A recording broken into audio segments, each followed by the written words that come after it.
I'm almost done. Almost done. Let's get some music going here. We'll continue with our yeah. We'll continue with ukulele. Let's see if this is loud enough. Okay. How's it all going? Goshi, good to see you, Corin. Pork, how are you doing? You punch those buns. That's right. Perfect music for bun punching. Choreography and Rubens. How you doing? Happy midweek. Yeah, so this is the last seam. This is the last seam. This is the sleeve. But just get used to using your finger for all sorts of things. Yeah, get used to using your finger. I am now.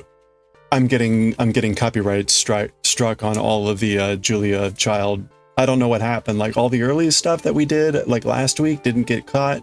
Now every day, bam, bam, bam.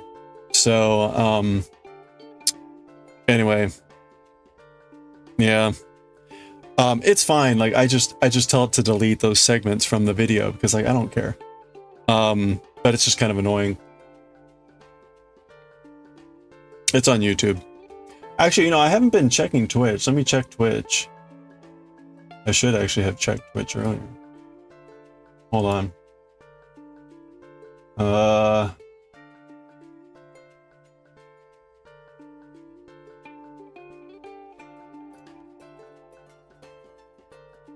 Video producer. No, it has nothing. Sometimes it'll mute video. Sometimes it'll mute the video or the audio, and I'm not getting any of that.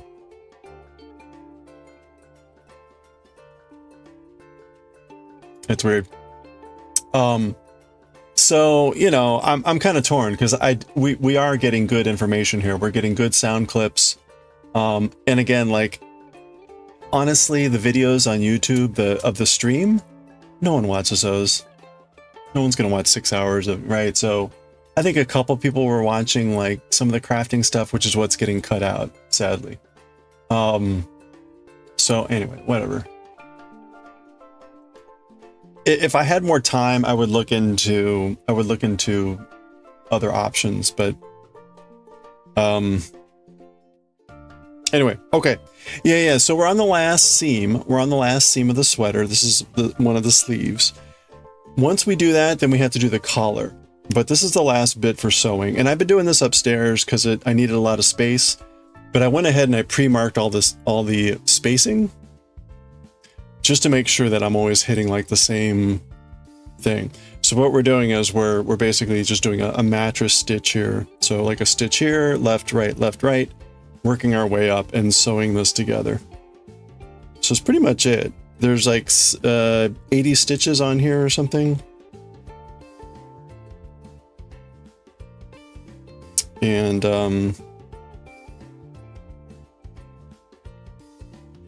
that's just what we're going to be doing. Yeah, I know, we're so close. Am I going to model it? I will go upstairs and take a picture or something. But I would like to get started on the neck. I'm going to get started on the collar because that's the last piece.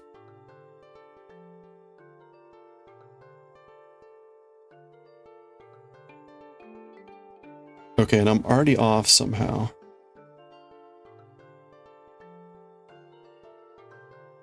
Oh, no, I'm not.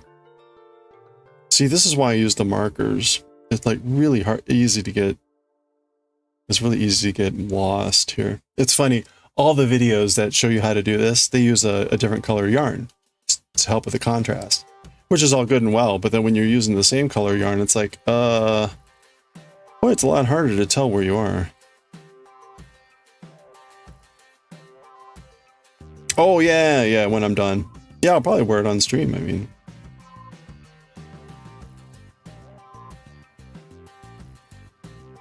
All right, so this is, I've got a marking at 5, 10, and then basically every 10.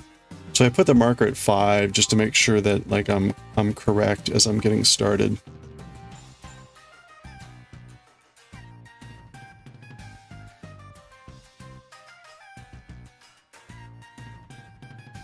when I started this, when I was doing, rings. When I was doing this on the other seams initially, I was trying to get it lined up so that these things were always like directly across from each other like that. But they kind of naturally just want to do this, unless if you do some shenanigans. And I'm like, you know what? The shenanigans aren't worth it. Because the shenanigans get really confusing. The shenanigans.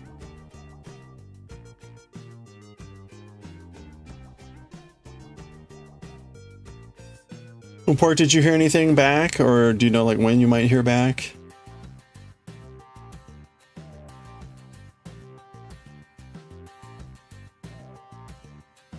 And hopefully I have a long enough thread here. The other thing I need to do here is tie in all the loose threads.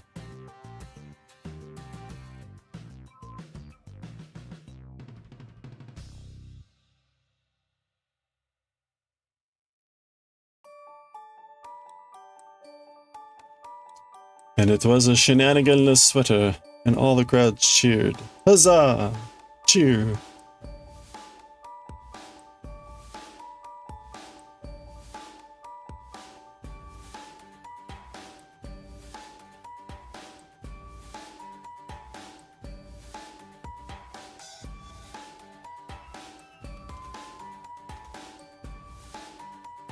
We're trying to wrap up everything before the holiday. Or start just after the break, so you should hear back soon, you think? Okay. Oh, I hope you hear something. Something soon. Something good soon.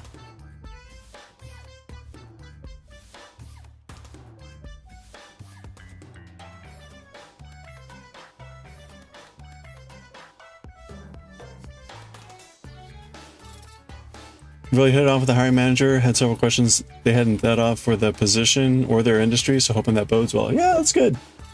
That's good, right? I'm like, okay, this person knows how to think about stuff we haven't thought of yet, or whatever.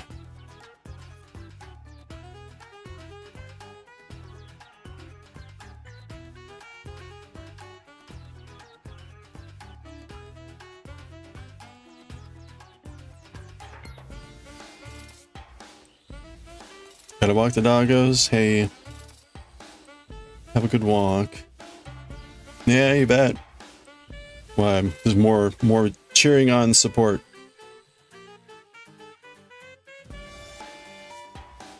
And divine manipulation.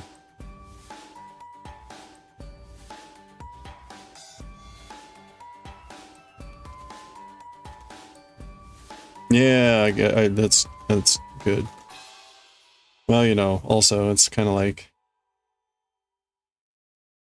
even if this doesn't work out, hopefully you get something better or something else comes along, but hopefully this works out.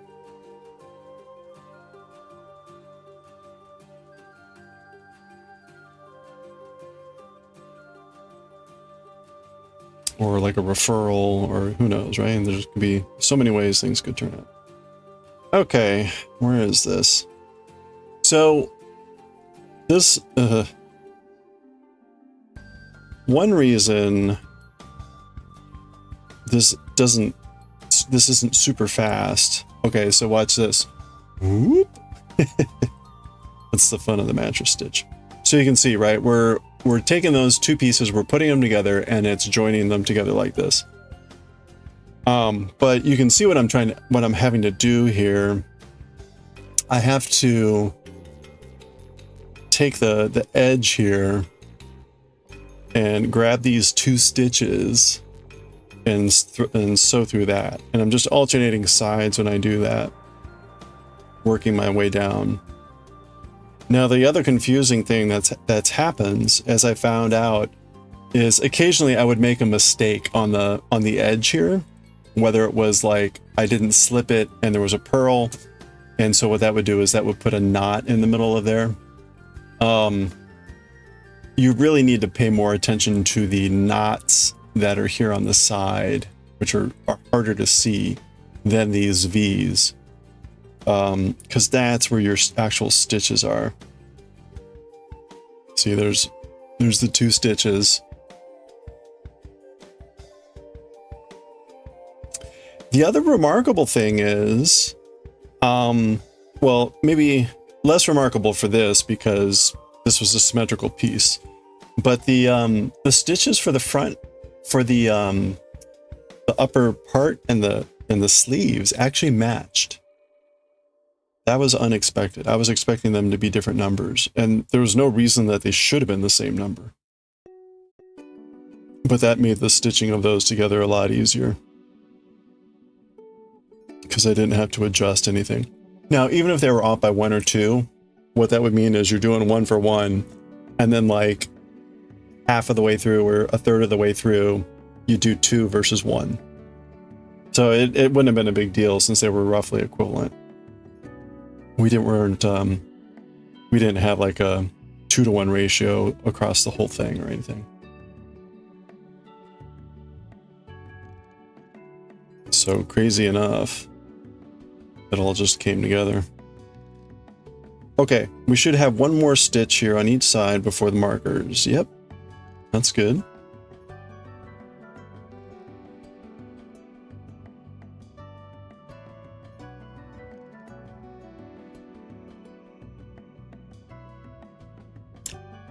Mm-hmm.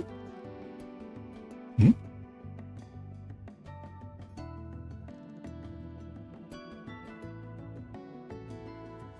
So this is the armpit right here. So this is the arm. That's the armpit, and that looked pretty good. Looks pretty good. And then this, I think this goes down the side, and this is up towards the neck. But I did one half of it already, one side, and I did try it on to see how well it fit, and it fits pretty well. It fits pretty well. I was worried the sleeves were gonna be way too long, and the sleeves are about where I kind of hoped, which is like here. The length might actually be almost a little too long, but honestly, like that's an okay problem to have. Better than it being like a midriff.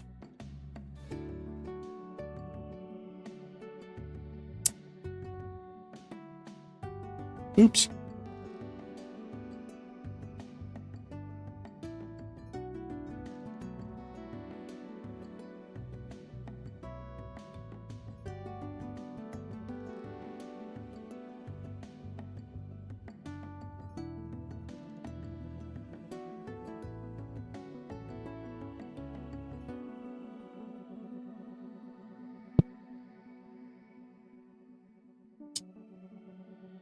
Oh, also, finish the crab. We only had one row left, one pass left to go, so I did that last night while editing videos. So crab is all done. That will go to Blem for auctioning, which I need to send her pictures. Actually, I should send her a note too.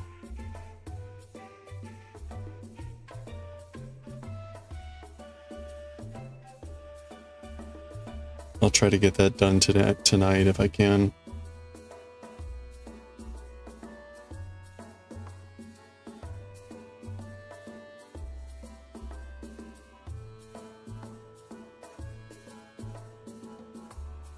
So my vacation officially starts today. My vacation officially starts today, but I am going into work tomorrow for 3 hours. But my vacation technically starts today. Hey, Daioh. How are you doing?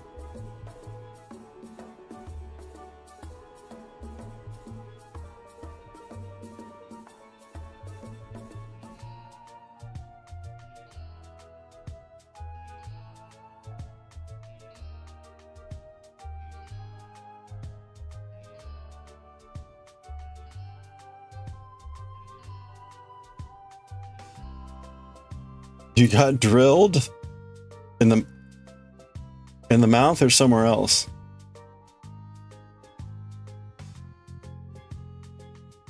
I'm sorry. I'm sorry.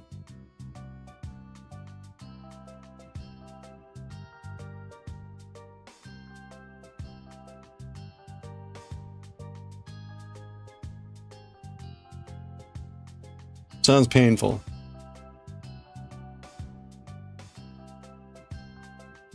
Yeah, the dentist. Okay. Yeah, I'm sorry. Never pleasant.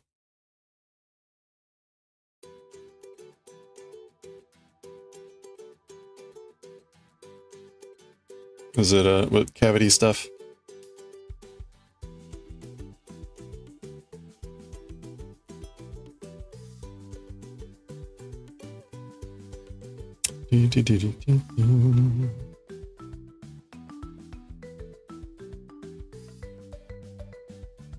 I had upstairs. I was using a headlamp. It's nice and bright down here with these LED lights that I have. But upstairs it was not the brightest, so I had the headlamp that actually I used climbing Kilimanjaro.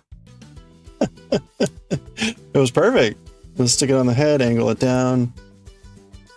Nice spotlight on what I was doing. I mean, you can see, right? This is not always completely obvious what you're supposed to be doing here.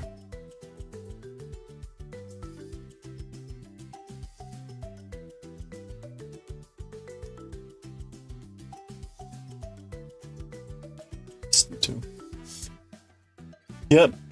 Post braces cavity appointment. Oh, okay. We got one cavity. Well, you know, that's not bad, I guess.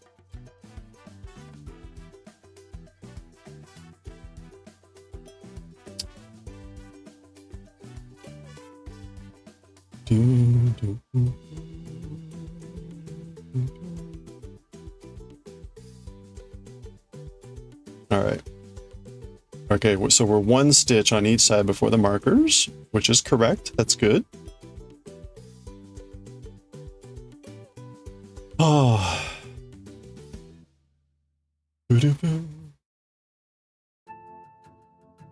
Get any diamonds.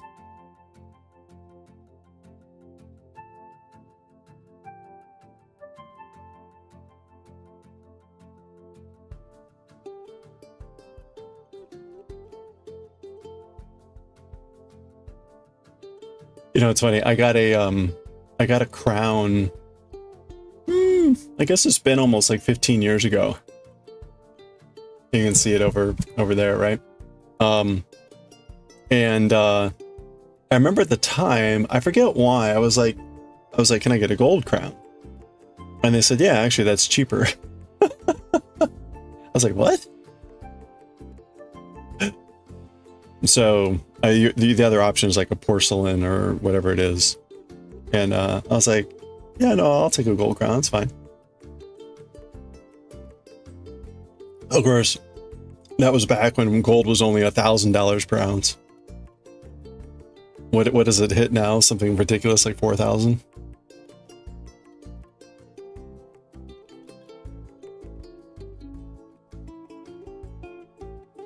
Anyway.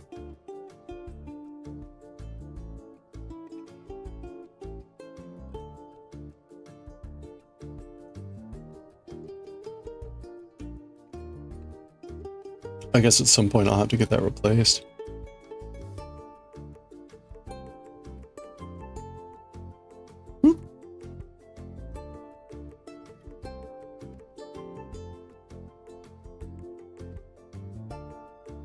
They give you a transparent repair instead of white. You're too swollen to see, and you might stay swollen until Friday. Yikes. Ice cream? You get to have ice cream?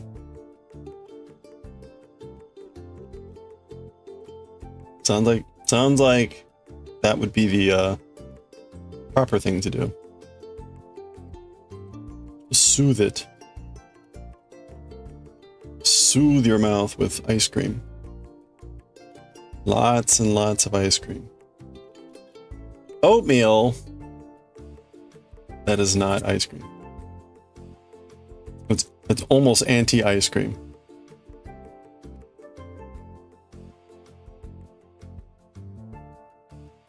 Daioh is another swole Canadian maple leaf. Wait, what happened to the tea pack? Or you just, because tea pack's old?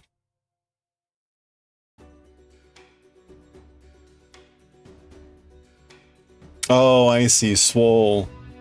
swole and swole. Got it, got it. That was a good one.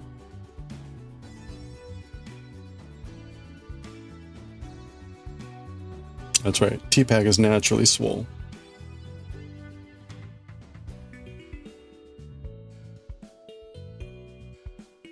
You're now T-Pack.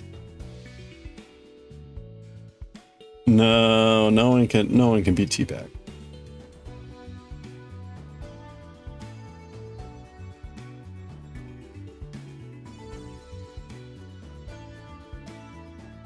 There we go.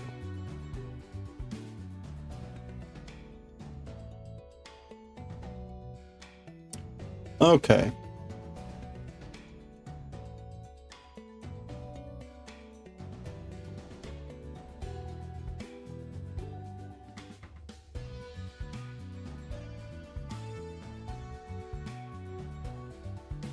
Oops.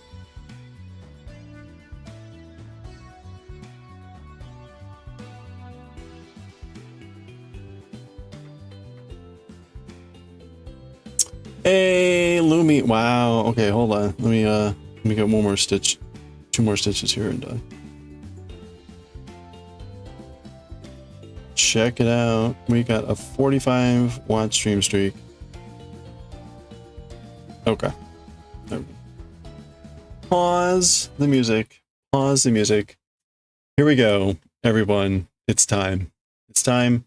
We have a 45 stream watt streak. We're gonna streak. Let me get the streakers warmed up here. Okay, the streakers are warmed up. They are ready. Are we ready? All right. Lumi, thank you so much for the 45 stream streak. Streakers, let's celebrate. Let's go, streakers.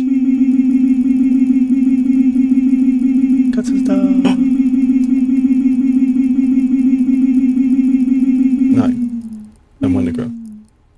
All right, Lumi, thank you so much. You gotta go, Joe. Here is our dear little old friend, the chicken. And you got a chicken. Look at that. Hey, chicken. Hey, Lumi, thank you so much. Hope you're having a good one.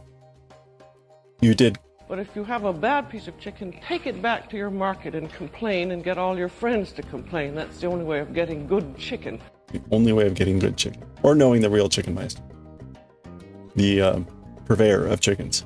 Wait, you did caulking of some windows in your place.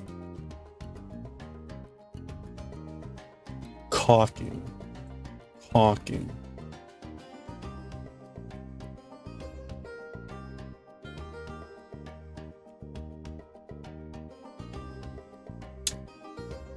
I'm trying to imagine the many different ways I could read that pun. Okay.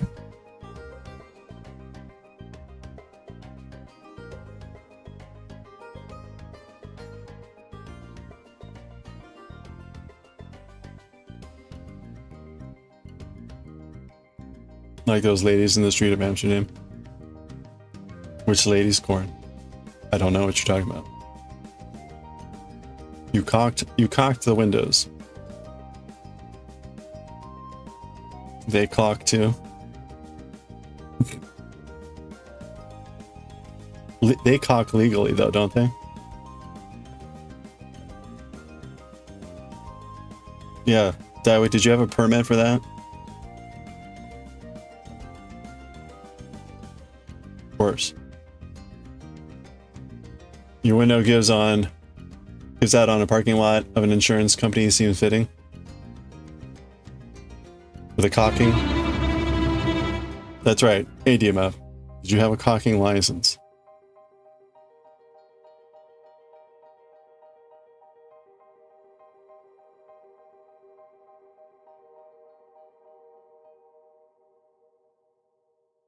Illegal caulks. It stays soft. It stays soft. You need a permit to caulk now? I'm pretty sure. Especially if you're caulking in public.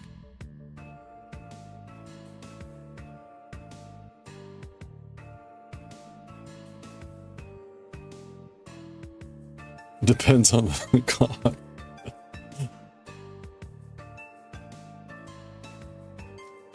Oh my.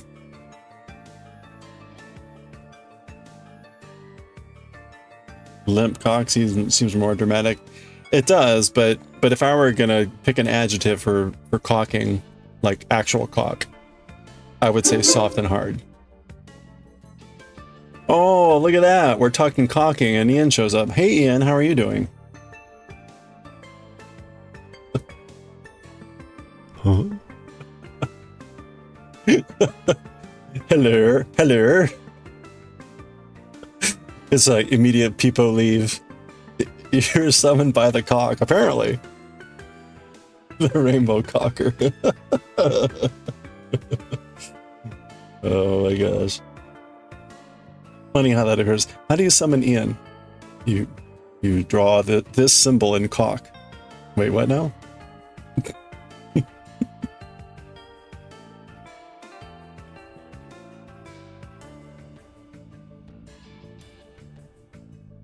How are you doing? We're talking about caulking in public. Apparently it's legal in Amsterdam.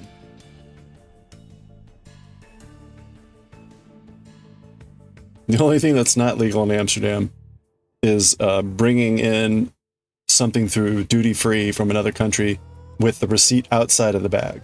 That's the only thing that's not legal in Amsterdam.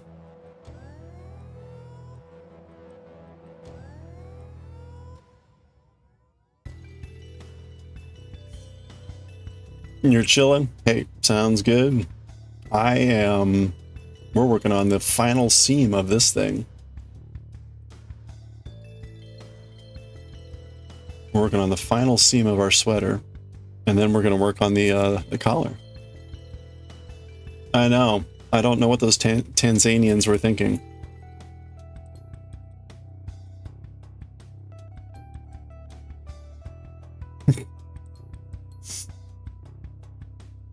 All right, I think I've got enough yarn here.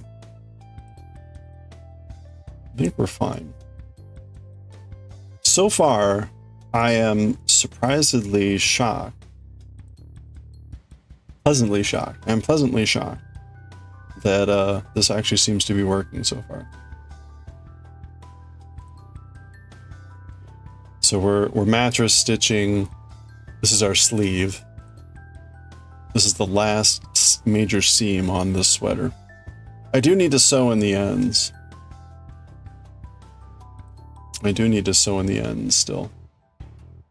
But, and then we have to do the collar. We actually need to knit the collar. Yeah, this is my first time doing this. And now I've done like 7 other seams on this piece, but this is the last one. But, it's like, okay, it's long, it takes a while, but like, all right, I get it. I've also been kind of lucky that things are matching up. I've got I've got one kind of goofy bit here that I'll have to be careful about. It's kind of hard to tell, but that stitch is like too long. I did something goofy there. And so I'll need to like stitch it into these things as opposed to these, so. It's fine.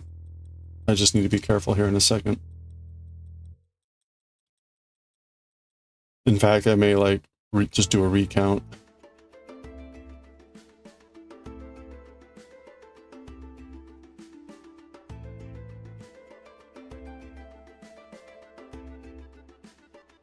It's kind of neat. You could probably see it right on the inside. So the seam kind of looks like that when it joins together on the inside.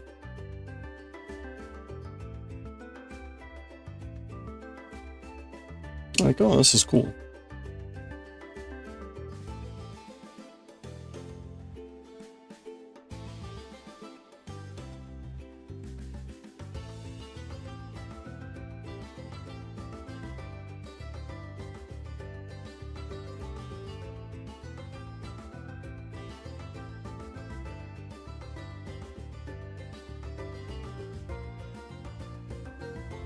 Okay, we've got one more before the markers here on each side.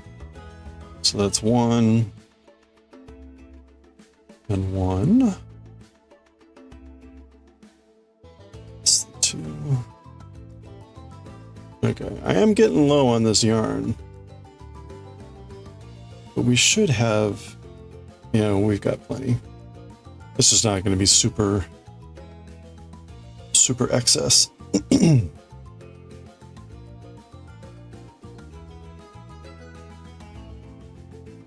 Okay. All right, so let's take a look at this again. We've got, there should be 10 separating these two markers. You can see on this side, we've got the markers in there. And so then 1, 2, 3, 4, 5, 6, 7, 8, 9, 10. Okay, so that's obvious. That works. This, is this the side? No, it's the side after. Okay, so after the next 10.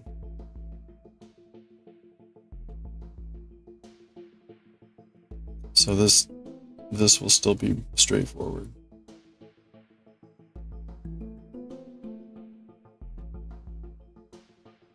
I did most of this seaming upstairs, because at the beginning it was taking separate pieces and putting them together, which just takes a lot of space.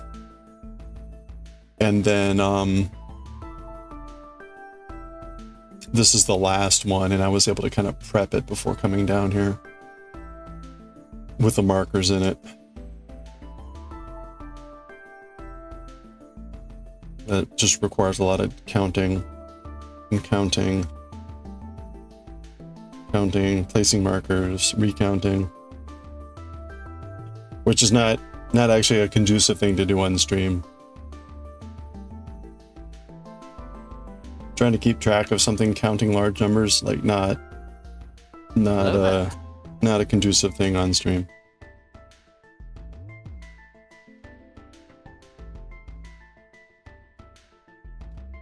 It would take up a whole floor. Yeah, I definitely was just sitting on the floor with all the pieces out, like, okay,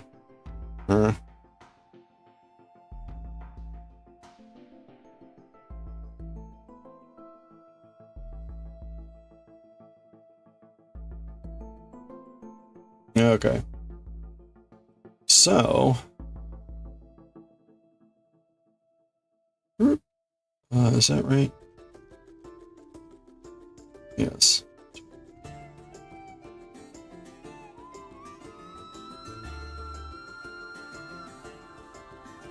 Okay.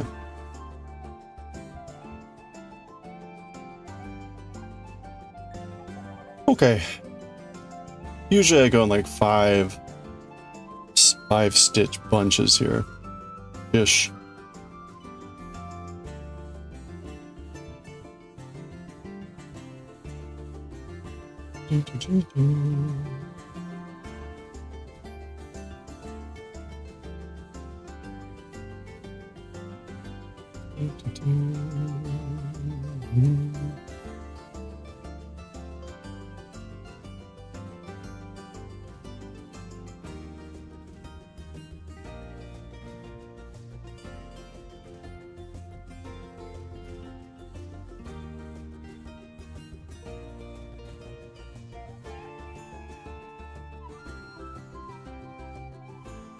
Okay, there should be 2 more before we hit the marker. Or 2 more on each side. That's 1.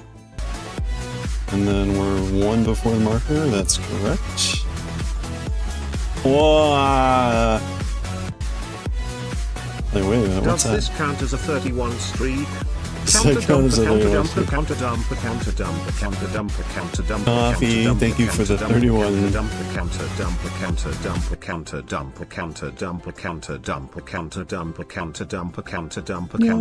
Oh, wrong button. There we go. There we go.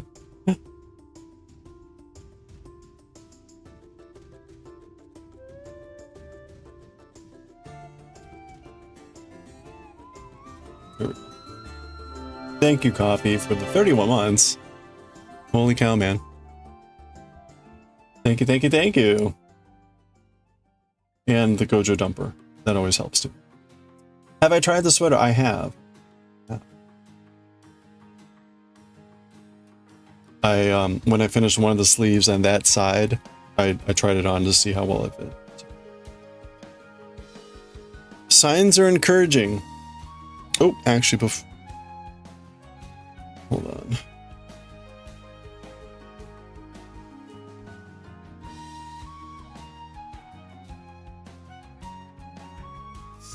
Yeah, it's encouragingly pretty good.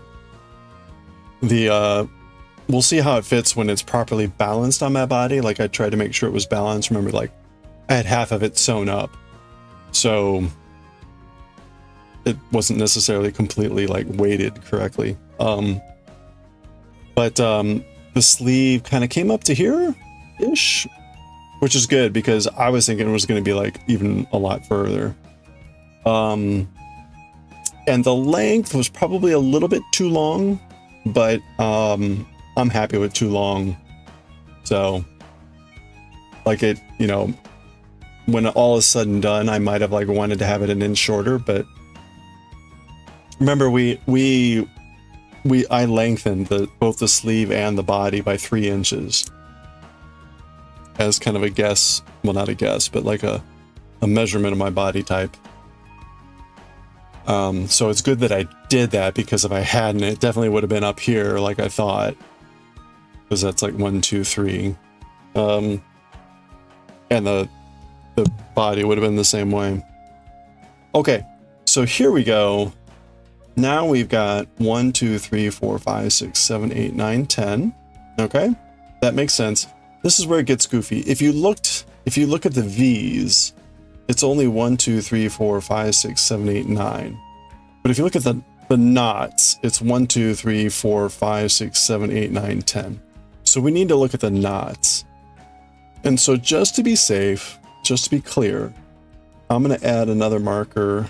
1, 2, 3, 4, 5 at 5, because that's post the goofiness. And if I accounted for the goofiness correctly, these markers will line up. If I did not account for the goofiness correctly, I'll know by the time I hit those markers and be able to go back or whatever. So 1, 2, 3, 4, 5, and 3, 4, 5. Yeah, okay. All right, let's do it. We've got maybe 20 more stitches left to do on the sleeve.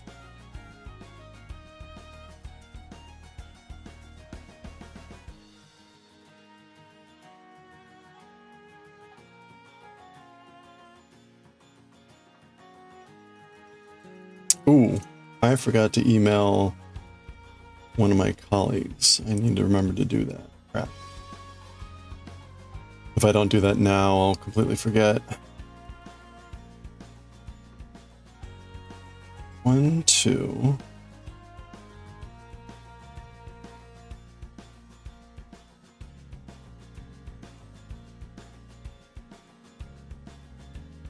Okay, 3.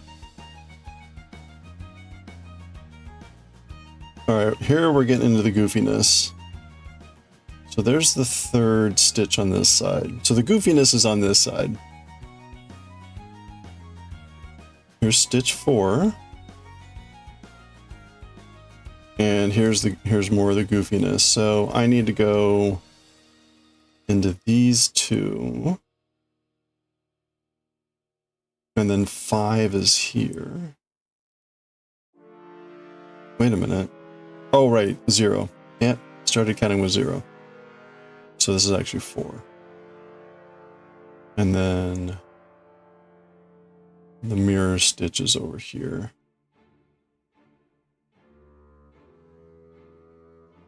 Okay, there we go.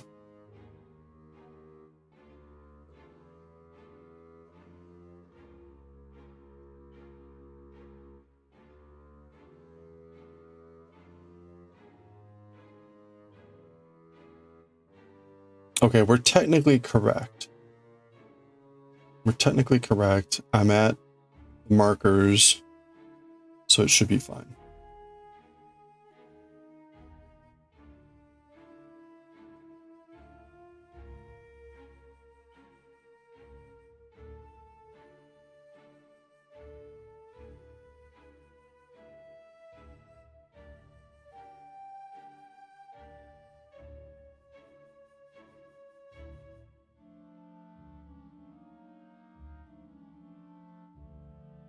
This is probably the first sleeve that I did.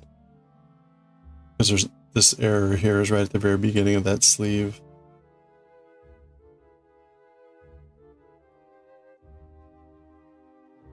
Probably before I knew how to fix that properly.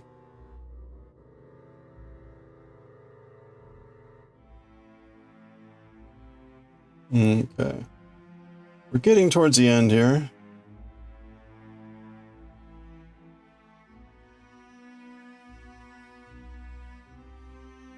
Oh, okay, so we should be one away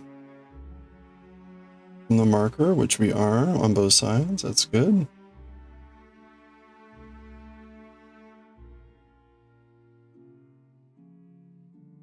Okay, there we go.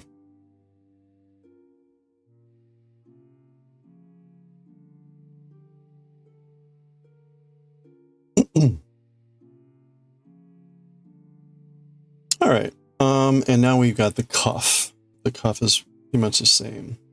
There's 1, 2, 3, 4, 5, 6, 7, 8, 9, 10. 1, 2, 3, 4, 5, 6, 7, 8, 9, and 10, and then kind of 11 on the end.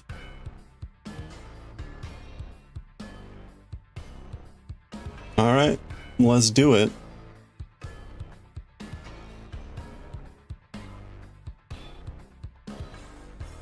This is just the perfect amount of thread. I actually lengthened this thread because it was way shorter. But I guessed pretty well.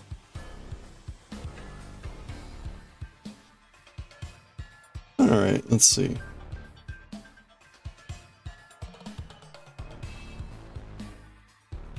This is the final seam. But we still needed to do the collar. But this is the final seam.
It's neat that the seam continues all the way, even though like the cuff itself changes, and the seam kind of mimics the cuff without being exactly like it. That's kind of neat.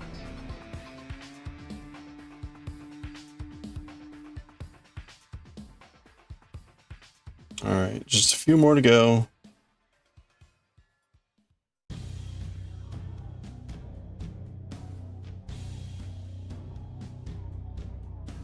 Where are we here?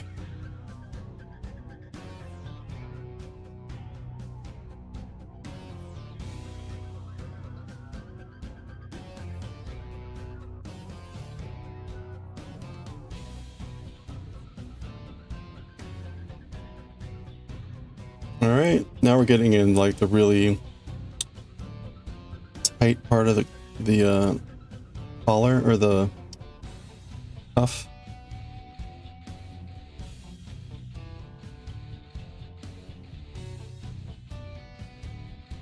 Like, it's really hard to see what's really going on here.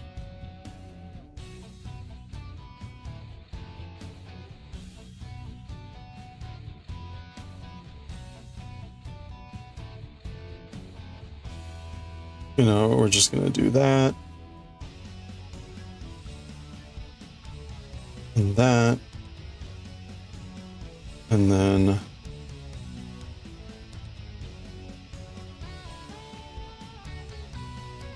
that. Okay.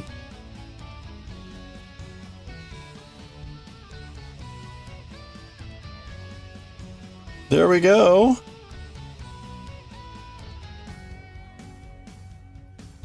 That's it. We're done. We're done with the seaming. Now I gotta tie in all these loose ends. But that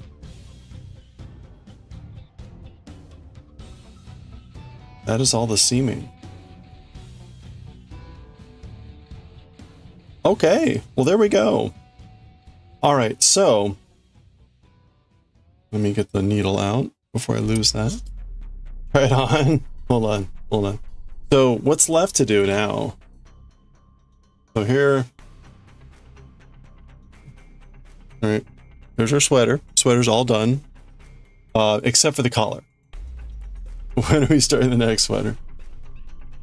So here's the neck hole. That's the technical term, the neck hole. We need to make a collar here. And the way this is going to work is,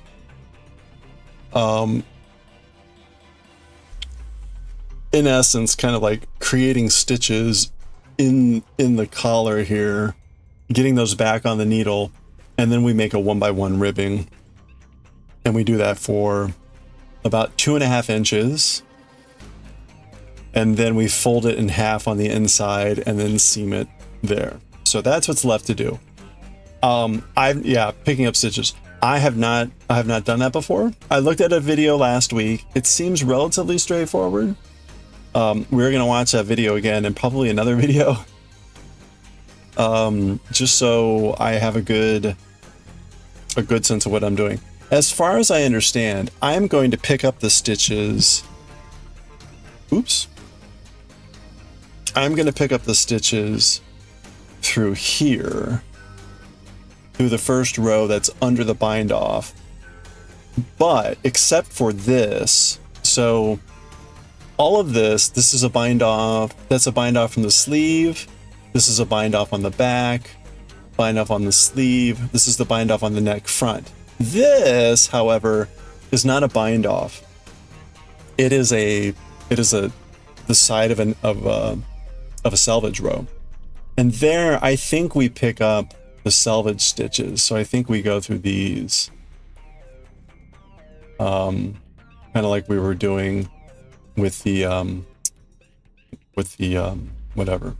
Because if I go through here, it's going to make a big hole. And if I go through here, it's also going to make a big hole. So I think I end up going through the selvage.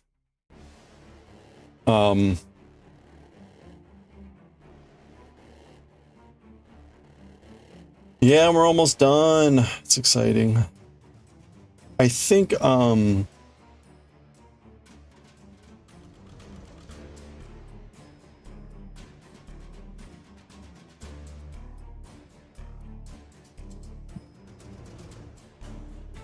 boy, I kind of you lose the stitches there. We'll see where we end up going into. Yikes. This is going to be interesting. I guess you just kind of make it up as you go along, right? Like it's not going to be exact. So I guess actually one thing I should do is I should sew in these edges. I should sew in these edges. When making the parts, you had to be really careful the edges have the same length. Yeah, so the only ones that aren't going to be like that are with the sleeve. But even then, like if they weren't the same length or they weren't the same number, you could still stitch them together. There would just be a little bit of a slack on one side. So, or at least that's kind of the theory. But I think it is good to get close if you can.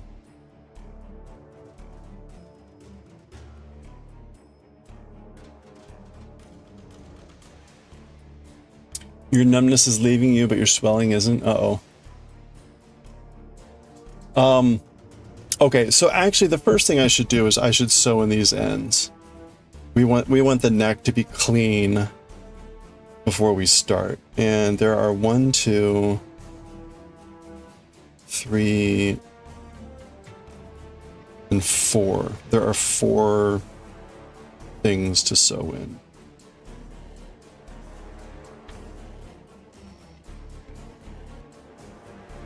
So let's do that. Okay, and ads are starting in like 3 minutes. So actually I'll go use the ad time and I'll go put this on and take a picture.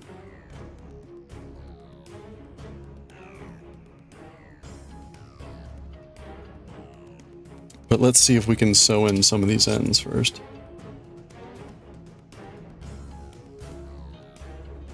Daioh, have you taken some painkiller yet?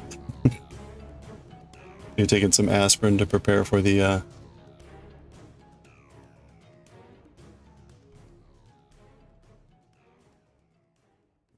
aftermath.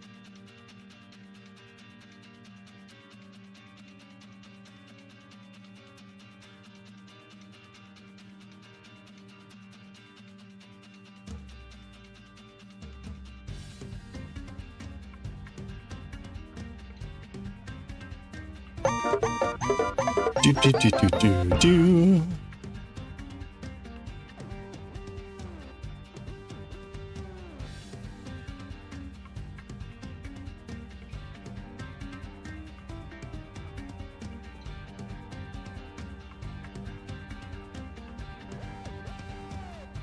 You have not. You have a prescription in the event the swelling stays, which is it has in the past. Ah, okay.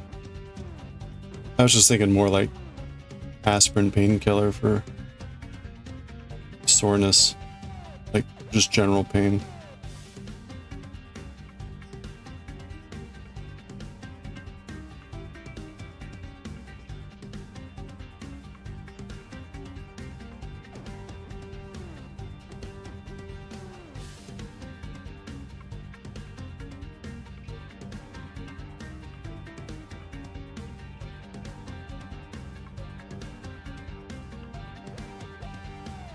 Your teeth are back to normal. You have minimal pain. Ah, your lip is the issue. Oh, yeah.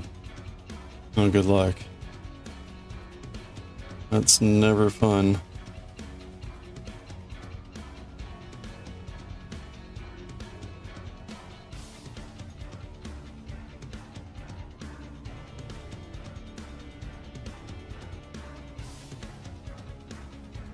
Okay. Man, I'm really nervous to, like, snip things here.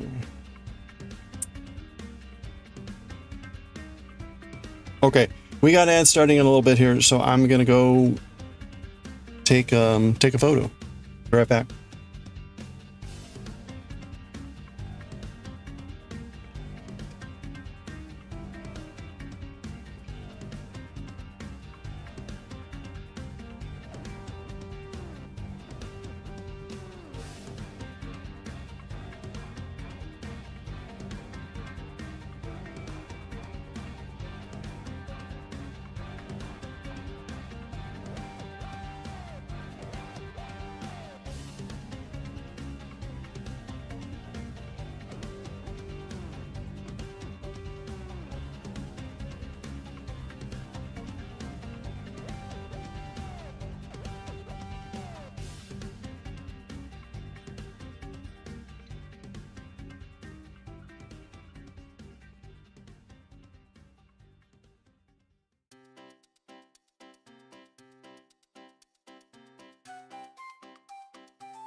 Quiet you.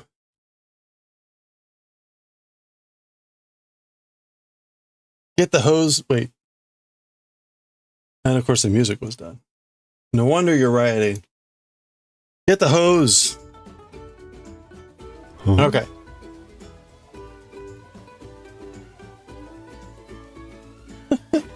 Okay. The good news. Wow. That was pretty impressive. Thank you for the riots. And thank you for the follow. Let me get the pictures on Discord, but I will say it fits pretty well. It fits pretty well. It's it may be a little bit big in the around the waist, but I'll take it. Okay. Let me photos.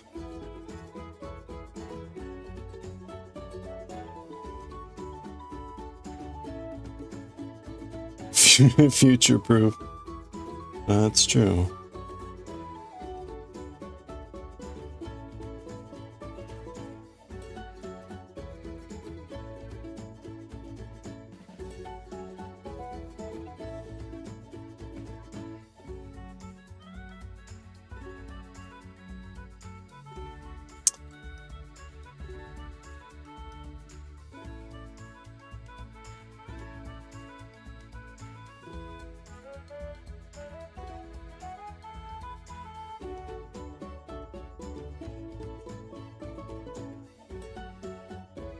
I'm editing the photos so that... Oh man, I look terrible. Who is this guy?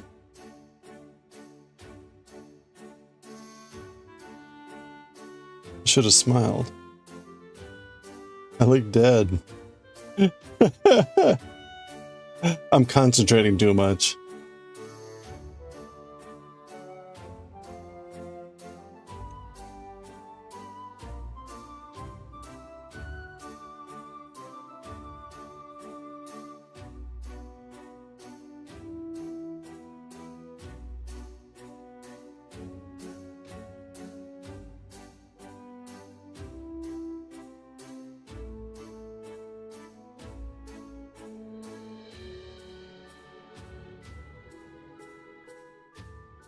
I look terrible, says the 50-year-old. 49! I'm still 49. Okay. Alright, there we go. Let me get these on.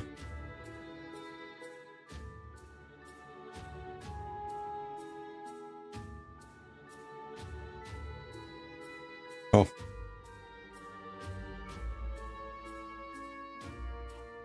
Yeah. Daioh, are you going to do the Angoras?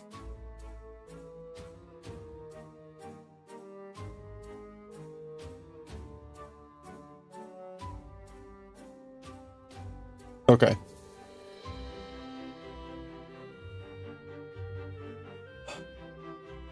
All right, here's the pictures. In case you want to see what the sweater looks like on.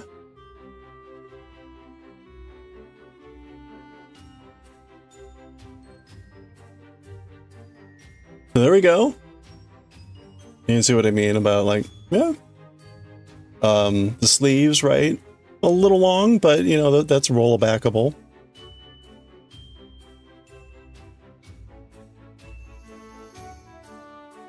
I think like the size is just perfect there in the upper body. Again, like, yeah, okay, you could pull it in a little bit on the sides, but like, again, like for my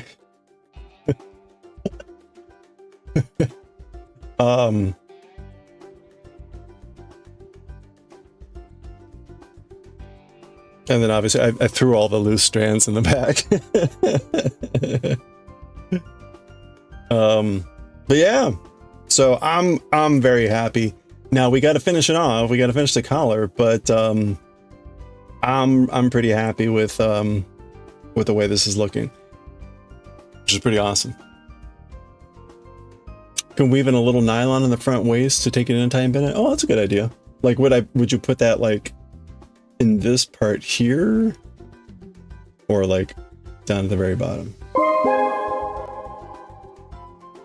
Hey, Jura. How are you doing? Yeah, we're not quite done. We're not quite done. We got to do the collar. We got to finish the collar off here. And the bind off. Oh, okay. Well, the bind off is actually up here. So this is the where it started down here. But you're saying down here at the bottom. It's a tubular cast on, so it's got like a nice like hollow cavity. Although it's funny.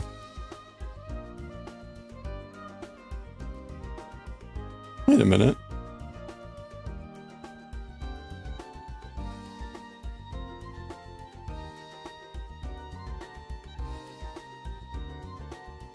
Wait a minute. Oh, that's really funny. I didn't do this one correct. That's really weird. I did something goofy on this first sleeve where the tubular cast on didn't actually turn into a tubular cast on. I wonder what I did wrong. Yeah. That's funny though. You can see the difference, right? The tubular cast on is supposed to look, well, here. The tubular cast on is supposed to look continuous this way. The other sleeve looks like kind of like a normal ending for a thing. It didn't do the tubular cast on, so I goofed up something here. We got to do it all over. That's weird. I wonder what I did. It was the same. It was the same thing 4 times. Chop it off. Right, because I do the same thing for the ways, the front and the back, and they all turned out fine. Yeah, undo that whole sleeve. This was probably the first sleeve.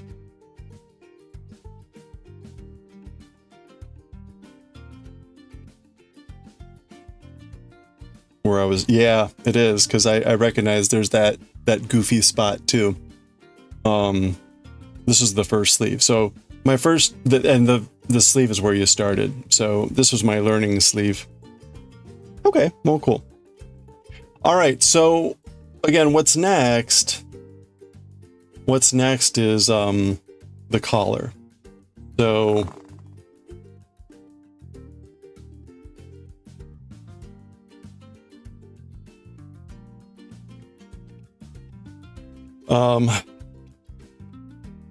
now we determined, so one reminder on the instructions. The instructions say for the collar to start at the back right edge.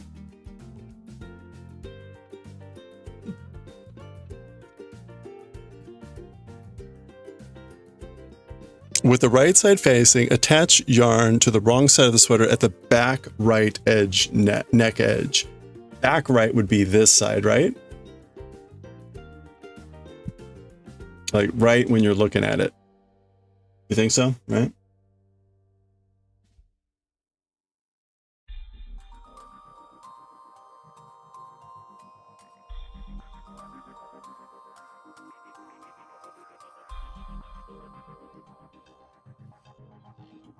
Next year, Christmas party might sell little duckies. Ooh, like crochet duckies.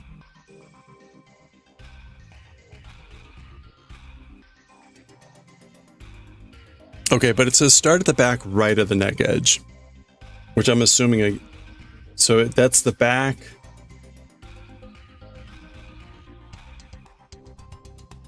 Back right. You probably start wherever you want. Yeah. Hey, Jamie Farmer, how you doing? Back right, pick up one knit, and it says go across the back. The reason I care is I'm going to be doing this left-handed, and so I'm likely going to be starting over here and going this way. I think that's what I'm going to be doing. So I think I'm just going to mark this now. Because this is where handedness does matter. This is where handedness will matter, right? Because the instructions say, go this way and then go across the back. I wouldn't start there and do that because I'm going to be doing it the opposite way. So I will likely be going clockwise around the neck, whereas I think a right-handed person would be going counterclockwise. So we're going to attach yarn to the wrong side of the sweater. So we're going to be attaching the yarn on this side. And then we're going to pick up one knit for every stitch in the back, in the bind off. Now it doesn't say what to do. It doesn't say what to do at the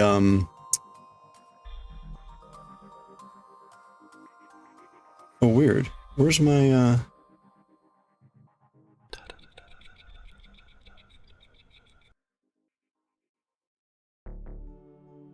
Huh.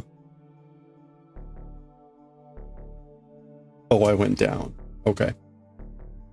That's still weird. Why did it separate like that?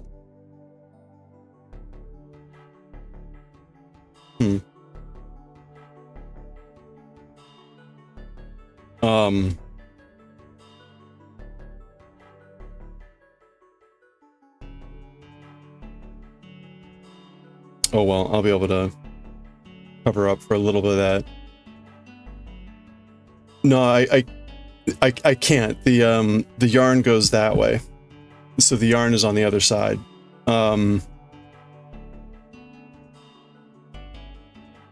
So I'll have to when I come by to do the the neck, I'll just push that together because the neck will be covering that part up anyway.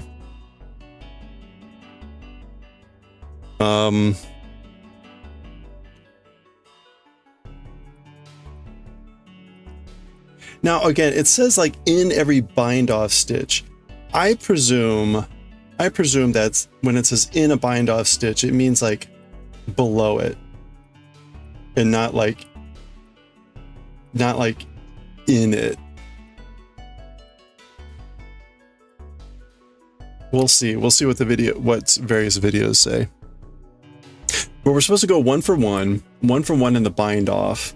I don't know what we do around here. I assume like one in each of those 2 stitches. One stitch in every bind off across the top of the sleeve. That's this.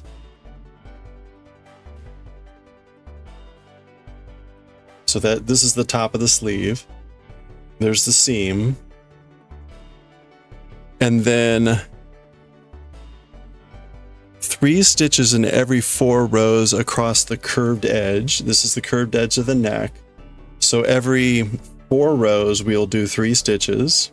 So we'll do 3s, join 2 together, 3, join 2 together, or on the 3rd one.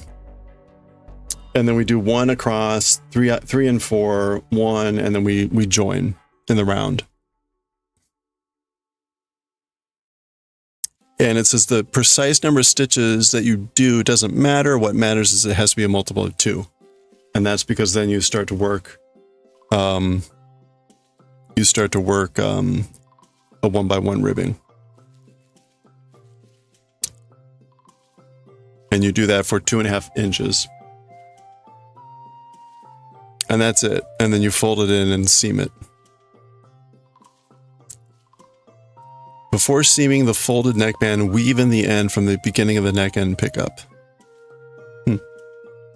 Fold the neckband inward and pin it down to pick up ridge on the wrong side. Oh, to the pickup ridge. Taking care to line up the bind off stitches with their pickup stitches. Okay. Okay, that's just to make sure you're not skewing the collar. Using a tapestry needle and a long tail left from the bind off, seam the bind off edge and to pick up the ridge around the neck. Okay, that makes sense. All right.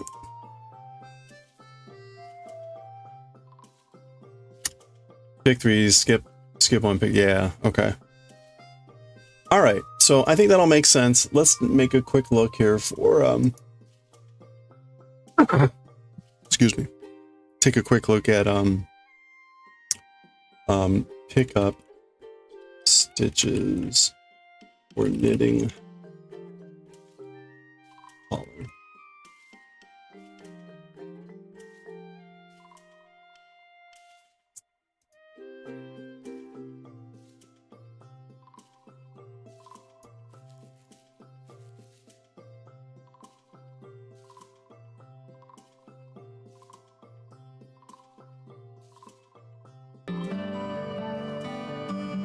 What the hell is this?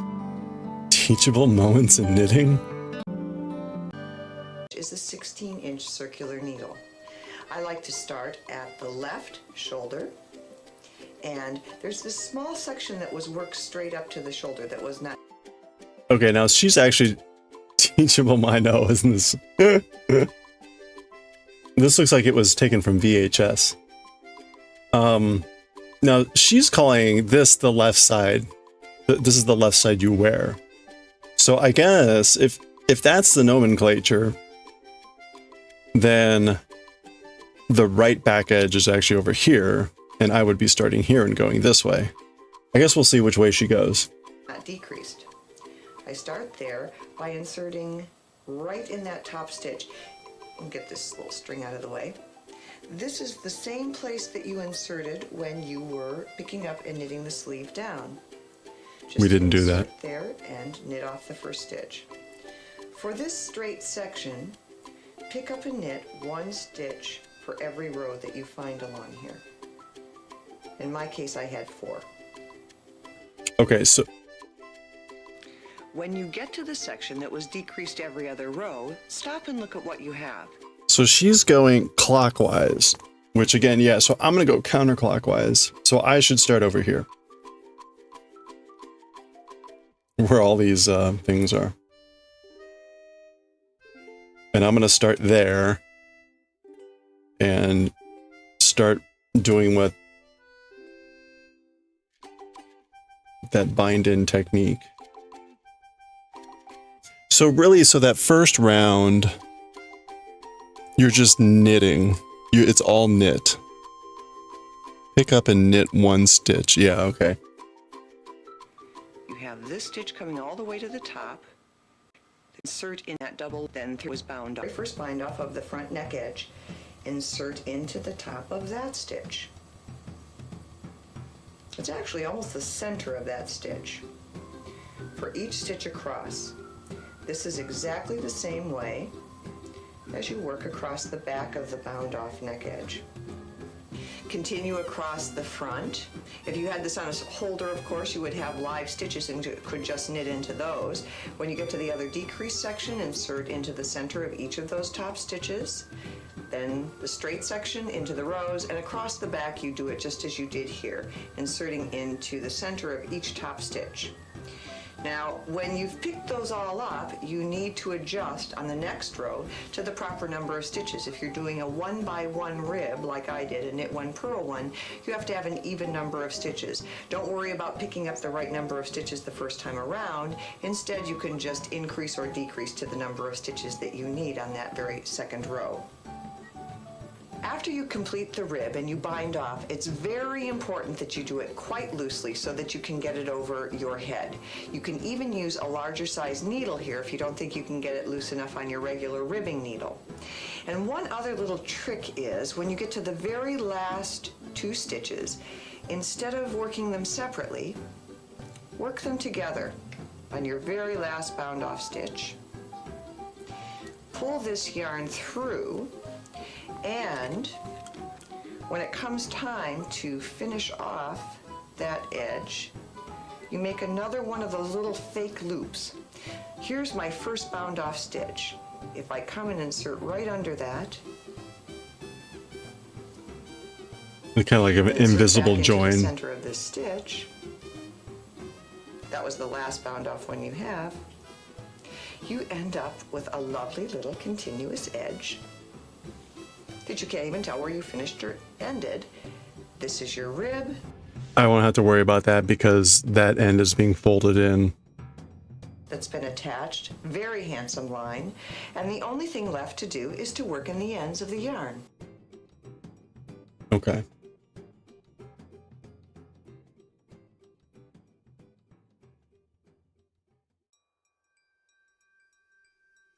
in order to make a neck. And we're going to be picking up along these two curved edges. So with your neckband, you usually have your curved edges for either side of the neck, and then you'll usually have a specific amount of stitches in the center. That's your center neck. So when picking up a neckband, you'll pick up firstly down the neck, you'll then knit across your stitches you've left in a holder, and then go back up the neck. Okay, so she didn't bind off here. She still has like active stitches, live stitches, or whatever you want to call them. So usually when we're starting, we start at the left shoulder seam. So I'm going to start here, and we're going to pick up the stitches going down. So when picking up, oh, it's a provisional cast on. Okay. Start about one stitch in from the edge. So starting here. And doing this, we're always working from the right side of our work as we're going. So I'm on the right side, I'm working one stitch in from my left shoulder seam. I've got my needle just here. So what I'm going to do is one stitch in, I'm just going to pop my needle through. Then I'm going to get my yarn. So for the purpose of this video, I'm just going to use a nice contrasting colour so you can see what I'm doing. And I'm going to start about 20 centimetres in. So I've got... Okay, hold on.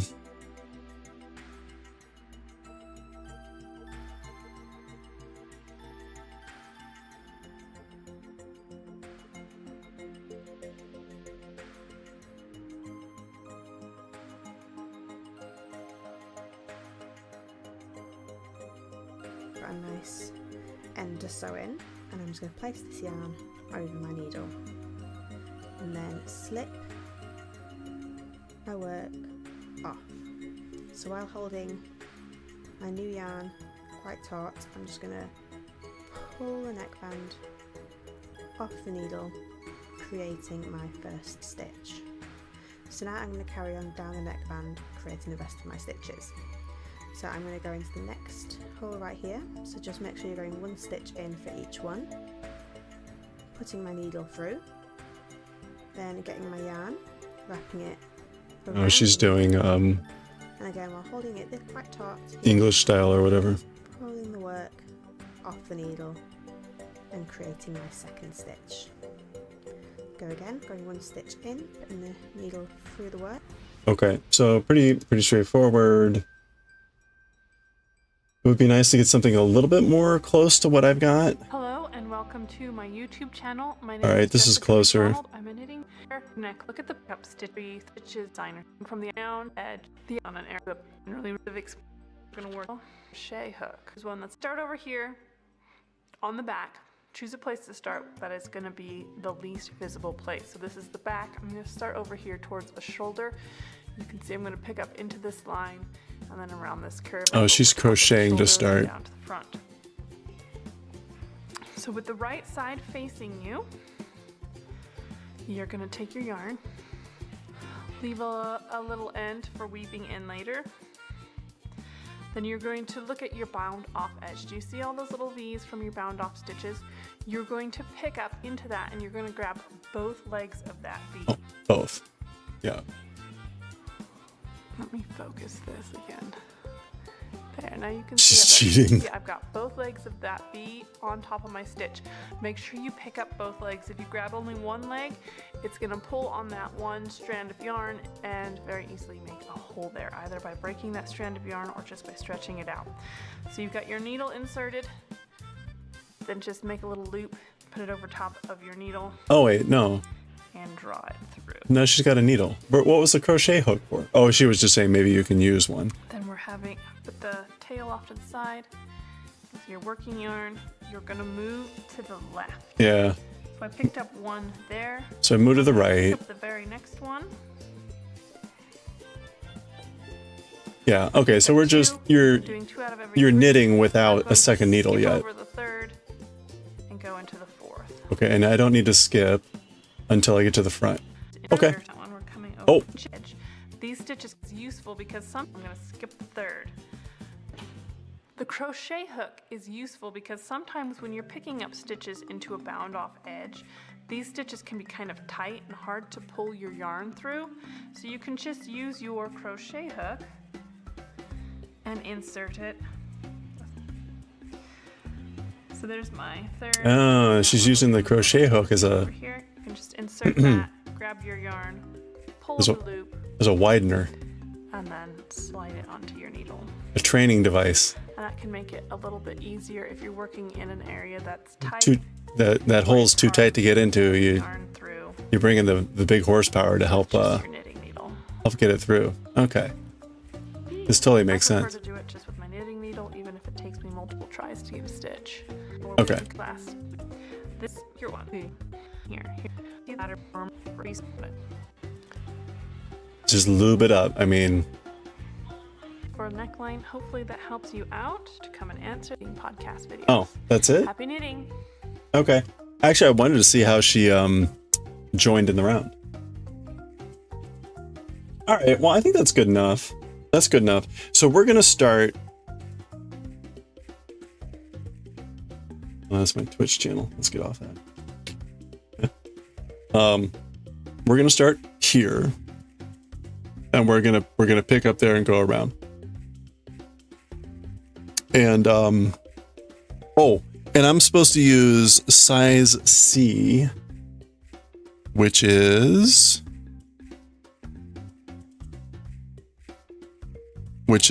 size 4 needles. I'm supposed to use size 4 needles.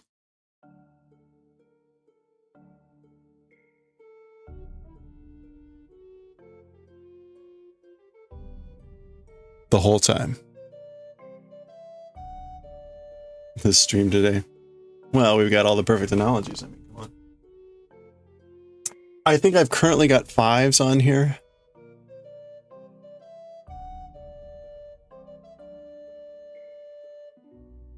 Yeah, that's a 5. It's upside down, but that's a 5.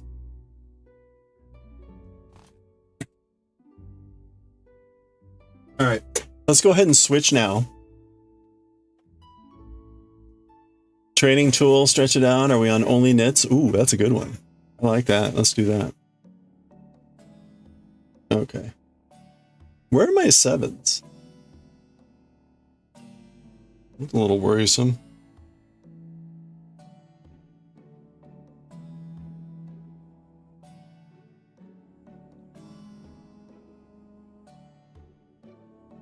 Try not to laugh and look like a teenager. Impossible.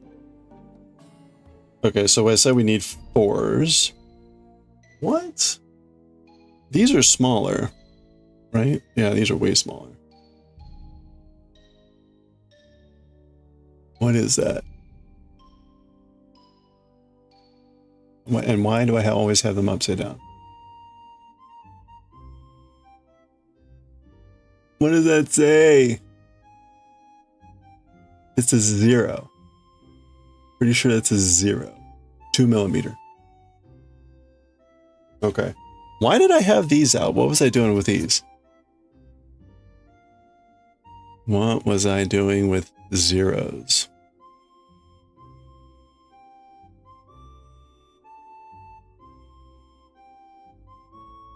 I don't remember.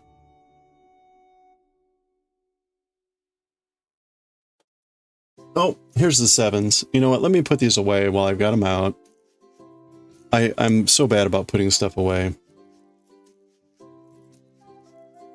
Might as well. You got a new shaver? Hey!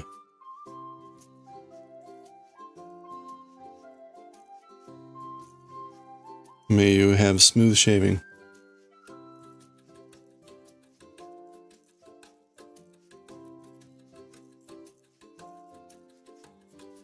Okay, so that's small. That's large.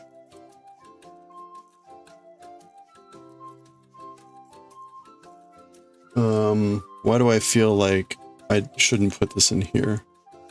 No, these are the small ones. Oh, I see. Small is for this side. I haven't used large needles before. I haven't used large needles. Like, the needles on this side, these are all foreign to me. Like, what? Like, holy crap, look at the size of these. Talk about trainers. Okay.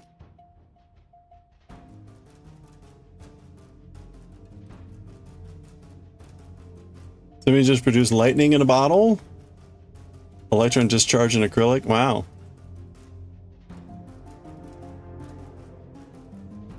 You only use large needles? What do you think? What was CG supposed to mean?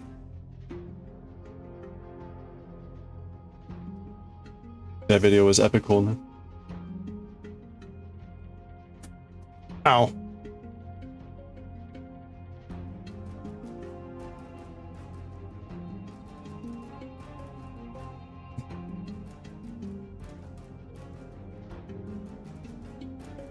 I really need to figure out what my OBS launcher is.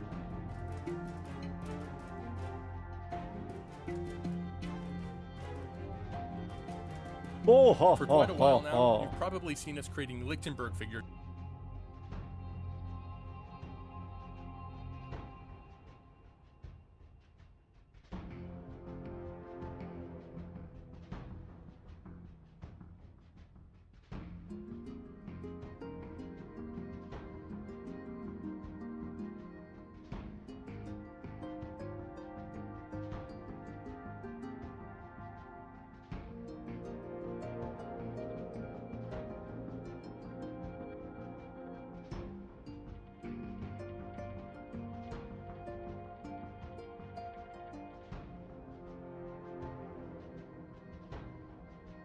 Yeah, cool.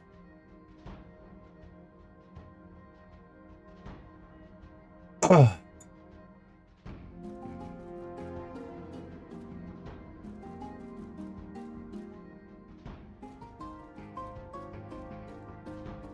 right.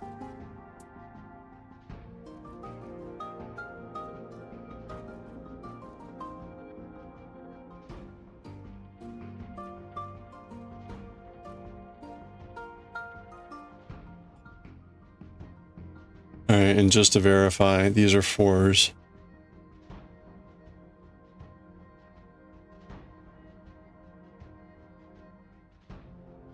Yes, 3.5 millimeters. It's funny. This says,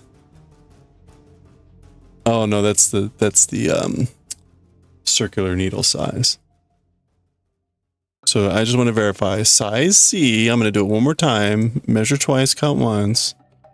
Size C is size 4, 3.5. Yes, okay. All right. So after we do manga reading, we'll start with the collar, and we'll see how long that takes. It'll probably take a day. Can't imagine. It'll take a while to get started, and then it's just a 1x1 ribbing for 2.5 inches. So that right. That's in essence, this was like 3 inches. So we're doing that and we're going to like fold it in. This is 2x2 ribbing, but, is it a what? Wait, does that image look like a 1x1 ribbing? Why does that image look like a 2x2 ribbing?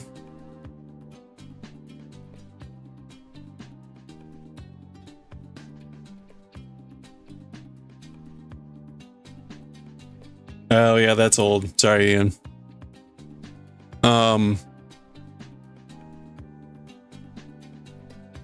Yeah, it's Porter pullover in on Ravelry. I used to have it. Hold on. Yeah, there it is. That's it there.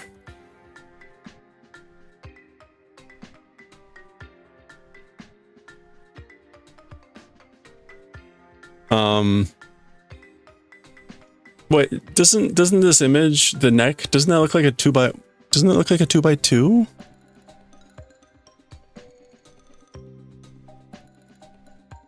It says work 1x1 ribbing.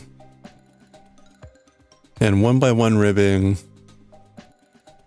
is, oh. Well, it just says ribbing. And it's 2 and 2. So is a 1x1 ribbing 2 and 2?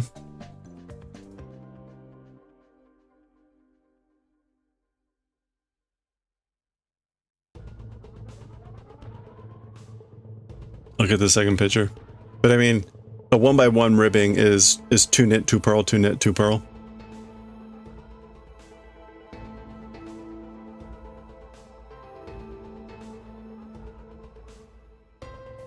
But not answering my question. No, it's one by one.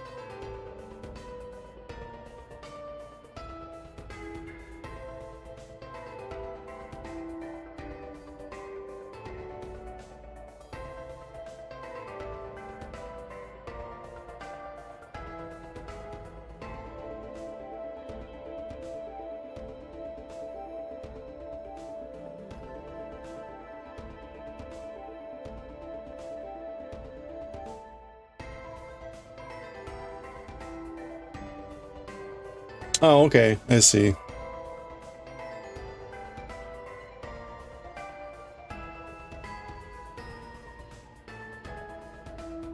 Hey, have a good one, go shoot. Wait a minute. 1x1, 2x1, 2x2.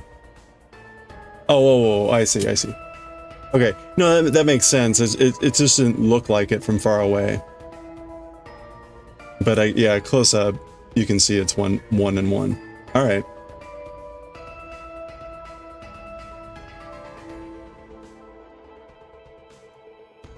Yeah, okay, I got it.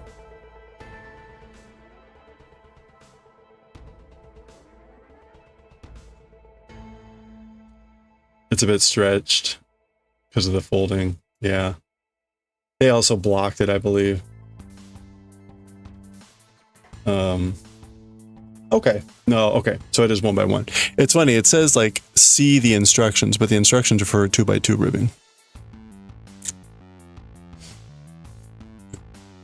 The important part is that you're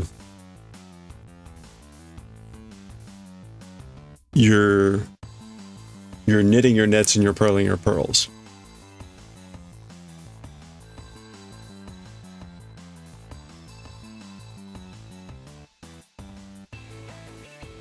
And actually, since I'm going to be in the round, it doesn't even matter. I'm just always going to be knitting and purling.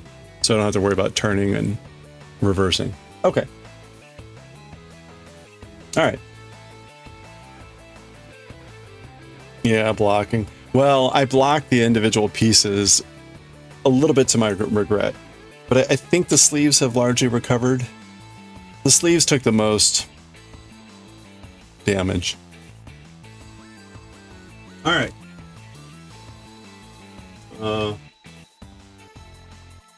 Here.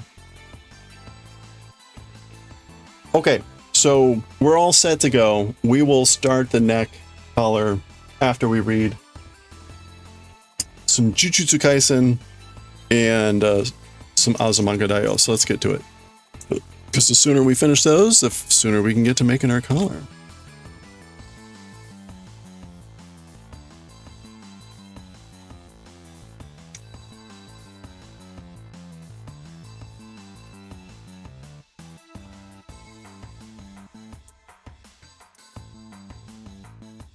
All right.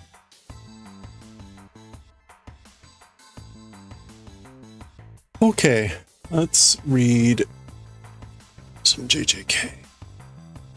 We'll read this and some Azumanga Daioh, and then we'll get back to that knitting. So let's try to get through this as quickly as we can.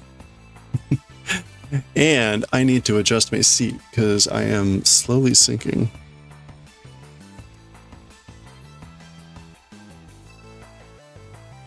What are you thinking about?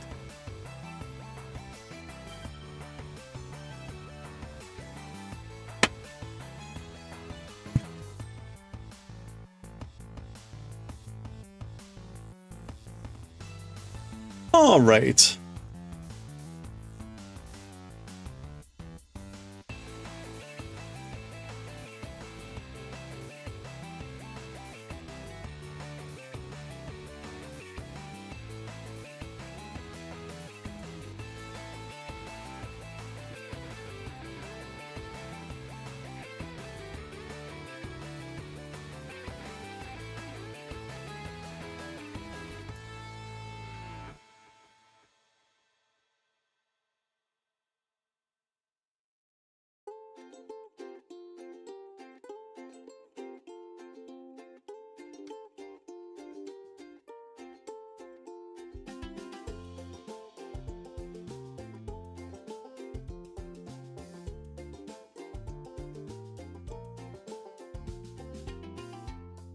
All right, let's pause the music. Start recording. We're JJK chapter 24 or 224. Oh, can you imagine if we're only on chapter 24? Oh. Volume 25, chapter 2. Okay, and we will change the stream info to writing and reading. Japanese Jujutsu Kaisen. This is writing and reading. Hello there.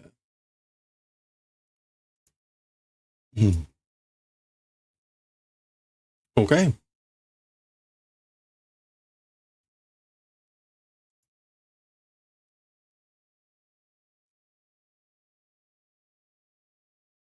Okay. What was Jingai Makyo, like out of double no man's land or something like that? Jingai. Yeah.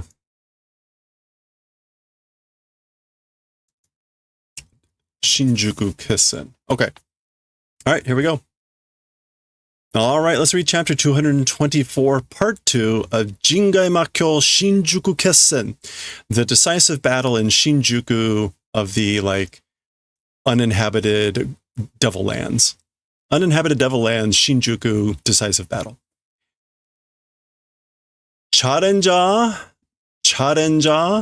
So the previous chapter ended with Gojo basically asserting, well, at first, getting in the first attack that was super buffed and saying that he, Sukuna was the challenger. There was a whole thing about who is the challenger and who is the established, blah, blah, blah. So that's Sukuna, challenger. Fuichi o ateta koto ga yo hodo ureshii you da na. Fuichi o, the event of striking Fuichi, which is like, not an ambush, but unawares.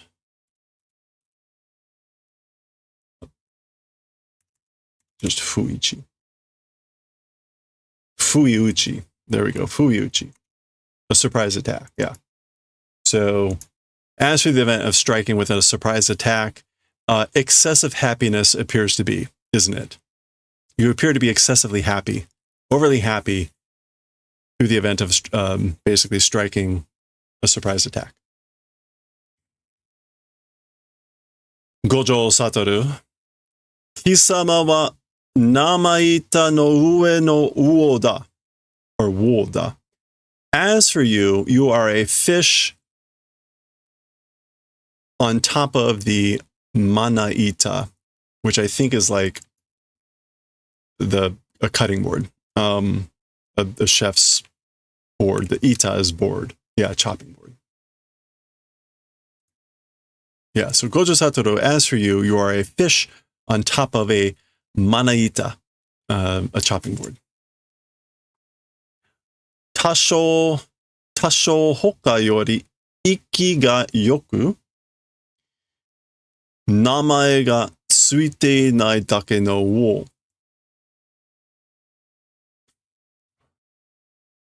I guess like liveliness is good more than other things, or more than a little bit. Tasho hoka?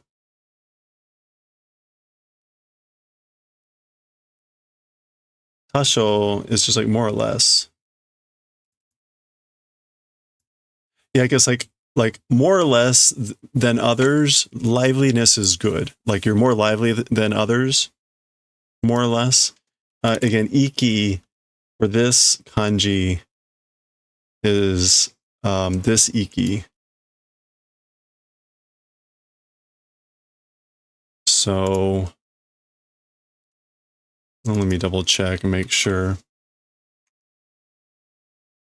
Yeah, your liveliness. Your liveliness is good, like more than a bit more than others.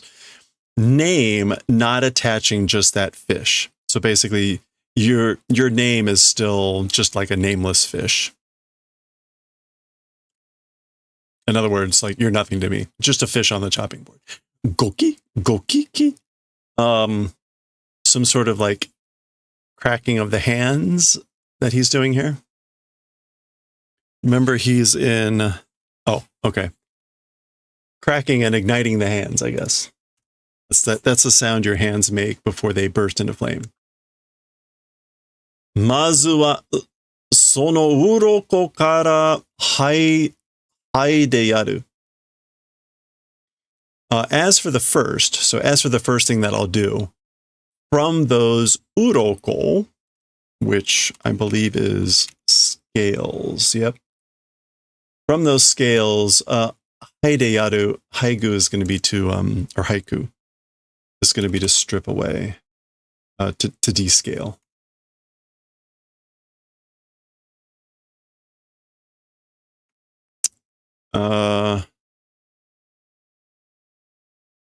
Yeah, haigu, or hagu, to rip off, to peel off. So basically, as for the first thing I'm going to do, I'm going to strip off, peel off, starting from those scales. Sticking with the fish analogy, Yaru, because he's looking down on him. Yaru is usually used for children and animals.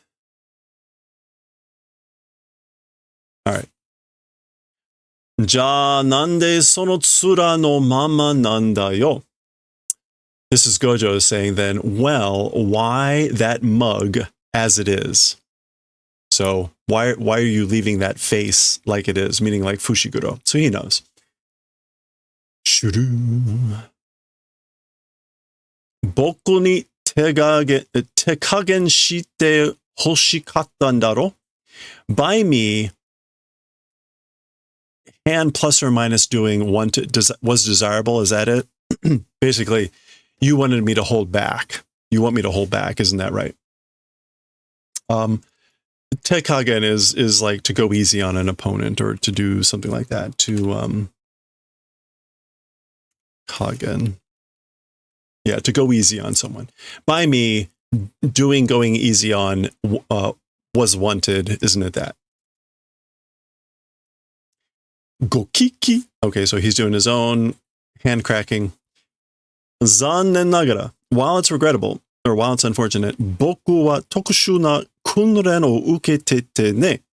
As for me, special training received, you know? Yeah, so it's while it's regrettable, while I'm sorry to say, as for me, like I've received a special training. Tokushu na kunren. Megumi nara honki de nagureru. If it's Megumi, in all seriousness and all truth, able to punch, able to smack around. Naguru is to hit.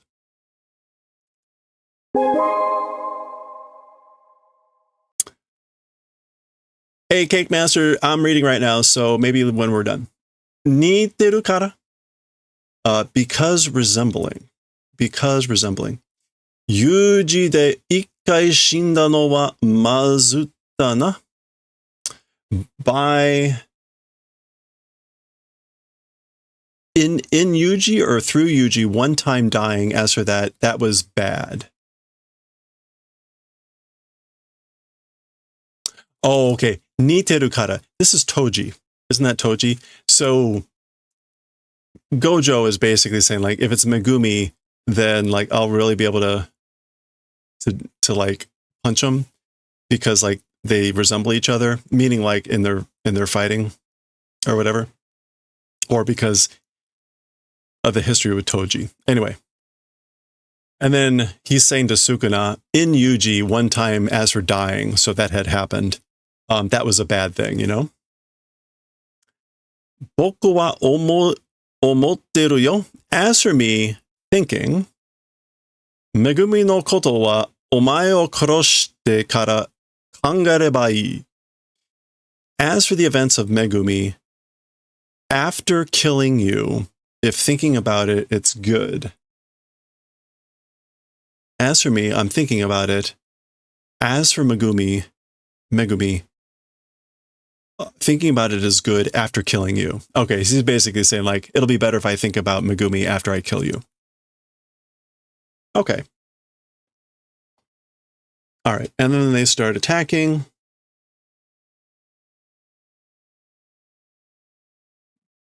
Pita? All right, so this is supposed to be both of them moving really fast, I think, and then they are engaging. Zoo, zoo, zoo, zoo. Lots of stuff going on. By the way, I'm going to take this really fast because the next chapter I looked ahead, it's a snooze fest of like everyone blabbing and talking. Boom. Okay, there he is, sliding, pointing, right? P.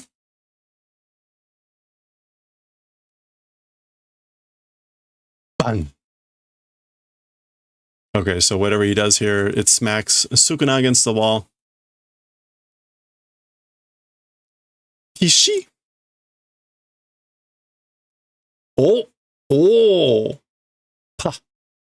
Parin. Okay, so he's like, huh? Oh. So something's happening, and then he gets like poked through the wall or something. Parin. Go. Okay, that's him then like flying back against those steps. Ba. Go. Okay, so he's landing, but it, like Gojo's immediately after him again. That's the hole he came through, I guess. Those are the stairs there. So rolling away as Gojo was like stomping into the ground really hard. Go. Okay, so like Gojo is doing like really powerful stomps, but missing as Sukuna is rolling away. Pishi? Okay, and then something like slices this bridge, and gago! It falls away. Pita? Is that, it may be stopped. It may be stopped from falling. Okay. Gu? Or gu? So Gojo is pointing, and maybe he's controlling this whole thing.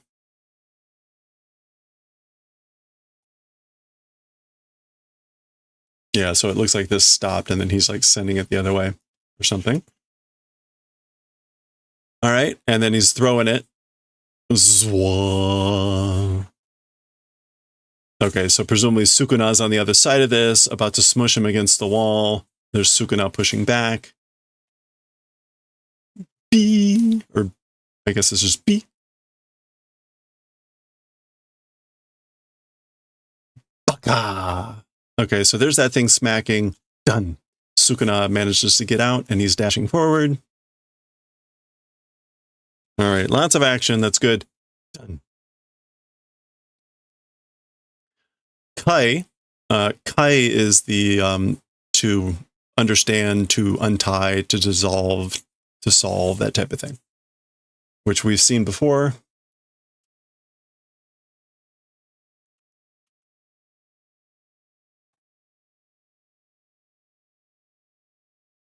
Okay, something happens here, and then zoom. It looks like that building, just the facade vanished. You can see kind of stuff inside. Okay, while he's looking, here comes Sukuna. Pita?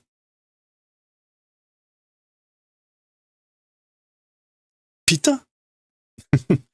Okay, so there's like a pita of, I guess, like blocking here, but then there's like the pita of this building finally falling.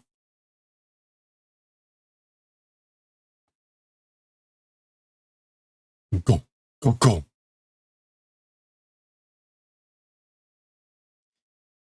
Push. All right, that's blocking the punch.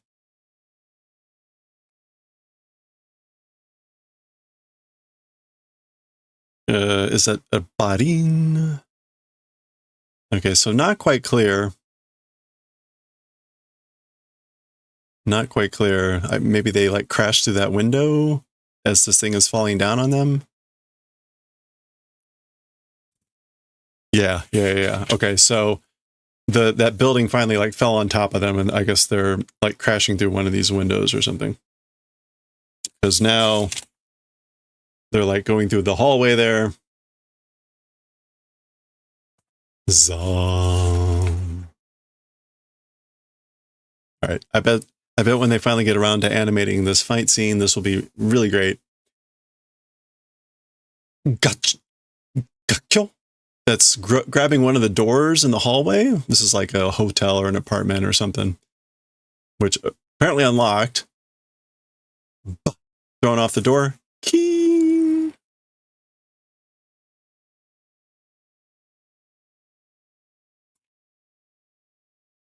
And then, Goga. Hey Zad, how's it going? This massive thing crashing down and hitting.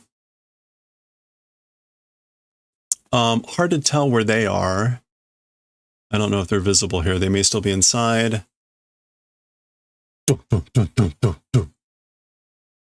Okay, and that's stuff shattering or breaking or debris crashing along. Okay. Za. There they are. Debris is clearing. Again, as with all these types of manga, it's the buildings and infrastructure that take all the damage. Zenbu omae ga kowashita koto ni suru kara na. All parts, you're the one destroying event doing. Like, you're the one that's destroying everything. That's Gojo saying that to Sukuna. Dono kuchi de, with what mouth? Dono kuchi de.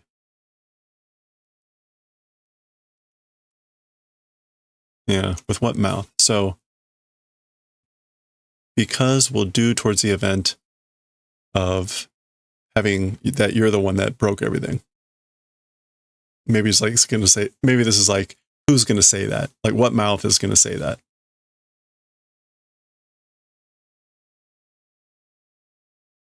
Yaba. Oh no. Yabai. Oh no. Mei-san.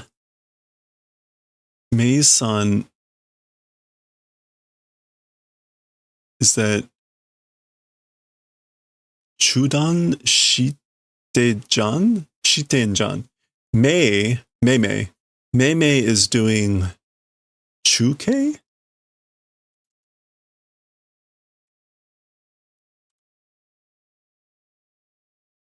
Relay broadcasting. Oh, I guess Mei is like broadcasting this, the fight.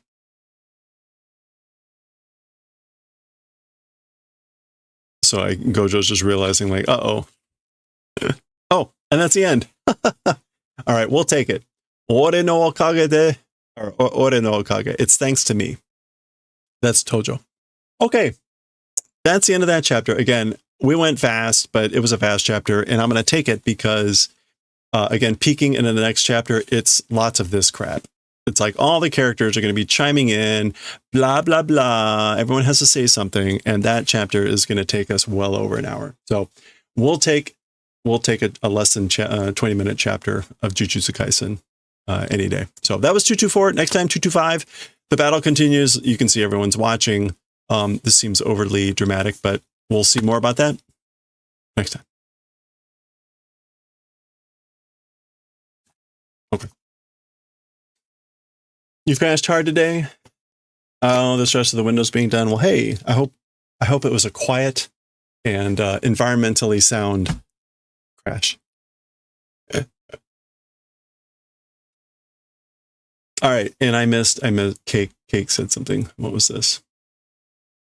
You made your famous roaring taco mac, and someone had an undiagnosed lactose allergy and ate the mac and was brought to the ER and found out that my mac was enough to not bring the thunder, but the entire story. I don't know what that means, but it sounds like you had an exciting day. So I hope they're okay.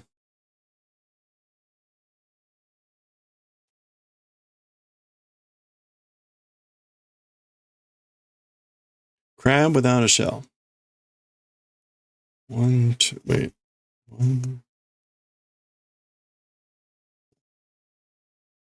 1, 2, 3, 4. Yeah, okay.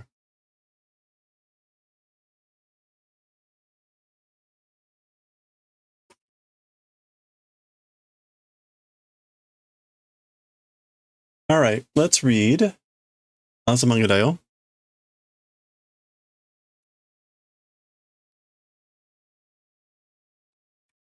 Volume 3, Chapter 4.2, Part 1.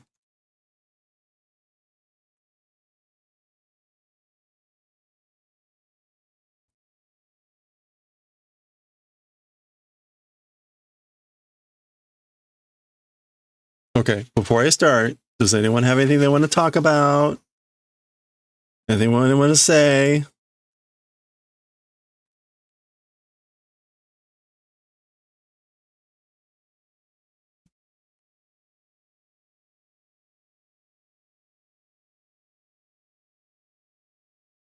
Yado nashi yado kari.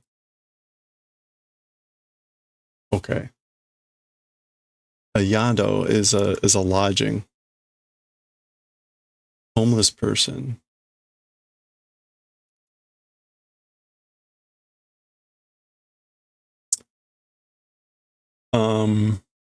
Last call for talkie time. Yado kari. Yeah, hermit crab. Okay, that's funny. This will be fun. All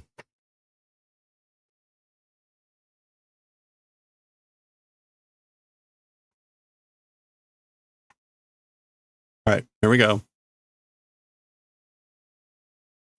I mean, what typically happens has already happened, which is like half the people have already fled. Here we go. All right, let's read Chapter 4, Part 2, Volume 3 of Azumanga Daioh.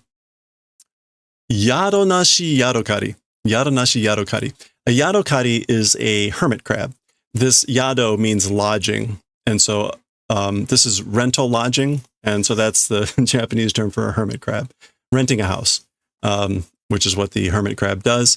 And then yado nashi is without a house. So basically a hermit crab without a house, or a hermit crab without a shell. Kotatsu ga katazuke rarete mota. Okay, the kotatsu cleaned up. The kotatsu was cleaned up, or like we put away the kotatsu. Kotatsu is the heated table that's got the blanket that typically the heater is under the table. You get under the blanket with your legs and stay warm during the winter. So because it's getting into spring, they've put away the kotatsu. Atatakaku natta shi. Because like it's gotten warm. Atatakaku natta. It's become warm. Mo haru desu yo. It's already spring. Demo kotatsu ga nakunattara. But the kotatsu, if it becomes nothing, if it goes away, watashi wa doko ni ireba e en yaro? Answer me, in what place if put in is good, I wonder. So like, where's she going to put her legs now? As for me, in what place if put in is good? Meaning like, where do I put my legs now? I wonder.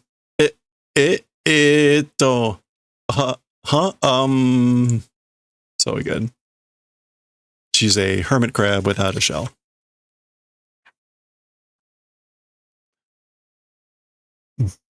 Butaman. Pork man? Pig man? What is the man here? Butaman. It's not man in katakana, so it's probably not pork man. Although that would be funny. Oh, steamed spun with minced pork filling. Butaman. Okay, so steamed pork bun.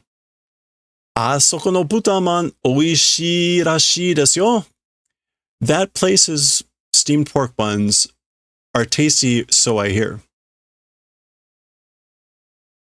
Oh, and you can see the sign says Butaman. Butaman. Pizza man toka Gratan man to ka nai no ka? So like a pizza bun and things like that, or a gratin bun or things like that. Does it not exist? So isn't there a place that does like pizza buns or cheese buns?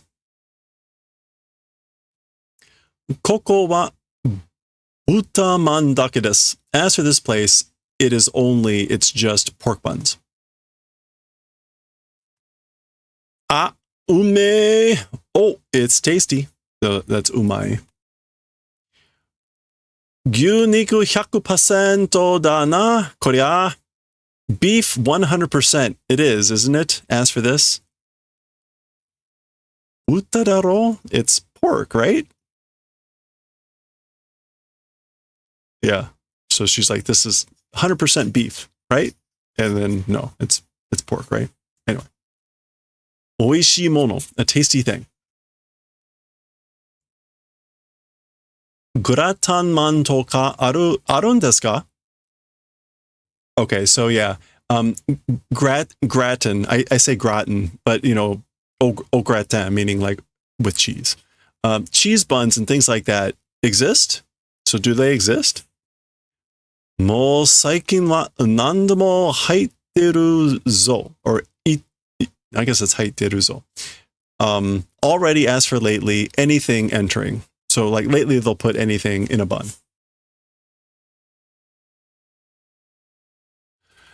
Chio-chan no okonomi no kobutsu? Kobutsu wa nanda? Fukahire ka? Okay, so Chio-chan's favorite item, as for that, what is it? Is it fukahire? So is that kobutsu? Yeah, favorite dish. So what's your favorite dish, Chio-chan? Is it fukahire? Oh, shark fin. Is it shark fins? Fukahire man aruzo. So shark fin buns exist, you know? Meatballs. Owa, kodomo ga iru. So wow, a child exists. A child exists. Meaning, I guess, like you are a child because you like meatballs. Meatoboru. Kodomo ga iru. Like we got a child here. Saru. That's either to go away, or it's a monkey, or we'll find out. Kodomo ja arimasen. I'm not a child. Kotomo. Okay, so she's just kind of singing a little song, looking at the vending machine here, saying, child, kodomo. Ja, Tomo-chan wa nani ga suki? Well then, as for Tomo-chan, what liking? So what do you like? Atashi ka? Oh, me? Banana kana? I guess it's bananas. Baka ga iru? Ugh. An idiot exists. So yeah, we have an idiot here. And then that is monkey. Okay. Akan. Akan is like no good. Oh no. It's no good. Mame chishiki? Something about bean style?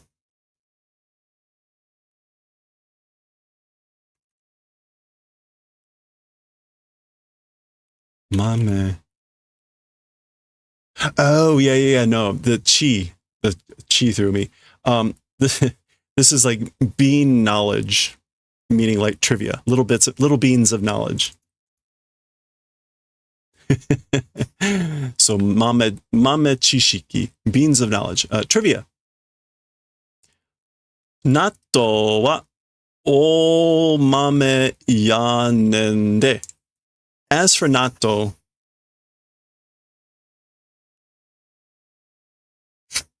that is natto, right? As for natto, it's big beans.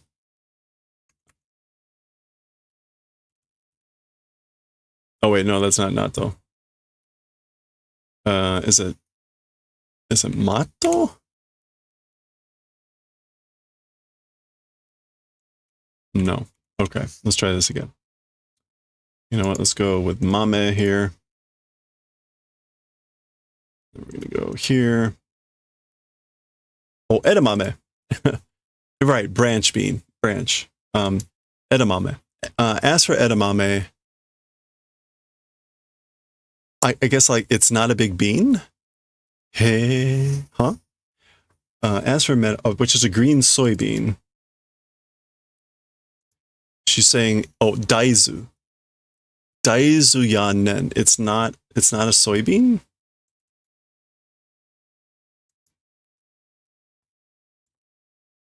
Akan wa tomo-chan. It's no good, Tomo-chan, or you're no good, Tomo-chan. Huh? Okay, there's some joke here or something I'm not getting. I'm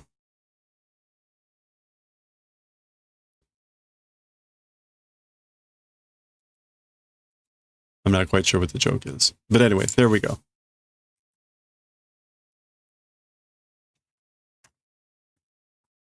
Maybe someone can chime in and explain. Kiji. Time. No. Kitai. Kitai. Need to read. Read. Kitai. Hopes or expectations.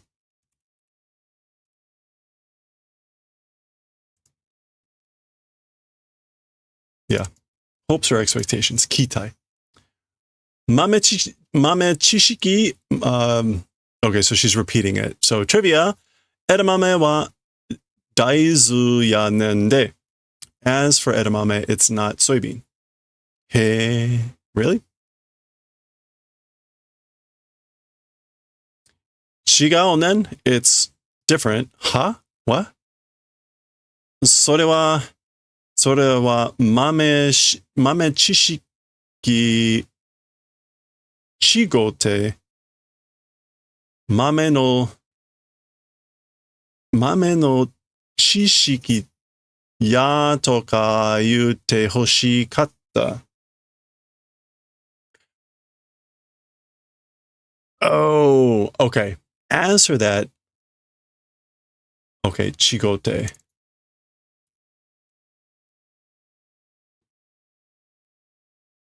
I don't know what chigote is.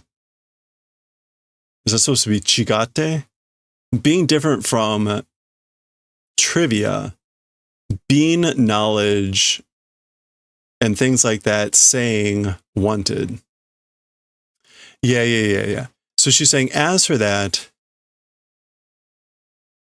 it's different from trivia, which is like bean knowledge about beans and things like that. You said you wanted. Gomen. Oh, sorry.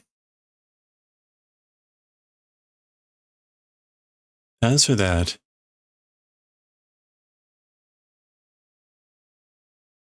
I guess that's what she's supposed to be saying. As for that, yeah, toka. Okay, yeah. So it is from the fact that trivia is bean knowledge. I mean, that's what the kanji are, but it means trivia, like small little bits of knowledge. So she's saying, for what I just did, sorewa,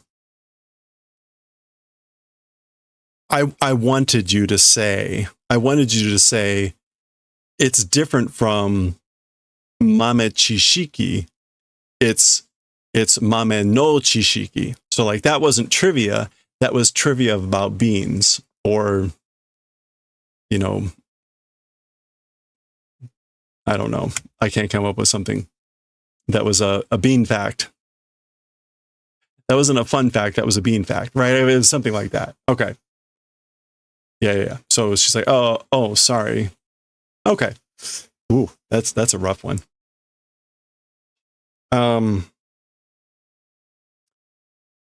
This is like abundant. Yutaka? Yeah. Yutaka na souzou ryoku. Sozo is imagination and or ideas. and Ryoko power. So this is like an abundant,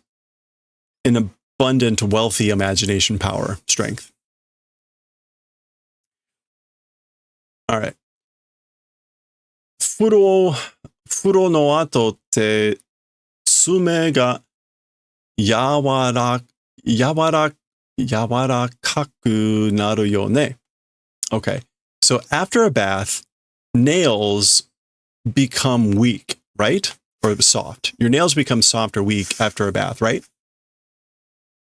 Oh, we're all over the map here today. De, kino furo agari ni ashi no tsume ijite tara. So, yesterday, bath agari. I guess that's I guess like getting out of the bath. Getting out of the bath, the feet nails, the toenails, ijite tara. When I was ijite, which is like bullying, tampering with, touching. When I was touching or tampering with my toenails after a bath yesterday. Peri peri te kire hajimete. They started to cut with a peri peri. I'm not sure what. I'm not started to cut with a peri peri, the toenails. それがうまくいかなくて、だんだん福い方向に that thing, like not going skillfully, bit by bit, to the deep direction. Kya! Okay. So this is not anything anyone wants to hear, right? She's peeling off her toenails, but like apparently it was going bit by bit too deep, or a level too deep. Yeah. Gradually deep direction, ... And of course, Chio-chan is freaking out about that.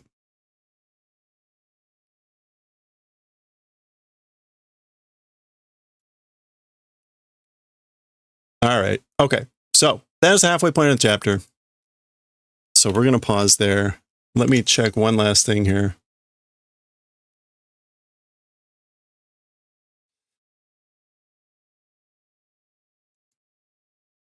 Okay. So there we go. Toenails. That's the halfway point for the chapter. Poor Chio-chan's being traumatized by the story. We'll see how that finishes up and what all other crazy stories come up next time. All right. Okay. Oof. Okay.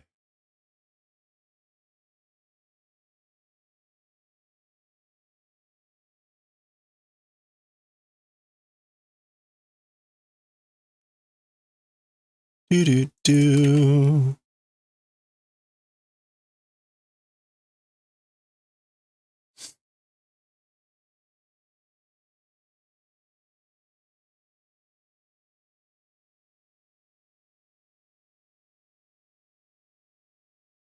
All right. That's it. Okay, we're done. Ba-da-da.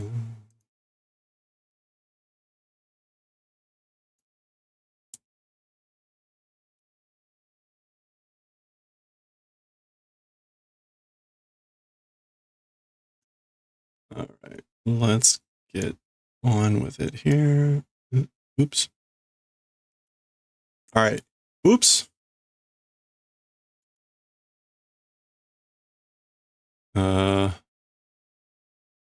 Wait a minute. Why isn't it?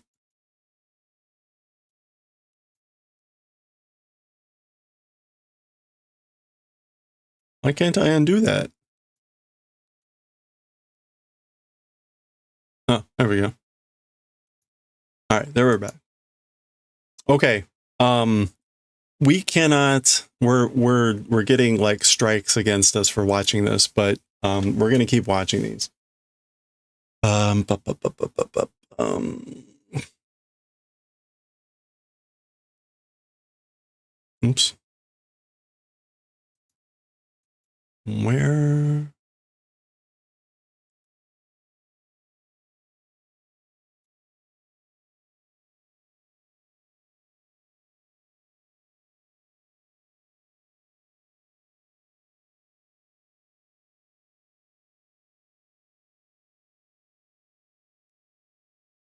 All right, we're done with the crab. I guess we'll look for order.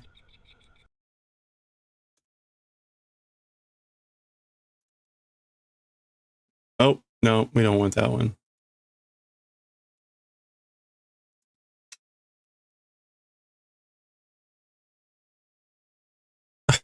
Okay. Maybe we can get this to be a little bit smaller.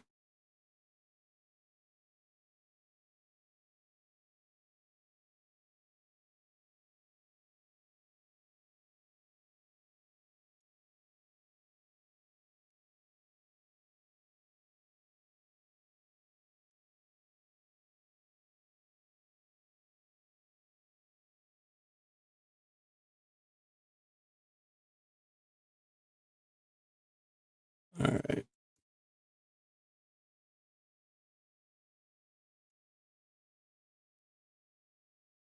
Okay, there we go. All right, I think I can survive. This looks lumpy. And for anyone that knows, am I going, so these are my bind off stitches, right? Am I going into these two? Or am I going into these two? Or can I go into all three?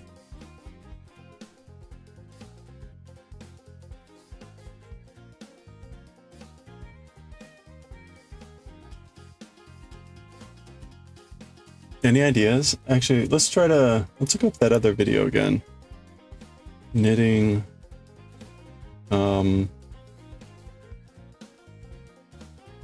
Stitches.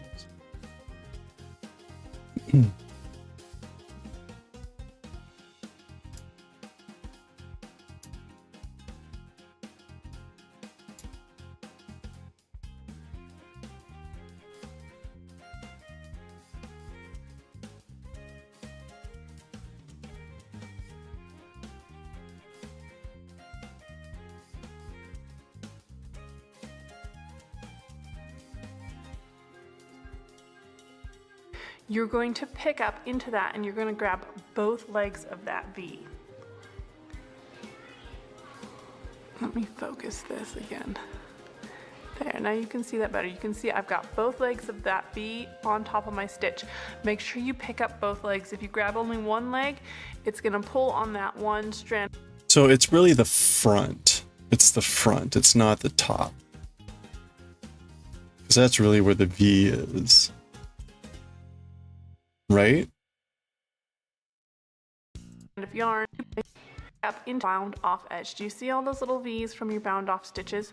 You're going to pick up into that and you're going to grab both legs of that V. The funny thing is though, she's clearly looking at the top. My top, I think these are the V's. They're on the front.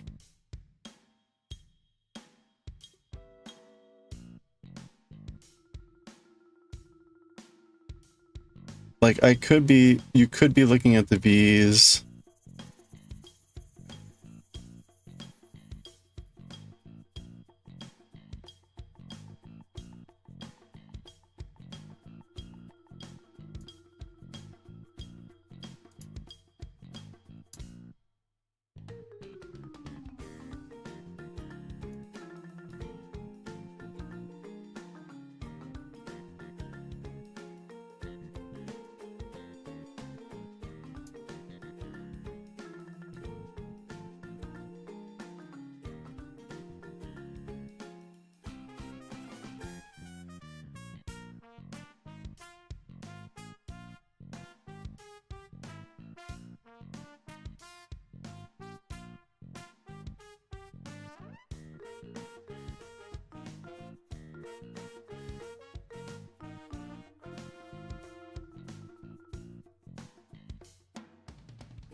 Hi, I'm Roxanne, students with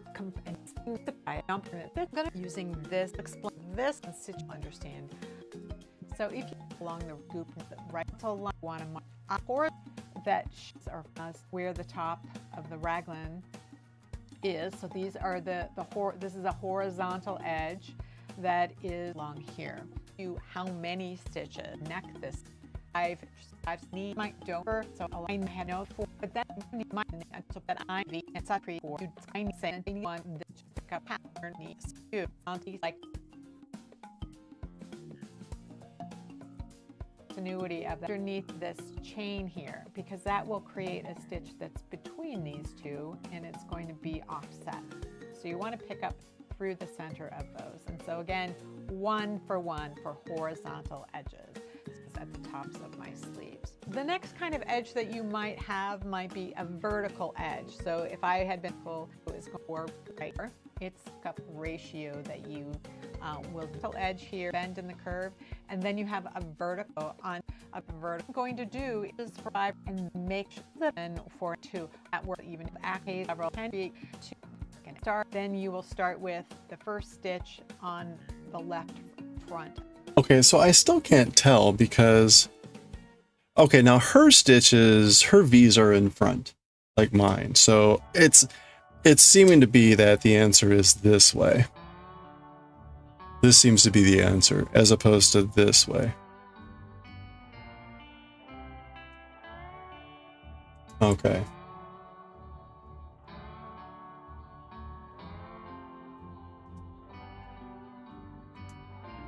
Welcome to top right dog in the row. It's going to find a column of knit stitches, go up to the top in the very top hole, and it should look like, set that aside. I did a long tail cast on, so I have kind of a twisted stitch on top. Okay, so she doesn't even have the same. We're going to take our yarn right hand when we start. So I'm going to take my yarn and I'm going to kind of pull this yarn over yellow stitch here. So then I go over one hole, which is this one right here. It's at the very top of a column of V's. There's a hole. So I'm going to go into that top hole from front to back. Again, you'll see two strands of kind of, so out of this column here, so we move one more. We have just two underneath the hole of all these yarn. It's called hole. So you're going to do that all the way around.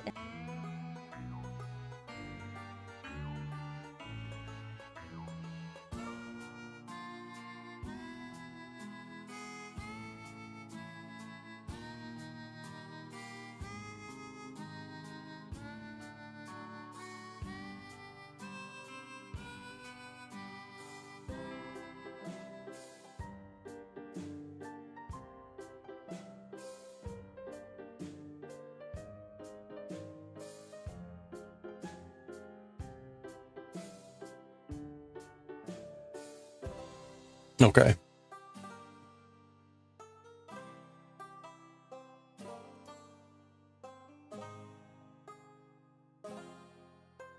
Very easily at the end, and then in goes the mixture. And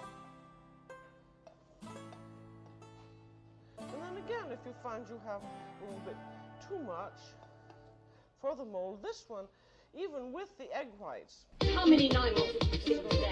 Hey, Phoenix, how are you doing? Child.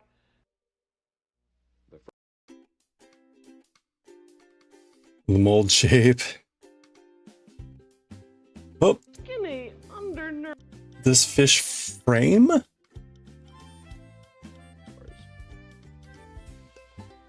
This skinny, undernourished object is a fish frame. Fish frame? Alright, well.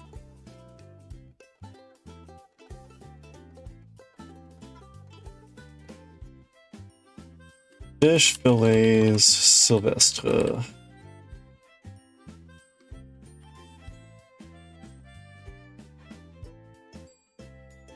This skinny, undernourished object is a fish frame? Okay. Alright, so...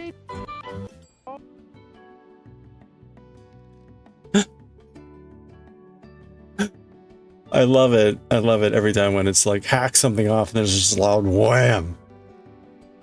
Okay, where was? Bon appetit. Okay. All right, I feel like I was hearing another thing. Hold on.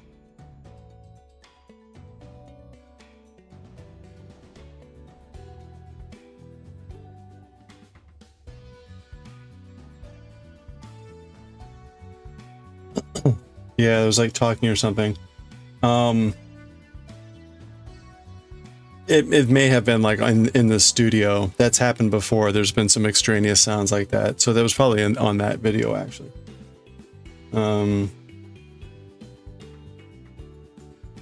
Okay.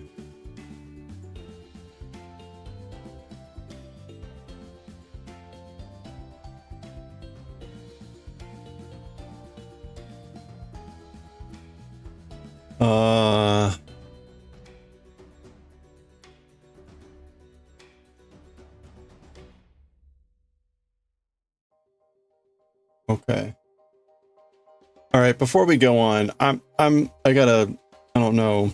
I'm supposed to, right? So we're on this diagonal and I'm supposed to pick up every three and every 4. But I don't know what stitch I'm supposed to go in because like if I go in here, ooh. Oh, what happened there? Uh-oh.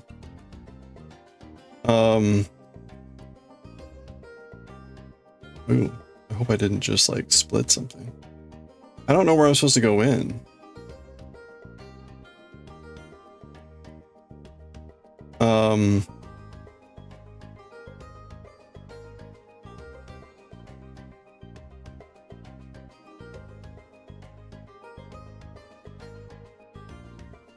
At least that's like not going to cause a big like opening.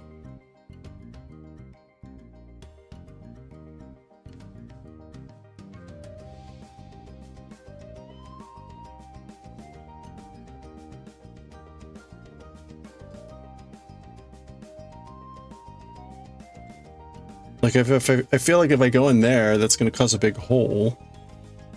There's a big hole. Like maybe there, but like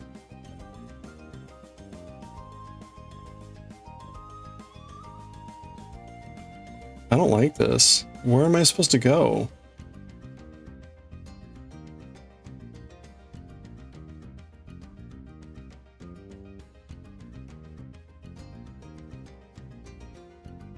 Is it supposed to go like in between?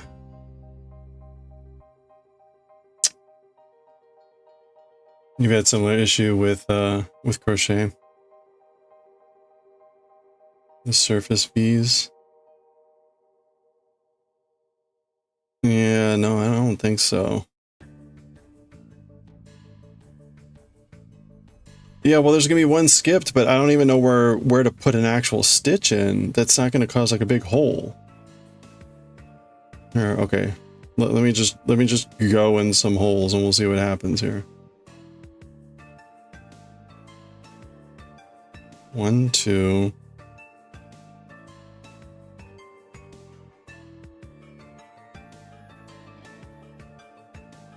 One, 2, 3. And then we skip one. And then I go in the next one. I guess it's at every knot. But see, like look at that. That can't be right. It's just like a massive hole.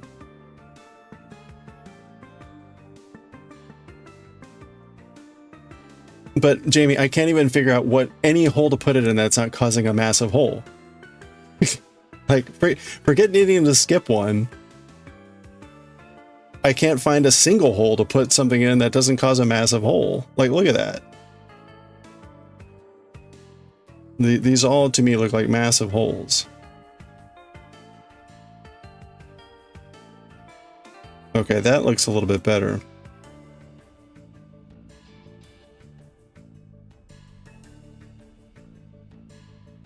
Ugh. No.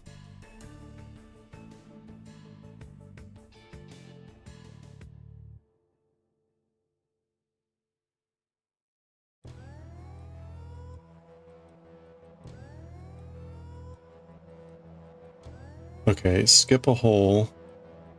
The next hole is here. Like, look at that.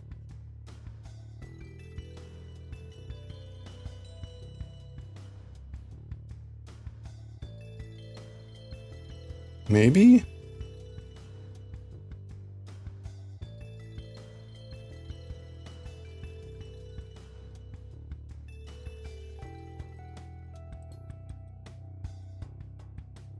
Skip.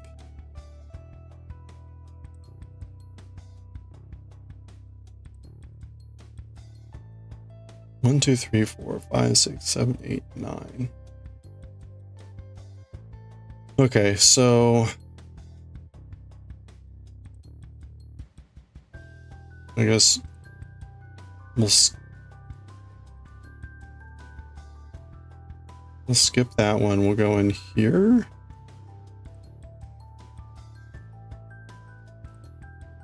Hey, thanks, Phoenix. Like, no, that doesn't look good.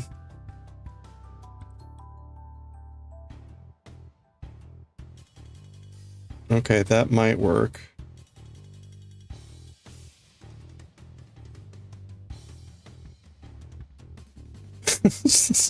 Every time it's like, oh, that'll be the good place to... No, that's the worst place to stick it.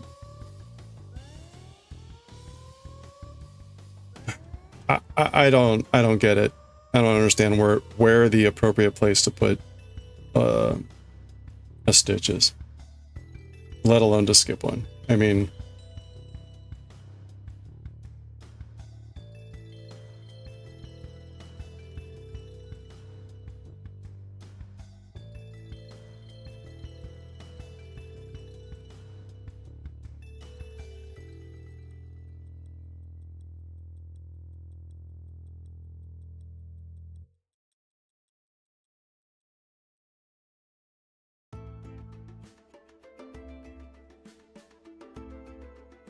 okay, we'll skip that one. And then go in this one, I guess.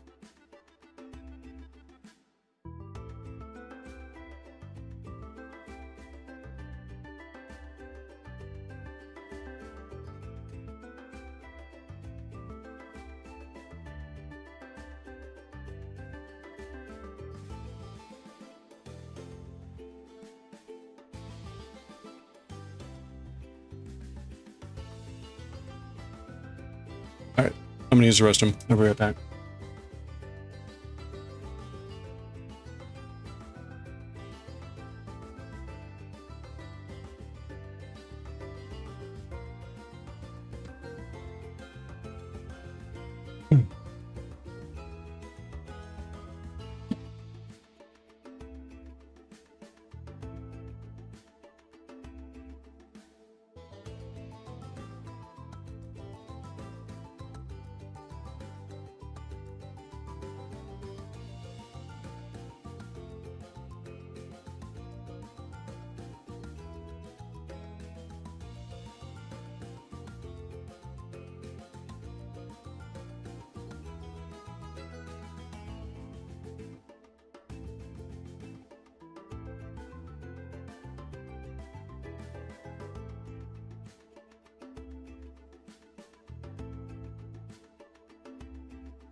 All right, let's see if we can figure this out.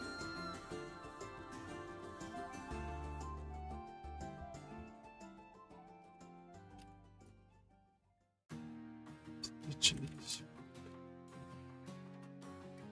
Angled silage.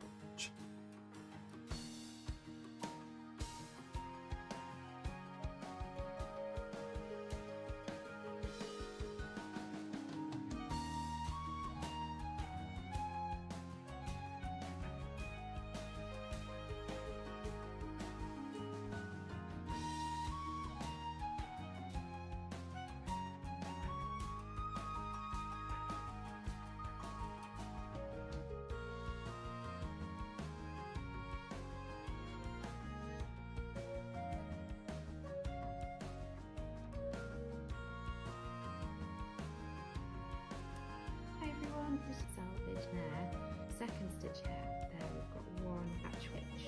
For example, that one there stretches across two of the actual rows that you were working. So can you see the second stitch here, there we've got 1, 2 rows worked, but the selvage stitch stretches across those 2 rows.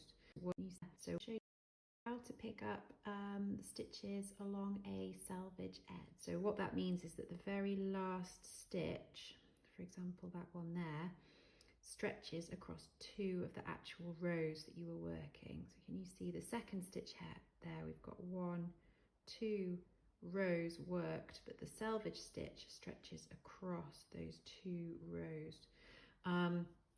So to pick up along an edge like that, you've got a couple of options. One option is simply to pick up in the middle of the second row of stitches, so that you have 1 stitch per row to pick up into. But you can actually pick up into the selvage edge by either picking up, so counting that space as 1 stitch, and then the space where the selvage edges actually join together, which is there, you can pick up into the middle of that as well, and that would be in effect your second stitch. So just as an example, let's say you were asked to pick up 5 in every 6 rows along this edge. I'll just show you what that would look like. So if you were picking up 5 in every 6, you would start by picking up into the middle of your first stitch,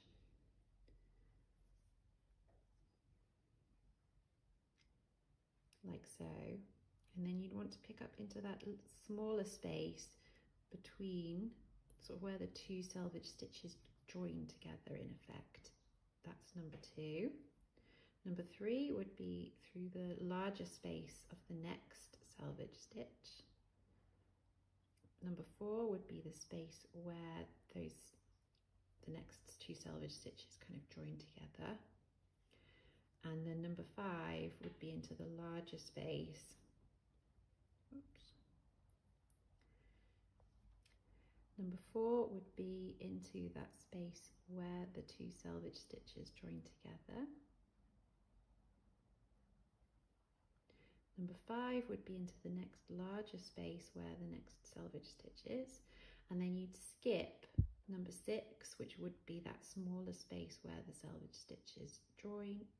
So you'd skip number 6, and that way you're picking up 5 in every 6 rows.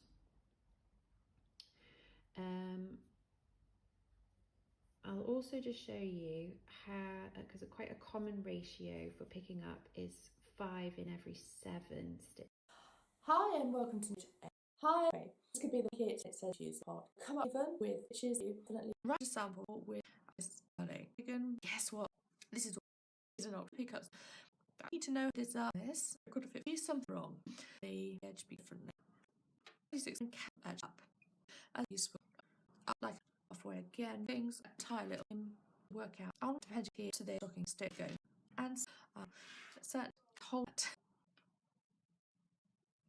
And quite often in patterns you will find that the ribbing at the end, and so we're going to pick up 6 in this first part of the ribbing. 1. And what we're doing, now you can choose, you can pick up the right at the edge, which is the 2 strands which make up the edge stitch, or you can pick it up, so you're just picking up one of those strands. It doesn't matter, it just kind of when you're 3 towards that first marker. But instead of 3, so that is, we know it's even because we had that marker in there. If we were picking up 7 along here and then 15 along the next bit, then it would feel completely uneven. But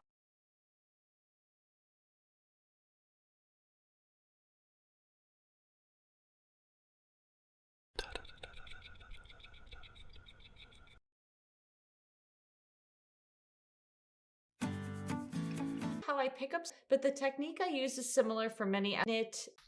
Soundtrack, that's over here. So 16-inch circular. I have these horizontal V's. Insert my needle of the a nice long tail, even nice like this. Like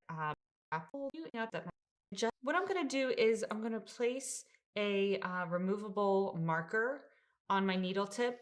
This just comes in handy as we go and we pick up the rest of the stitches to keep track of each section that we're at. Then it says to pick up and knit 2 stitches at the top of the left shoulder. So that's the area that's kind of in between where the back neck stitches were and where that 3 needle bind off seam is right here. So somewhere in this area, we just want to pick up 2 stitches. And I like to make sure I don't pick up right on the edge. I like to go 1 stitch in. So I'm going to pick up, let's see, I'm going to go right into here. And where exactly you pick up, you know, is up to you, just depending on how it looks. So that's 1. And then I'm going to pick up into the next one.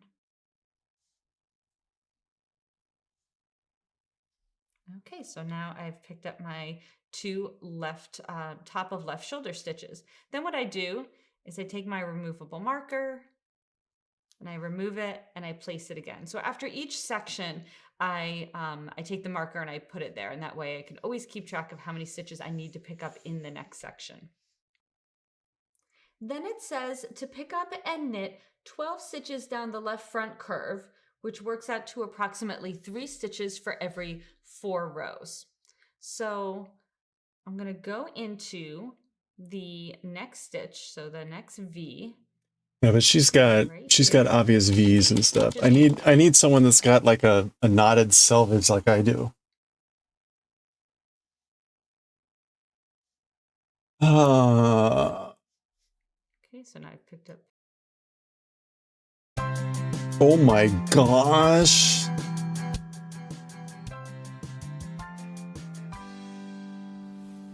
For other have the fabric block would rib begin swatch this block and just would air work to the earth your has been going to start clean a under college and so the middle needle people we're going to seal center and so 5 there. So we're going to pull in this stitch here, which appears to be the last stitch that's horizontal, and pick up a stitch. So we have 6. Then you skip that hole and you go straight up to here where you can call it pick gap, but it does not. That's where you want to.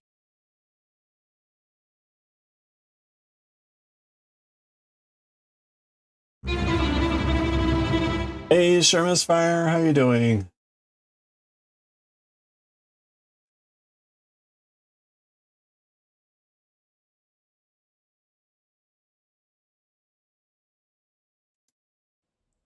Hi, Emma Gorgeous here. We are looking at work. So, without more ado, the pattern will use armhole. Don't want to pick up the back because seamless. That's the first. But as we're going through all the stitch, we're ready to low the bind. Okay. 3 minutes stitching off the back of the you can talk in here. Right, we're going to knit into the last stitch at the end of each into onto the tip and go. Okay, this isn't helpful either. Oh, you're sick? Oh, I'm sorry. Yeah, I've oh, if you didn't see, hold on. If you didn't see Discord, um,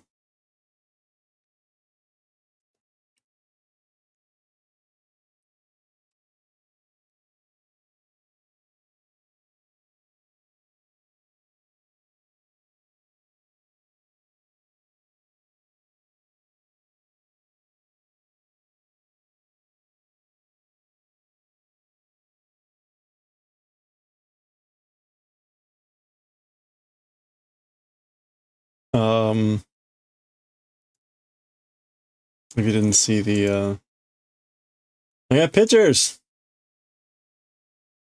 Finished seaming the sweater. So it fits pretty well. Yeah, I'm excited. You know, I mean, right, a little long in the sleeves, but hey, right, you can roll those back, and maybe like a little long in the in down there, but I think in general, like I'm pretty stoked. So, but now the problem is we're trying to do the neck. Yeah, thank you. I'm excited. But the neck. So, so here's the problem with the neck. Here's what I'm currently trying to figure out.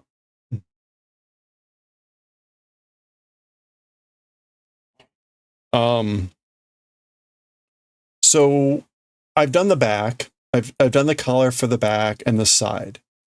What I'm having really a lot of trouble with here is the diagonal on the neck. So the problem with the diagonal on the neck is this is what all the other surfaces look like, right? It's a bind off stitch, and it's really obvious that's 1 stitch, 2 stitch, 3 stitch, 4 stitch, right?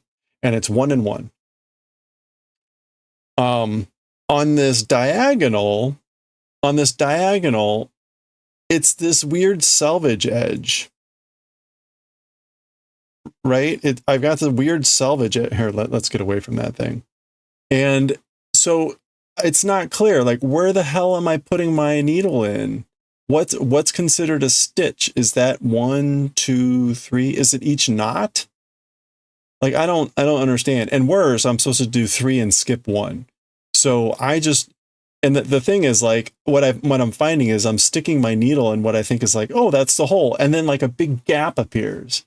And it's like, well, I don't want a big gap in between the neck and the sweater. So I'm gonna undo what I have here, because I am not happy with how that looks.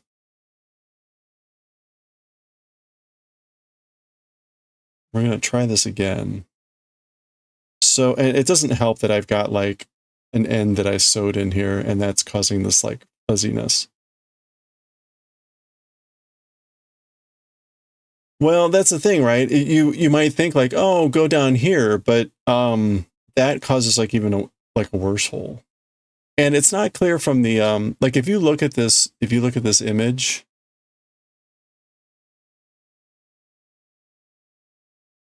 if you look at right near the collar there, that diagonal band, that is this. Like this diagonal, well, you're not seeing my arrow, I don't think. So, but there's like a diagonal band that follows the curve line next to the neck. And that ends up being, pretty sure that is this. So it looks like, it does look like they go in here. I'm just not understanding what hole that I'm supposed to go in that doesn't cause like just a big massive hole. And again, like I'm also not sure what constitutes a stitch. Is it, I mean, because like if I look at the top here, I see 1, 1, 1, 1, 1, and then it's like knot 1, knot 1. Are the knots stitches? Hold on, can I zoom in? Well,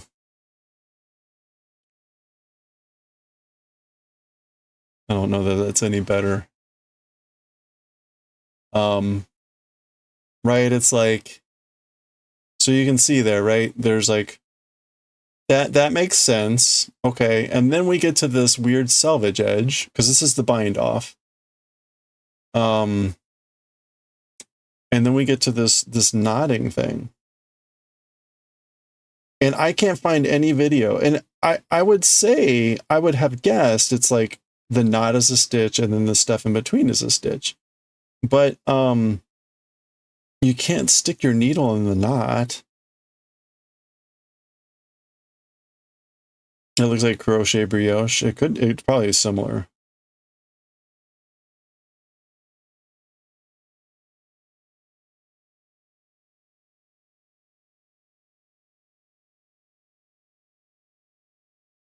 Hold on, let me trim this up. This is driving me nuts. Okay. Yeah, so like I can fake it. I can fake it up to here, and then I just don't know what constitutes a stitch.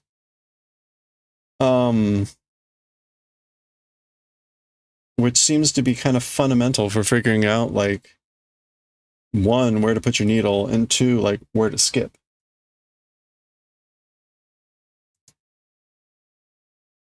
Okay, you know what? Let me...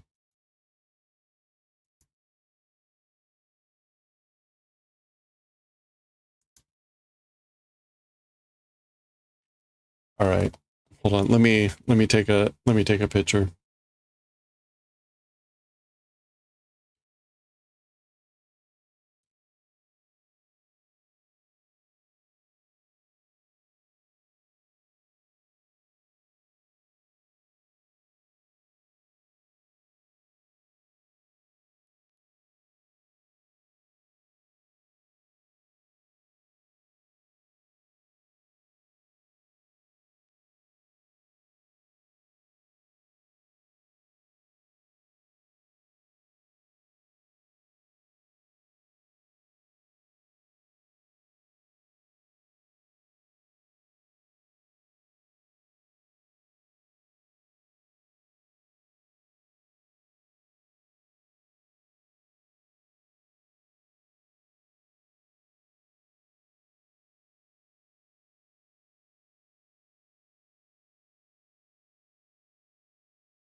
See if you can find a video. Yeah, I mean I'm completely gone.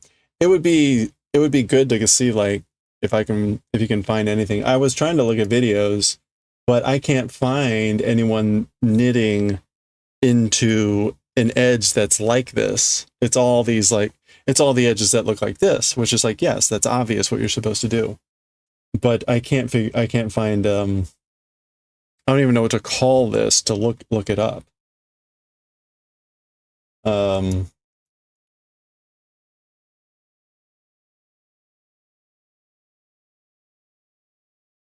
Is it,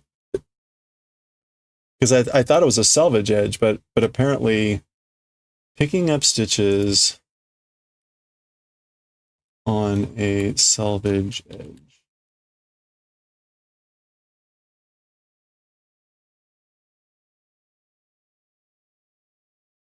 Yeah, see, like this says picking up stitches on a selvage edge, but I don't think it is.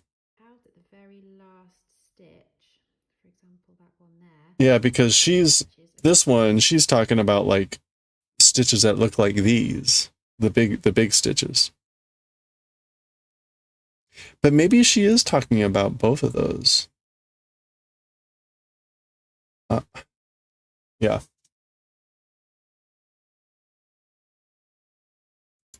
All right, here's another one. One more cover. You stop one picking up, pick up, is that you always nail the one on the edge here. So make sure you make your edge. I've already started run this. It's not any harder. It's just spacing.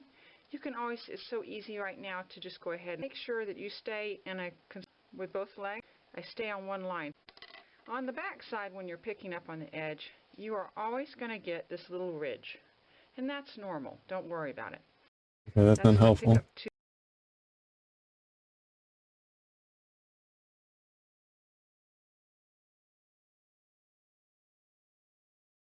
If you have a spare cable or cord, you can easily Mm. avoid picking up stitches altogether.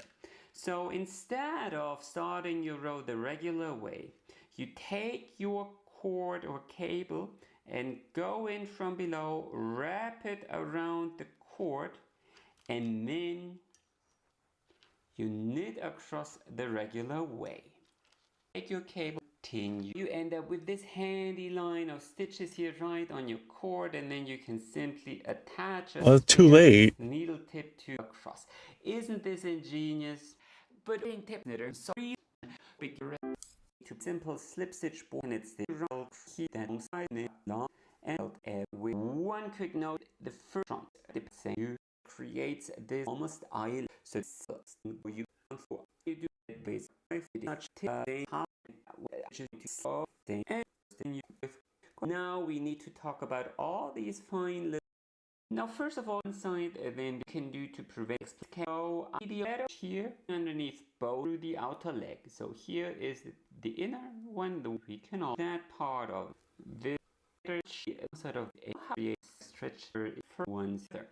And these of all these regular knitting needle and by go through, and this will and also to prevent so you get into the leg behind grill. So it kind of fit is bristled and I feel the smooth rate of well created. Let's do that again. Go. I see do and from the up you from and the same you can. You don't have to do those rows later. This where they might see low core edging it. Obviously, it's like a knitting. You pick up the same loops later. The pick me is still so opposed to this idea. Let's take a look. So here is the pitted and the problem my edging up this portion together. You want to get narrower here anyway, and if you knit a reinforced heel, pick to selvage and simply knit across. So this is just plain stockinette stitch all across. The edge will appear to be almost knotted or so, so it There we doesn't go. look all that nice. But since we pick up stitches from it anyways, no one is going to see later on, so it doesn't matter if you ask me. However, this edge here has so many more little holes and loops where you can pick up stitches from. So you can easily match your gauge, and it's very, very easy to calculate that. So my row gauge was roughly then 7 here for to pick up 7 stitches. It's that simple. Simply divide the stitch gauge by row gauge, not really. multiply it by 10, and then you know how many stitches you need to pick up for every 10 rows. So this means when it comes to picking up stitches, I simply skip every 3rd stitch in my case. Typically for stockinette stitch that works out for most people. So here this loop I'm going to skip. And Okay, he is going into like every loop. 2 stitches and skip the 3rd. See, I go. So if I want to consider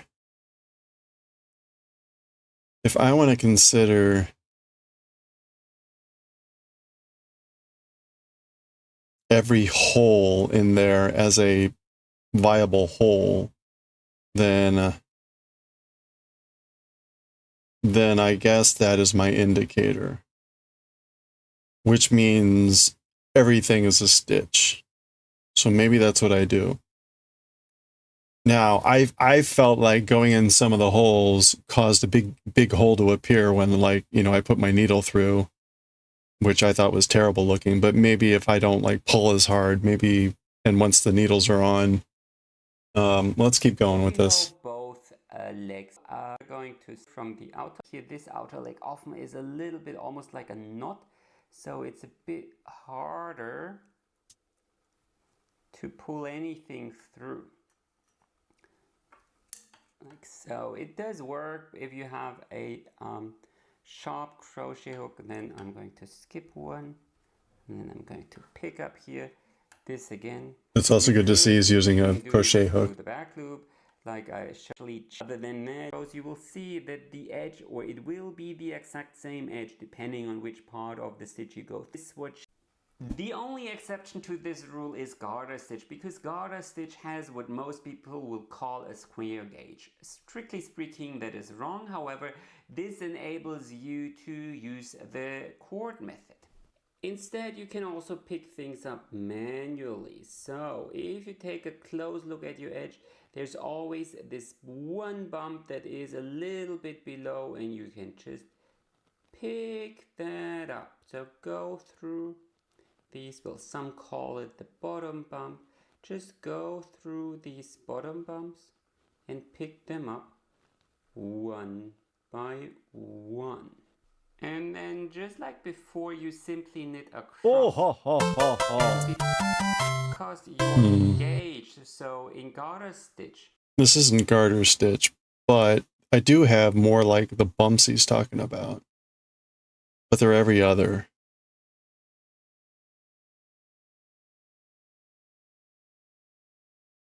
Ugh. Okay. I don't know. The row gauge will always be a square, so that's why you don't need to do any math here. A very, very neat, seamless, and in pattern transition. This here, right side here, is very, very neat. Don't together horizontally. Way this a row V this low you go. See you down here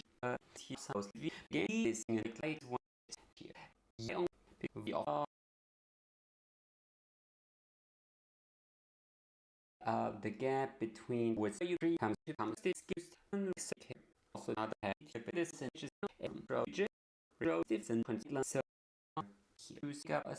and all the actual this is only such a valid technique and okay. All right. Not helping. Not helping.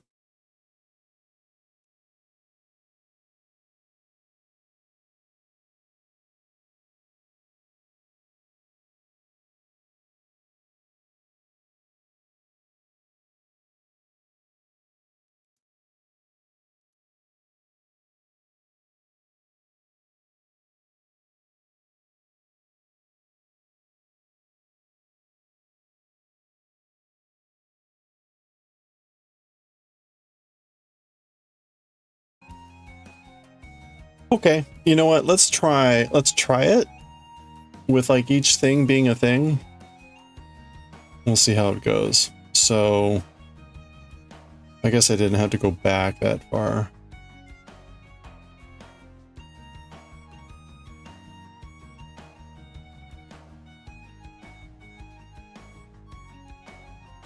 One.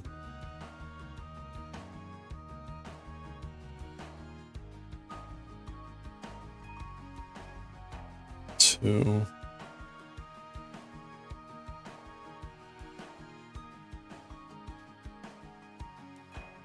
Okay, so the first thing we're going to do 3 and then skip 4. So that's 4. And then we'll go here is 1. And then we'll go here is 2.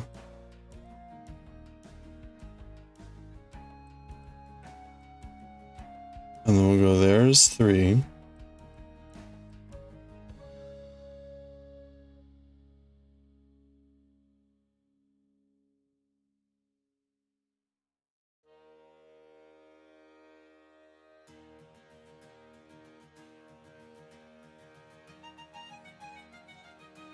Oh, thank you. All right, let's see.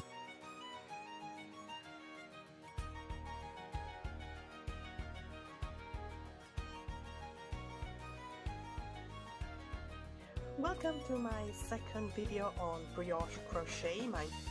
So let's look at the side of this part here.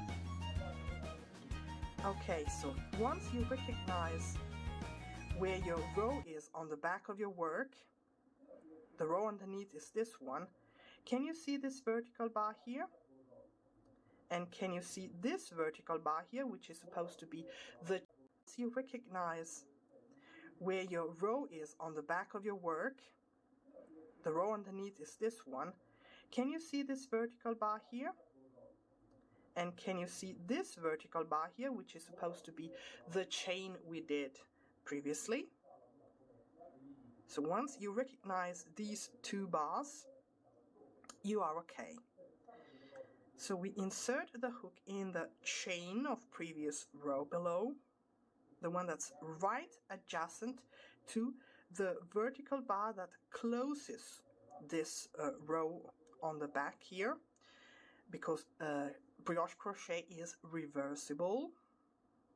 So we insert the hook here and here on this vertical bar that closes the row. So I do it like so, and I form this kind of swallow, the bird, you know, when we drew it as children, that forms a cross on front. Okay, so, and you can also see that it somehow creates a V here, the swallow I called it, that sort of continues the back row here. Can you see it?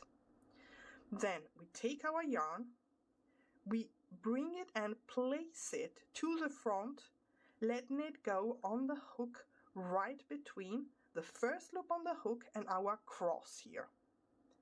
We keep it in place with our finger, then we bring it to the back again, always keeping in place this the yarn that's in the middle.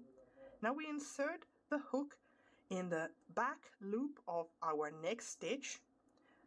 That's the first of the two we have left unworked in the rows below. So here, always in the back loop. Now we yarn over and we pull through this back loop, and then we need to pull it through all of these loops here.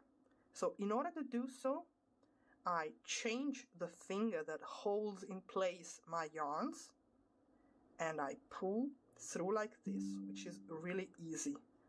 You tug a little and you have created the first stitch, the first joining stitch that joins the last row with the previous one, okay, and goes a little bit Okay. Huh.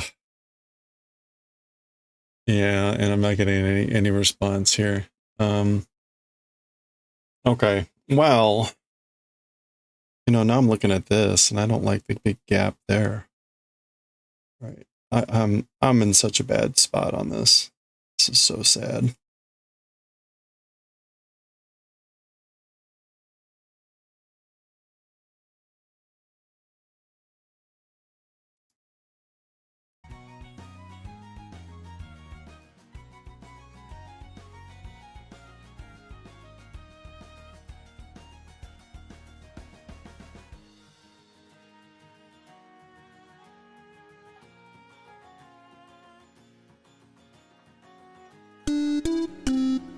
Yeah.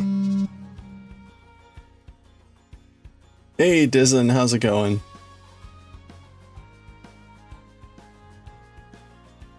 Well, it's a good example of like the instructions are probably obvious to someone that has done this before, but not to me. Like I don't know what this means. I don't know how to count what counts as a stitch.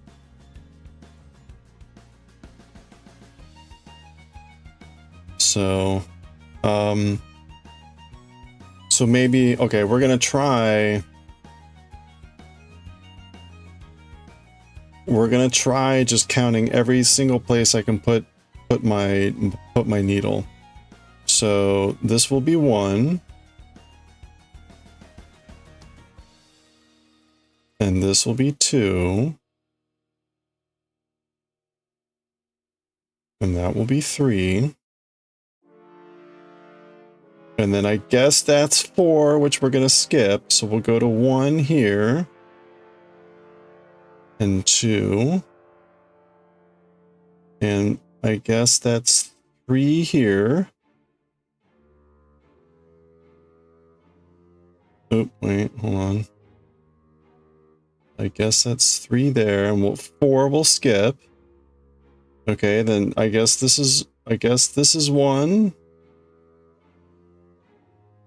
And now that looks like 2. Okay, and there's 3. And there's 4 will skip, so then we go into 1. Hey, thank you for the follow. Okay, I mean, that seems reasonable. Hey, Crafty Candy, how's it going? Do you have any experience picking up stitches on a weird selvage edge?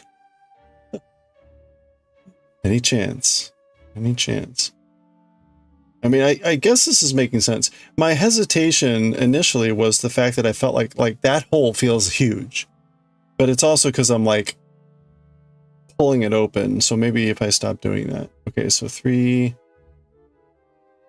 Okay, and then we'll skip 4. And then 1 is kind of this thing.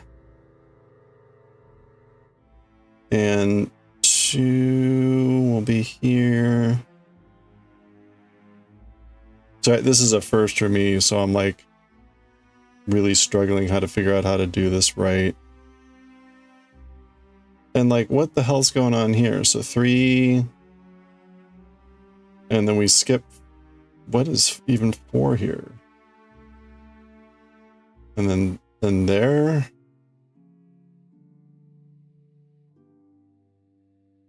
I don't even know what the hell's going on there.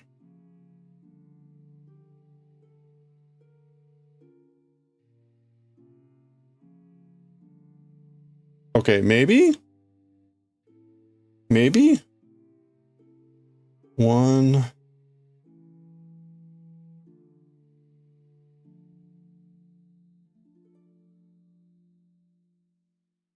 2, 3, and then we skip 4, and then we have 1. Actually, let's go in there. 1.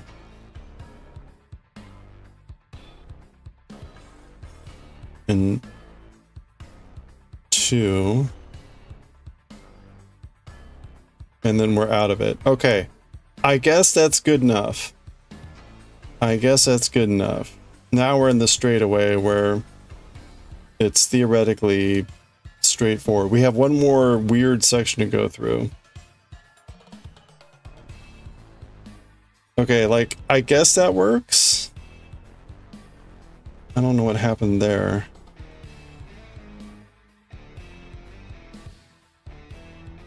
What happened here?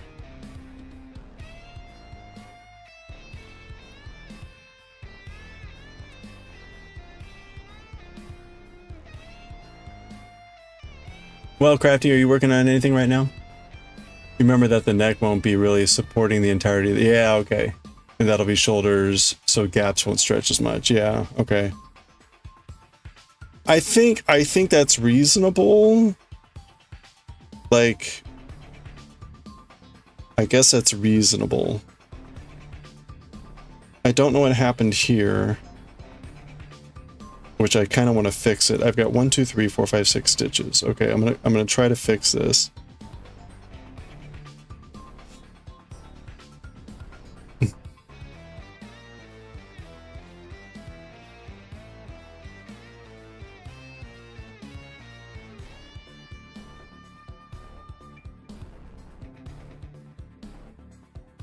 One, 2, 3. Skip 4. 1, 2, 3, and then again we're out of it.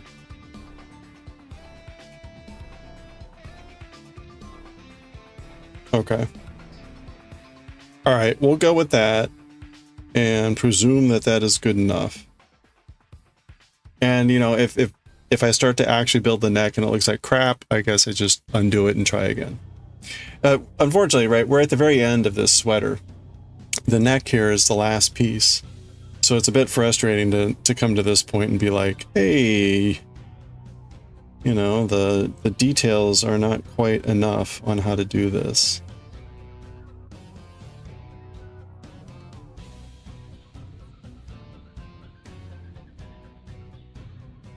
Okay, so there we go.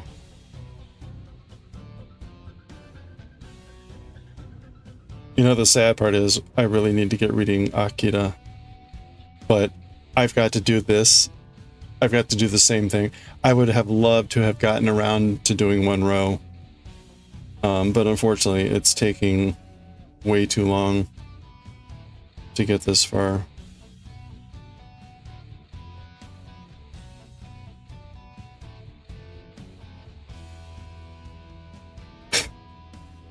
And it's so hard to pick up these stitches. Oh my gosh. This is really frustrating.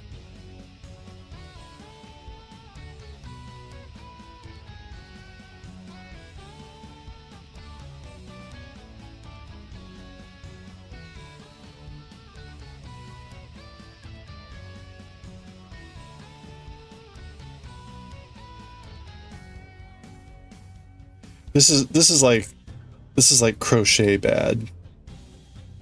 You know what, crochet where you're trying to pull through the yarn, but in the process you're also pulling some other strand that is not supposed to be coming through, but you can't just pull the one you want to pull through. That's exactly what's going on here.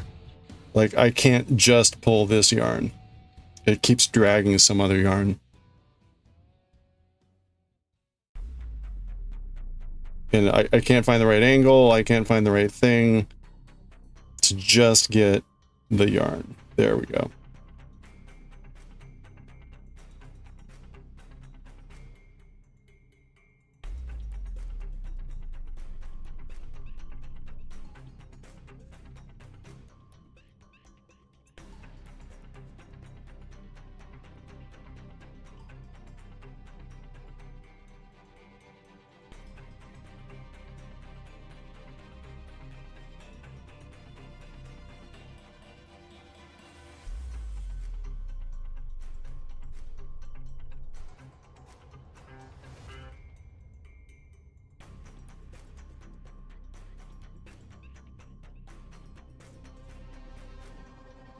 You know what? I need to look at how much. I need to look at Akira. I didn't do that. See how bad this is going to be. If it's going to be a really bad chapter, I'm going to have to. We're going to have to switch now. What is. This is chapter 77?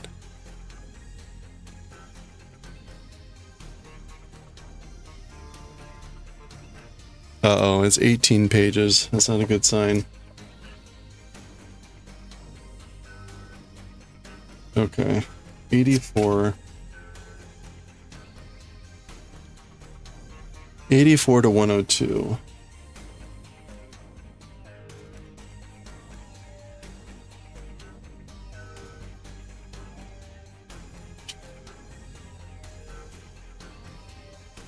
Okay. Okay, a little bit of dialogue. Screaming, fighting.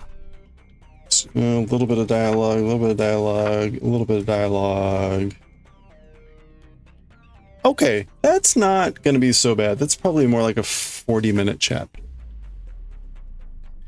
So, I don't have to work tomorrow. I'm technically on vacation, even though I'm going in for 3 hours. Please don't ask me why. But I don't have to get up at 5 o'clock in the morning tomorrow. So, I'm going to press on this. We're going to read Akira, but we're going to start later. So, because I really want to get the first round of this done.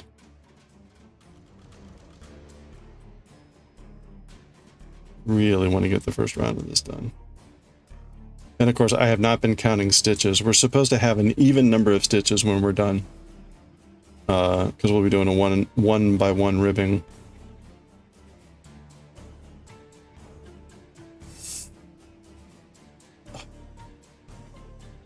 See, I don't like that hole.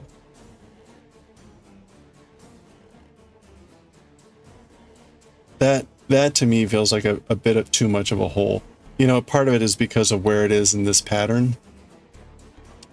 I wonder if there's a way to mitigate that hole.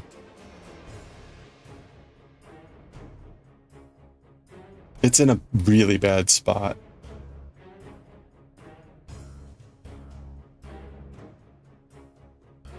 All right, you know what? I'm going back.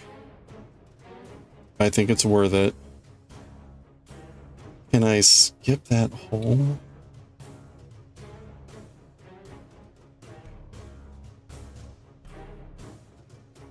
Or can I do some other... Yeah, let's just try skipping it and see what happens.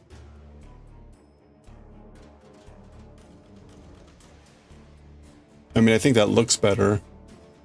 We're not like directly in it. I mean, now this one's a bit big, but let's see if we can find a better one.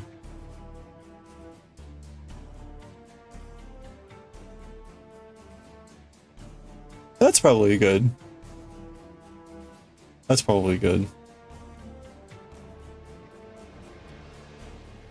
And then we can go in there anyway. Okay, that's probably better. I'm not in that hole anymore. So it can kind of... Alright. Great, now I get to redo these horrible stitches.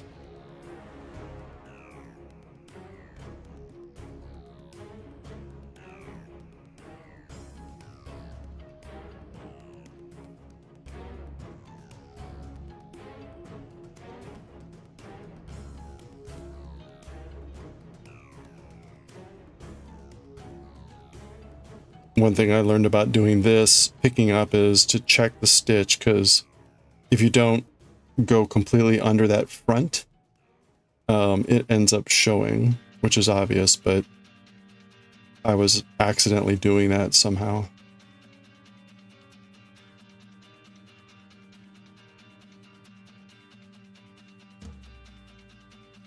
Closer to being a knitting expert. I don't know.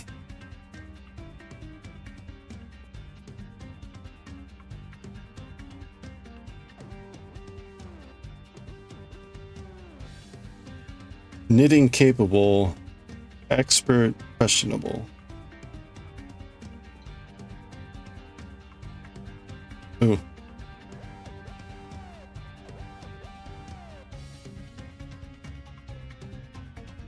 I grew up in Missouri, right? The show me state, so I'm very much like, I'll believe it when I'm done.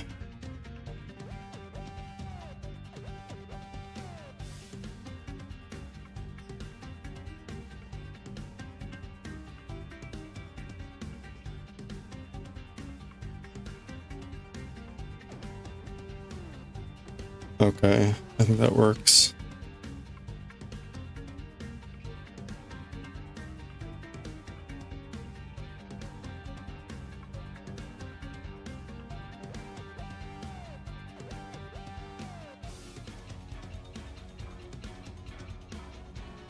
All right, I'm gonna stop biting this.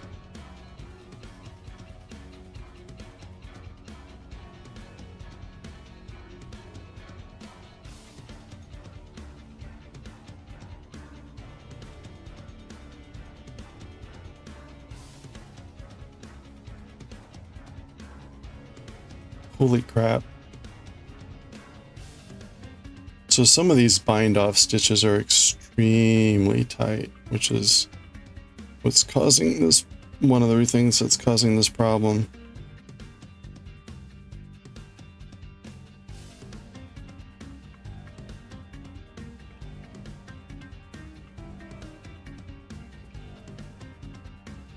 Oh man.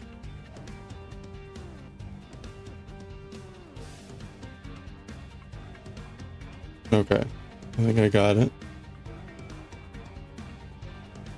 So like, if you don't know how the neck looks when you pull it out, it won't be unraveled. Yeah, right. Yeah, it'll just be like starting the neck over again,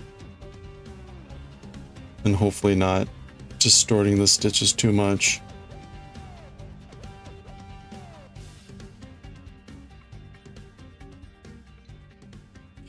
You know what? I should just give up.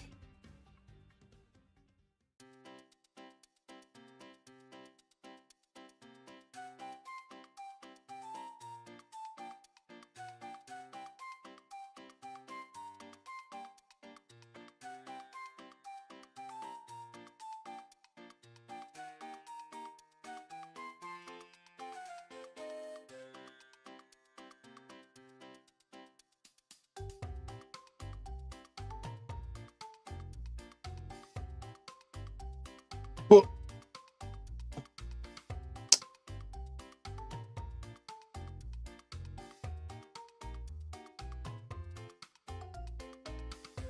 all right. Where's my back end here? Okay, I want to make sure that I'm not running out of room. All right. Yeah, so these bind off stitches are really tight. Well, it's funny, they don't look tight. But they are.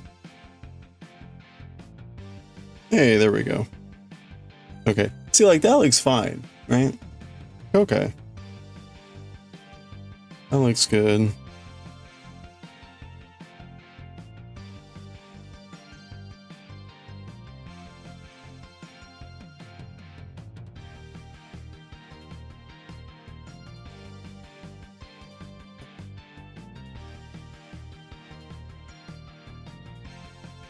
Sounds so 80s.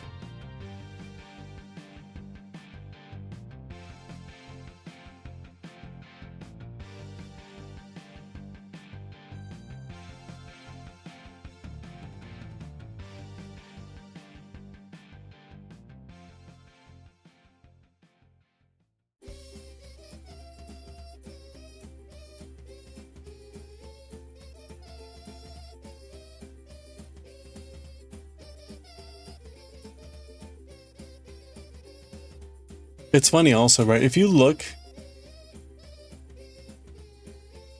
there's something I am mentally not grasping about this collar. The collar looks like it's very few stitches, but like I feel like I've got a billion stitches.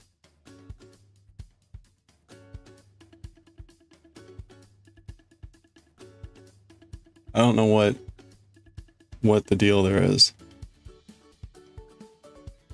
There's something about the ribbing that I'm not getting.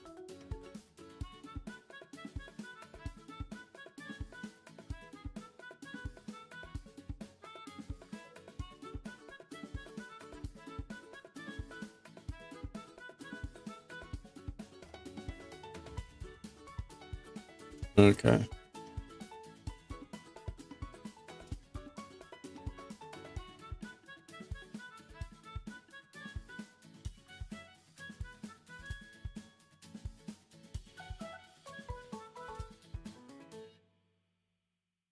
Okay, that did not work.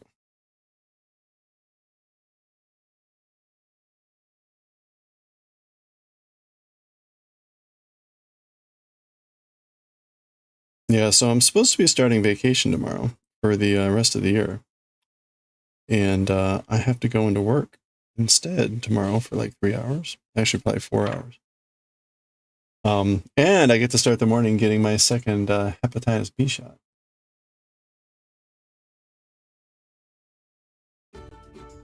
So the only good thing about tomorrow is that I don't have to wake up at 5 o'clock in the morning. Okay. All right, we're on the angle again. We're on the angle again. So let's see what we can do here. It's funny, the very first hole is like a huge hole. So let's skip that hole. Then we'll go in the next hole.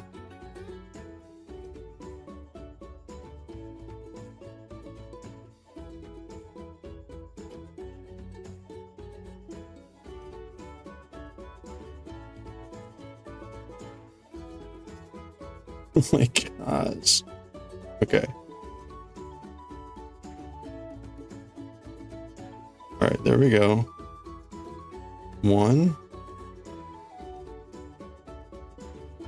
2, 3.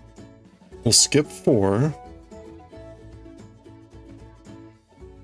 1, 2,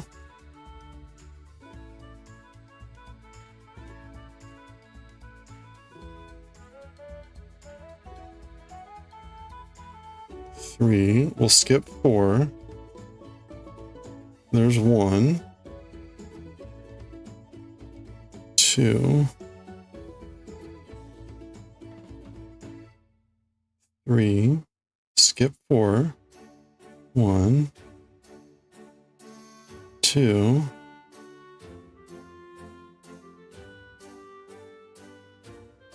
3. Oh, I hope this is right.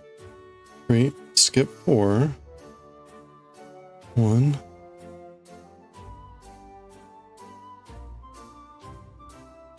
2,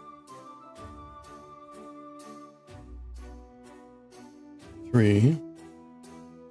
Skip 4. 1, 2, 3. Skip 4.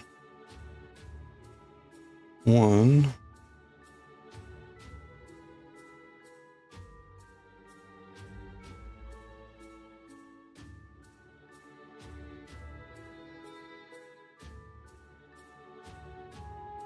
2,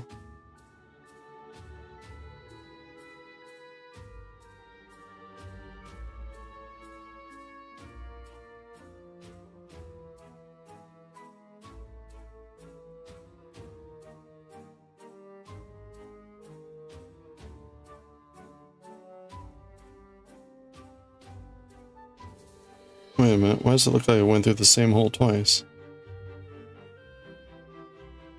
1, 2, 3, skip.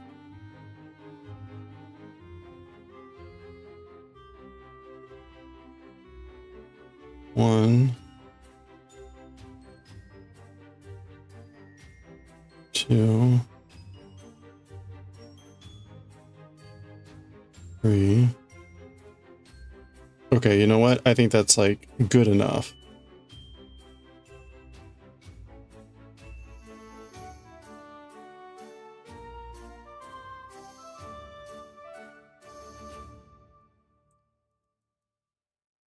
Okay, and then I need to figure out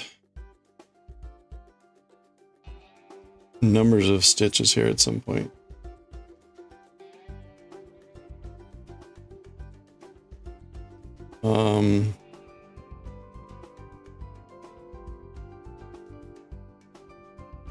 We're gonna go in 1 here. We'll go, I guess, 1 here.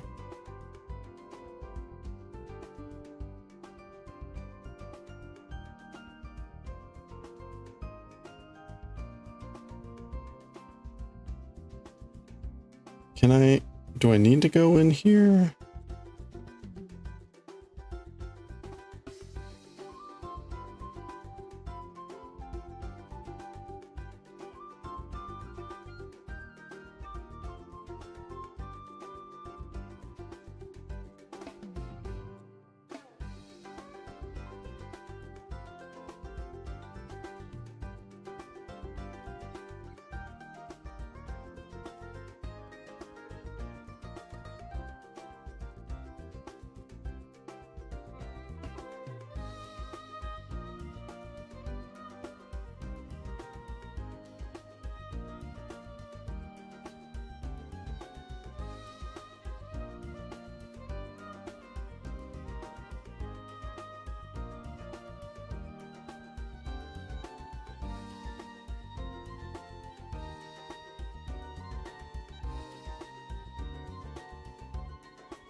All right.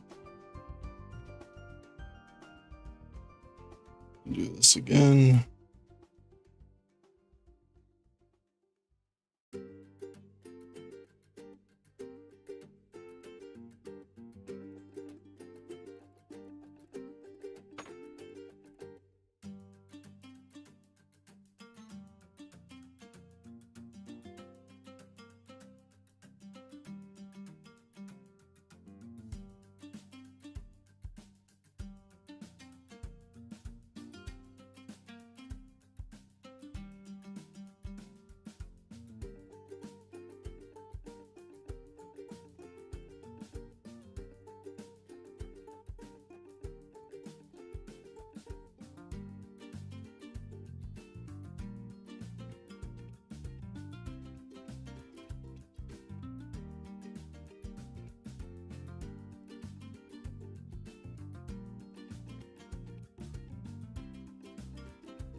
Alright, ugh, what a mess. Okay, where are we here?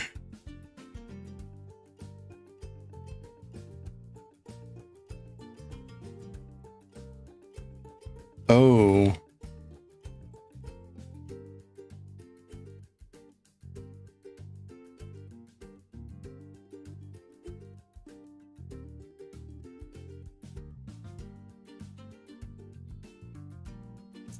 The cable might be too long.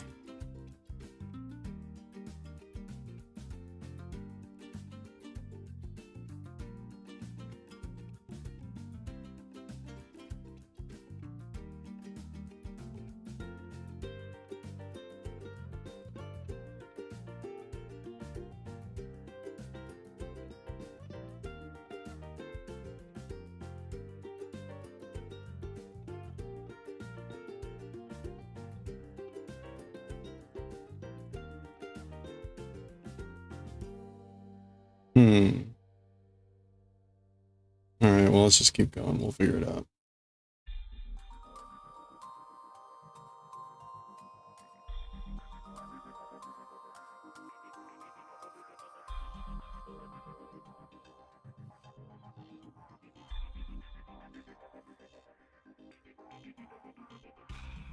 Oh my gosh, this...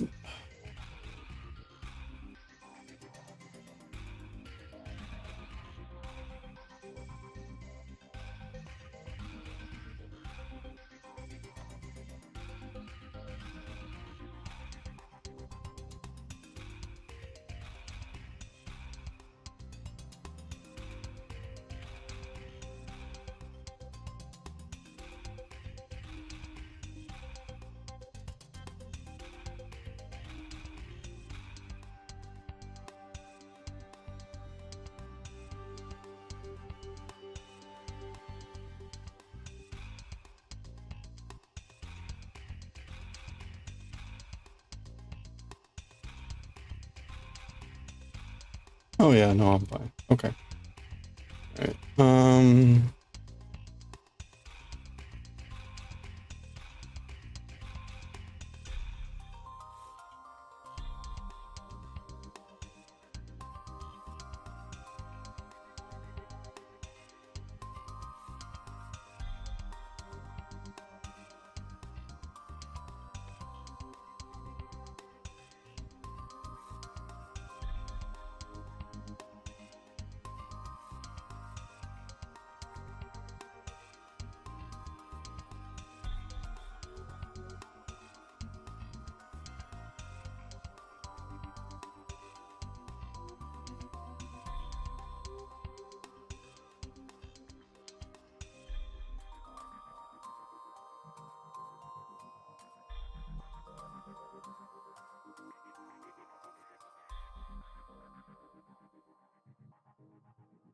okay. I'm just gonna keep using the crochet hooks.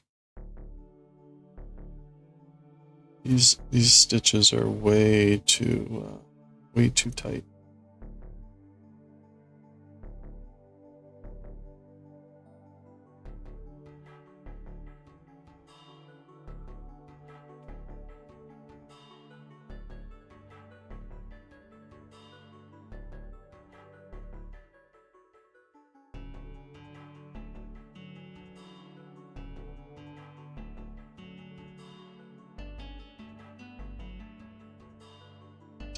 Dee.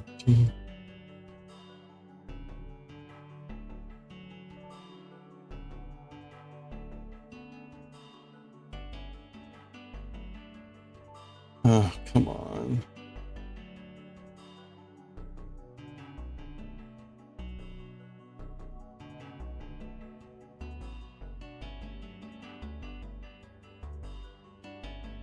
Oh my gosh, you know, I take some solace in that it's the first row that's going to be the most pain. Once we get the ribbing going, it will be pretty straightforward. Then the worst part after that will be sewing the band in.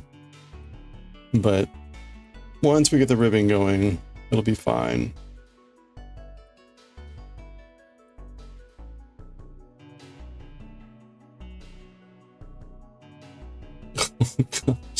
It would be nice though if I could like pick up stitches without snagging everything. Oh my gosh. Okay, and I need to figure out how to fix this. I guess what we'll do is that's 2.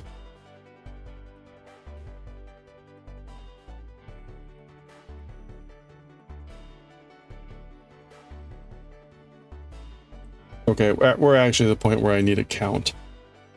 So we need an even number of stitches. So we're gonna have to count this to see how many stitches we have currently, because we need to end with an even number. So I'm gonna mark 1, 2, 3, 4, 5, 6, 7, 8, 16. That's 1 stitch. 16. Okay. So that's 20. Double check that. 5, 6, 7, 8, 9, 10, 15, 16, 17, 18. No. 1, 2, 3, 4, 5, 6. 18, 19, 20. Okay. Boy. 1, 2, 3,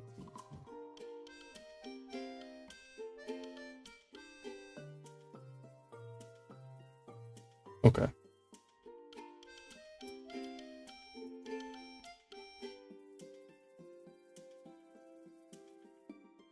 One, 2, 3, 4, 5, 6, 7, 8. 14, 15, 16, 17, 18, 19, 20. Okay, so that's another 20. 1, 2, 3, 4, 5, 6. Okay.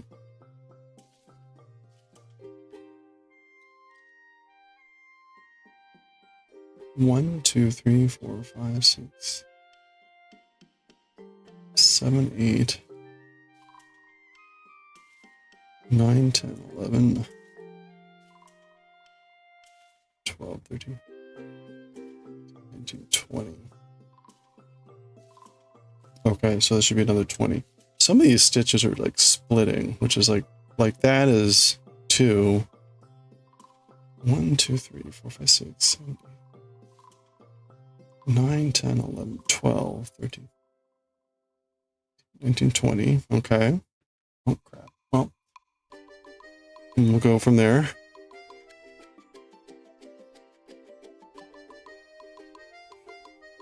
Five, 6, 7, 8.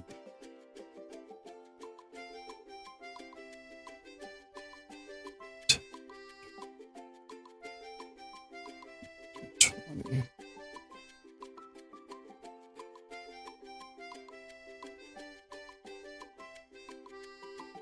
Oh. Oh.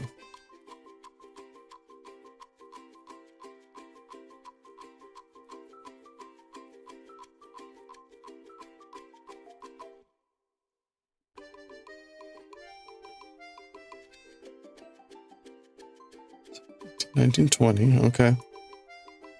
Yeah.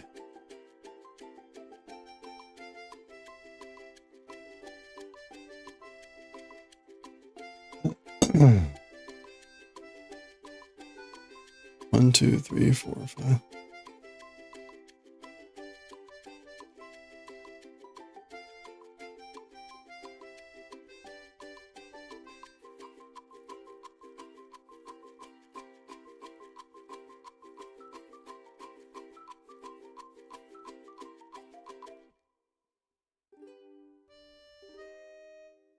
Okay. 1.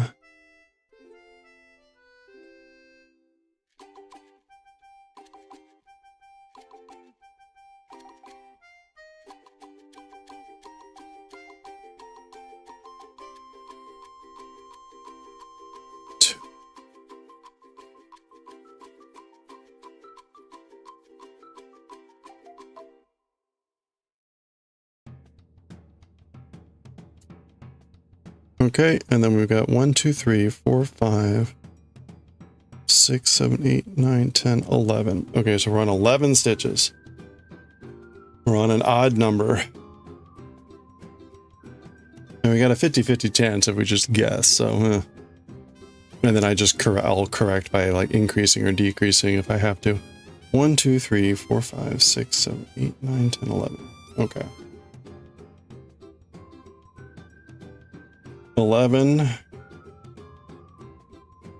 We'll go like 12, 13, 14.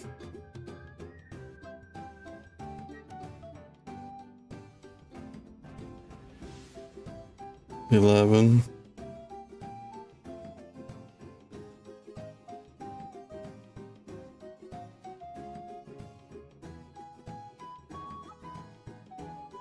Oh, hold on.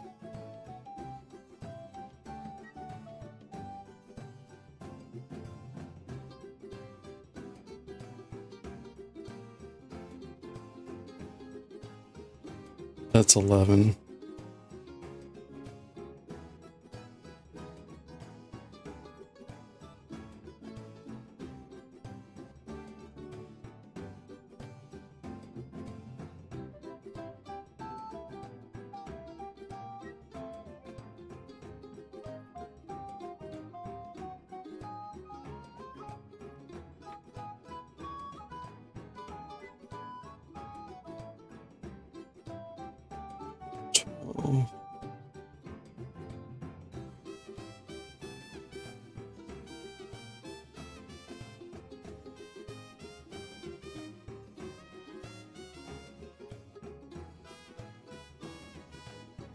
Oh, my effing F.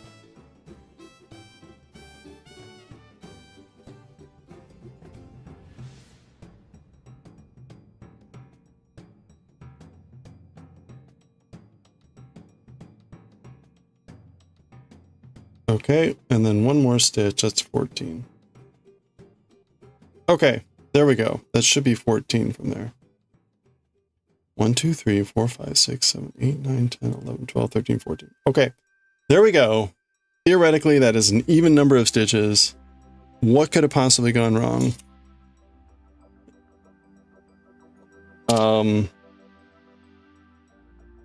Now, I guess at this point,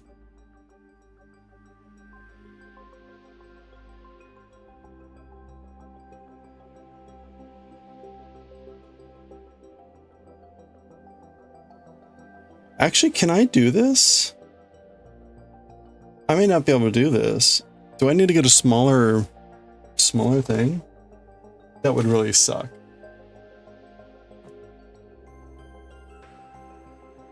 I may need to get a smaller cable.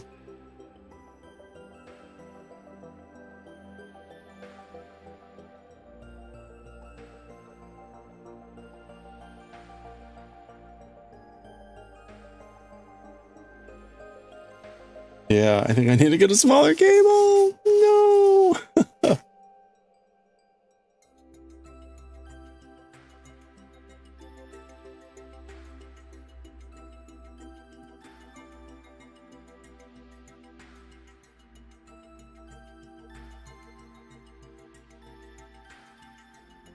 Oops.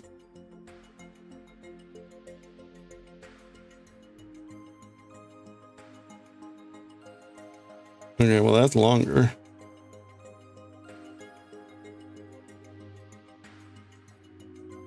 This is probably what I need. Yeah, I need like this cable. Okay, so that's a good pause point. We'll need to switch cables, which means I'll need to rethread that, which I'm not looking forward to. There's a length effect. I can't get the needles. I can't get the stitches on both needles to knit. I mean, I guess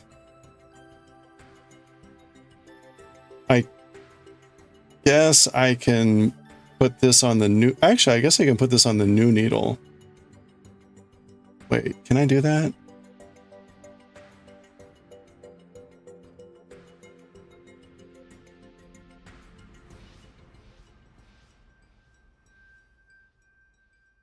I should be able to put this on the new cable and switch it that. So I won't have to like unthread it and rethread it. But I will need to switch out the cable. But yeah, so I mean I could pull it out and do magic loop. I don't want to bother with that crap. I haven't done magic loop, and I'm not going to do it like at this point. This is not the time to be learning magic loop.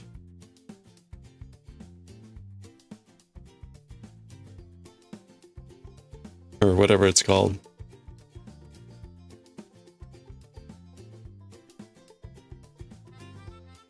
Okay. Not today, Satan. Yeah, no magic today.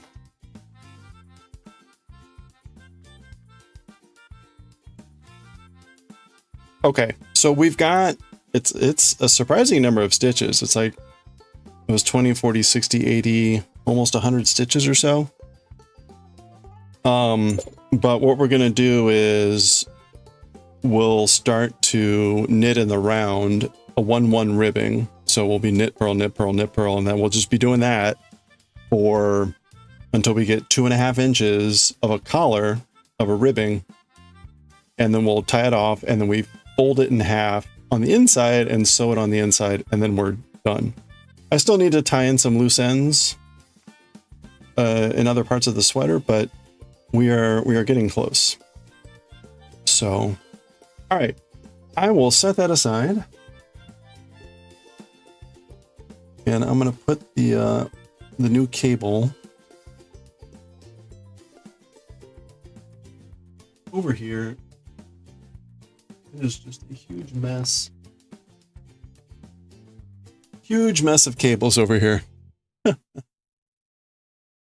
All right, well, that unfortunately took way too long to get through that first row, but had to learn through a lot of stuff there. So appreciate the help and the commiseration. Okay, let's do Akira. We're gonna read some Akira.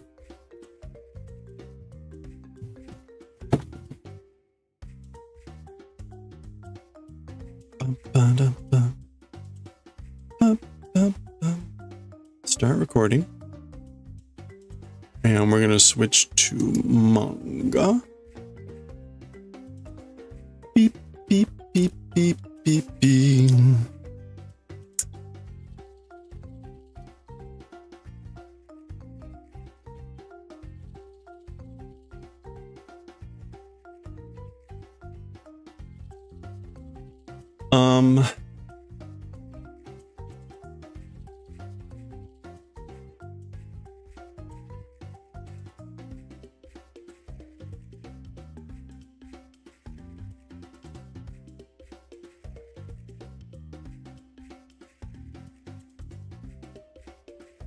Okay.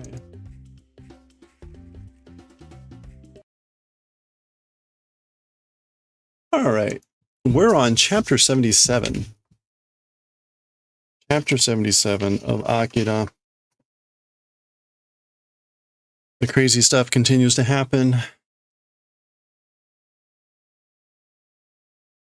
Let's add Akira Volume 5, Chapter 77. Oops. And we're not Azumanga Daioh. There we go. Volume 5, Chapter 77.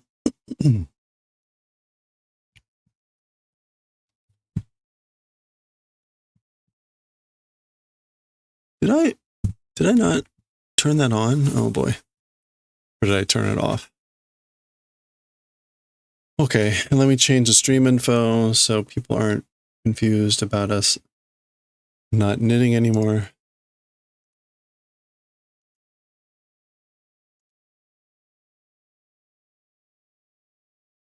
Okay. Akira in Japanese. Now, chapter 77. Oop, that's 99. 77.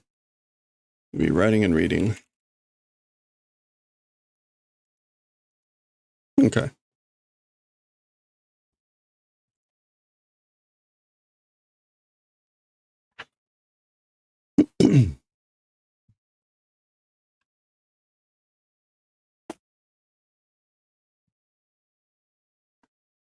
All right, here we go.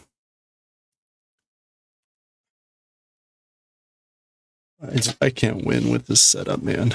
This is just way too crowded all the time. Okay. All right, let's go. Okay, let's read chapter 77 of Akira. When we finished 76, Kaneda and Kai were headed to find Kei and the Colonel. And the Colonel and Kei had run into a bunch of the Great Tokyo Empire people, including this psychic guy. So that's where 76 had paused and ended. Let's continue with 77. So we're back to Kaneda and Kai, who were going underground because the top side looked a mess. So they're down in some sort of metro station. And we can see some sign here that says something about west. Oh, was that the name of the station? It was like Oyabu or something. Bobo. I don't remember. Well, let's see real quick. Yeah, it was West Okubo. West Okubo station. It's Okubo. Or Nishi Okubo. Okay. Okay, so looking at the map. Hachiku wa doko de nori kaeru no ka nato. Okay, so as for the 8th ward, so that's where they're headed. And that's kind of where Kaneda thought he told him, but couldn't remember how or why, but 8th ward. As for 8th ward, in what place norikaeru, that's to ride and change. So this is like to exchange. Is it? Let's see. So norikaeru. Yeah, to transfer, to do a connection. So right, he's trying to figure out like where they need to transfer or whatever to get to 8th ward. This is Oizumi Sen Daro, big fountain line. So that's the name of the line. Sen Oizumi, big fountain. It's Oizumi line, right? Daro na, isn't it? Yappashi, as I thought. So he looks and he's like, yep, yeah, that's it. Tonikaku itte miyouze. In any case, let's try and go. Let's just go. That's him turning on his light. Remember, they got these bikes from Joker. So off they go. I guess that's him hitting the turnstile. Toria! That's just a woohoo, or here we go. Goban Senda. It's the number 5 line. It's the number 5 line. So I guess like that's the rail. So there's 5. Kiki! Tire squeaking. Ikuze! Let's go! Okay, so there they go. They're in the 5-line tunnel. Off they go. Back to the Colonel and Kei, who again were fighting these goons, including the psychic guy. Omae tachi wa ryokuni o shinzai shiteru. So as for you guys, you are doing trespassing on country property, or the country domain. Ryokuni. Ryokoku. Sorry, Ryokoku. No? What is this? That's Ryoiki.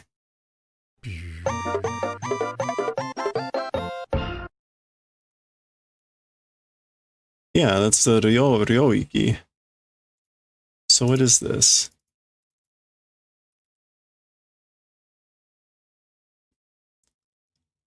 This is just a main. Oh, Ryogoku, of course. The fiefdom, the territory. Okay, so as for you guys, yeah, you're doing trespassing into the fiefdom, into the territory. And again, this is, was it Shinzai? No, we saw it at the end of the previous chapter. Shinpan. Okay, you're doing Shimpan. 武器を捨てて溶かせよ. So throw away your weapons and do, I guess like, well, like lay down.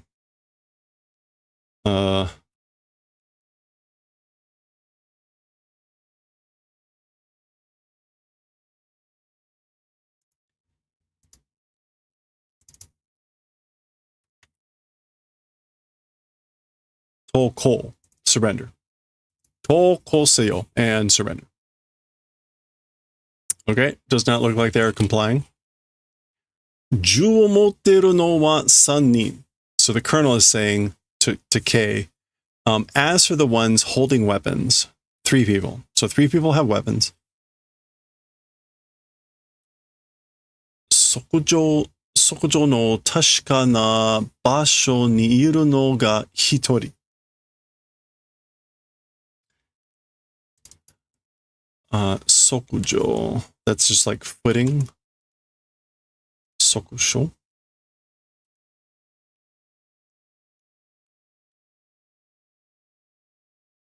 Or maybe that's Ashiba. Yeah. So footing of certainty, place, existing people, one person. Or as for one's existing on a place with certain footing, it's one person. Meaning one person's on solid ground or something like that. 他の2人は問題ではない. As for the other 2 people, they're not a problem. So basically there's just one person who's a problem. The others won't be a problem. 手前の男の裏何に飛び込め3人の死角となるのはそこだけだ. Okay, so the colonel again is still giving.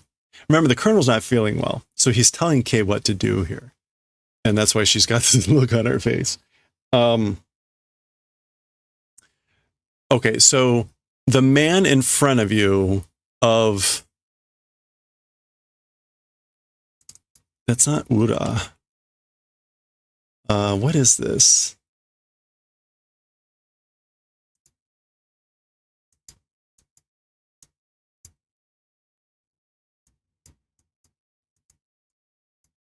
Ooh.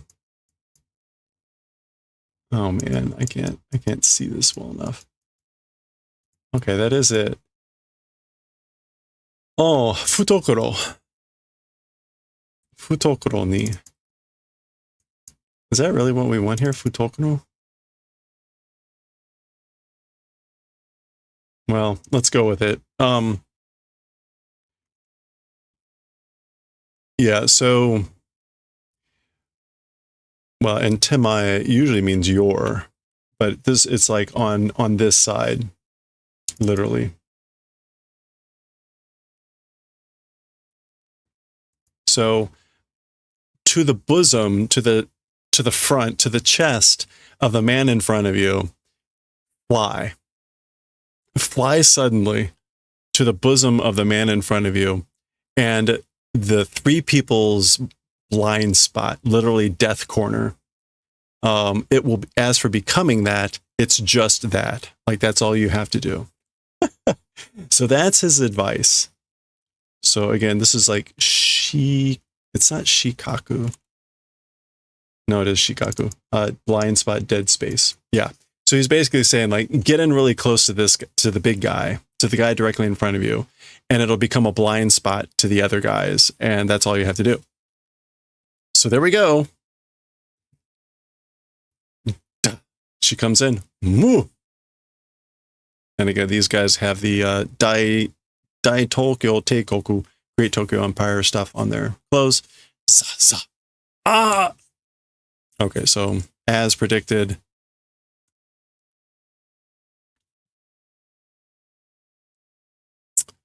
Ta. Okay, so she takes out that guy. Ah!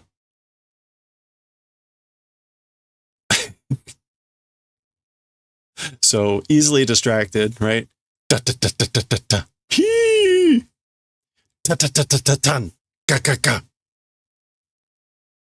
Okay, so this guy finally recovers and smacks K with a ga.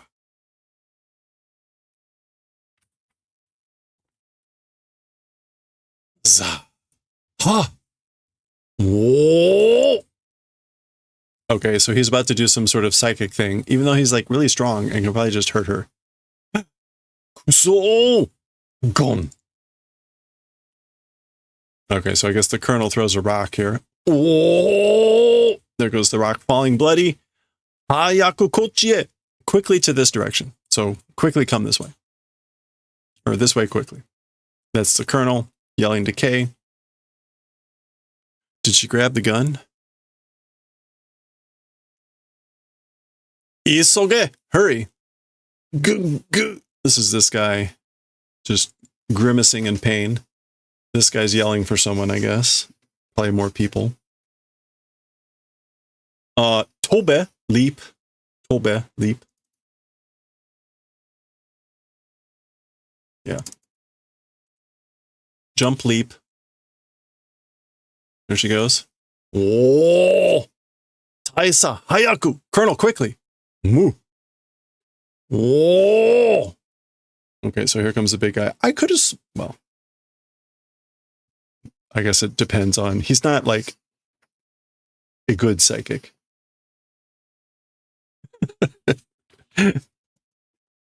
He has psychic powers, but... Z! Or say! So this guy, like, say no, like... Whoop, or heave-ho. So, of course, the Colonel can handle himself. Oh! Oh, okay, so they both go over. Taisa! Colonel! Daioh? Kizu wa okay as her wounds? So, are you okay? Are you wounded?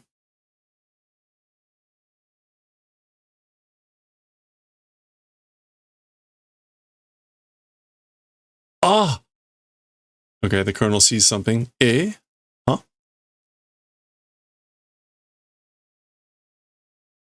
I guess the guy he landed on is out for the count, at least. Ah, sokoda! It's over there.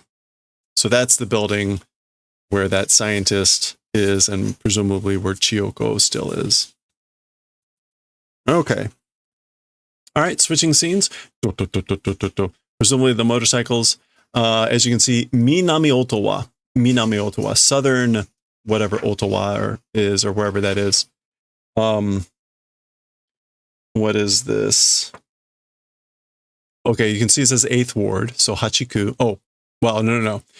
They're in Nanaku, so 7th Ward. And then it says 8th Ward, presumably that is, what is that? Shibasaki.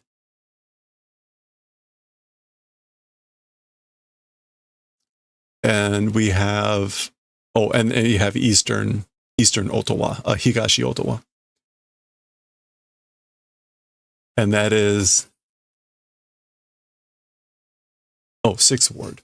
Okay, right, so that, got it. You've got the ward that you're in and the previous and the next one. Okay, and this is a Kodak film poster.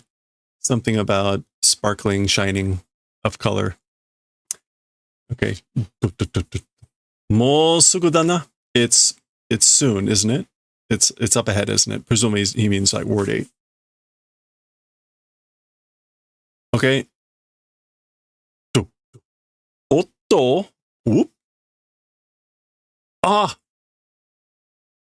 Okay, he looks in the car. We see dead people. Not funny, Don.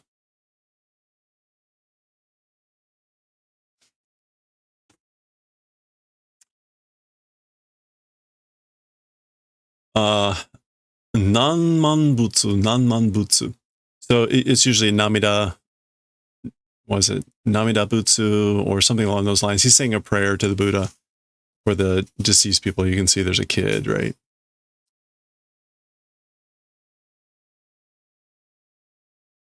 Oi, kite miro. Hey, like, I guess come and look. It could be like try to look, or try to come, but it probably means come and look. どうした知り合いでも見つかったのか how did, meaning what, like what happened, what's wrong, an acquaintance or something found? Did you find someone you know? Whoa. Ah. What is that?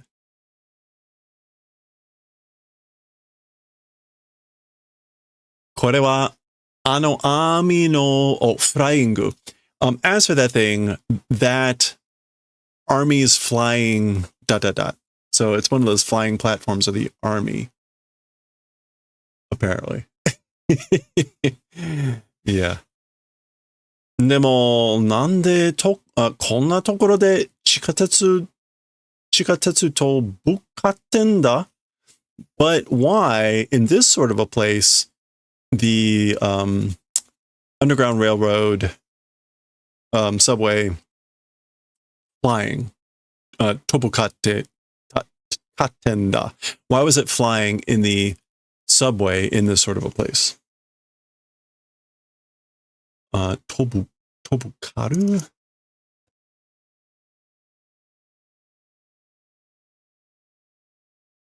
Yeah, I'm not sure about the katten, but the tobu would be flying. Why would they be flying it in the subway in this sort of place? Areo miro yo. Look at that thing. Look at that. Okay. Something over there. More of those? Yeah, it's more of the flying platforms. Chikatetsu no dokka ga flying platform no kichi ni tsunagatte n da ze, kitto yo. Okay. So, somewhere, someplace of the subway, flying platform base, connecting certainly, or surely. So basically, like, surely there must be some place in the underground subway area that connects to the home platform, or the flying platform, Kichi, which is like base of operations. Yeah. And that would be why there's a bunch of them here. ってことは、こいつら逃げてきたんじゃねえのかな? As for with that event, or saying that, these guys running away, have come running away, isn't it that? I wonder. So, or I wonder if these guys just came here running away. もしかしてさ, maybe, or perhaps, どっちにしてもジョーカーにいい土産ができたぜ. Whichever way doing, whichever one it is, to Joker, a good souvenir it's possible, or it will make. So either way, it'll be a great souvenir for Joker. Remember, Joker, this was the quest, the video game quest. He had a partially assembled one of these at Hotel Venus. So here's more spare parts, right? Okay, so off they go back to Colonel and Kay, presumably here.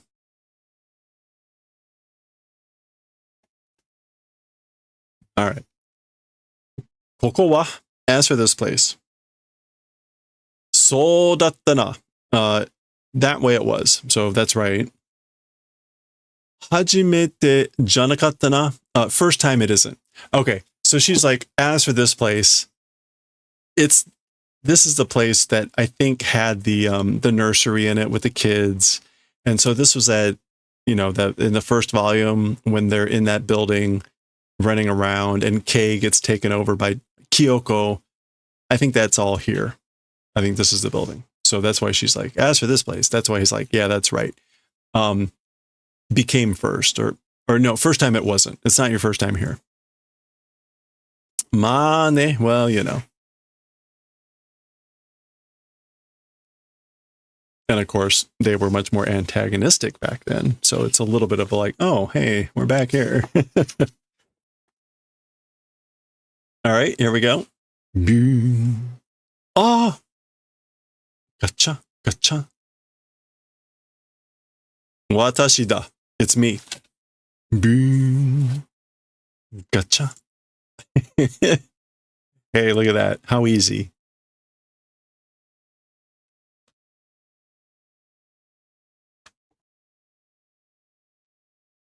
Yoku kui narashite aru wa ne. Okay, so this is like to be raised. Well raised, aren't they? Kui nare? Okay, it is not. No, kai. Kao, to raise something. Kai nare. Okay, it's not kai nare. Oh man, we want kao.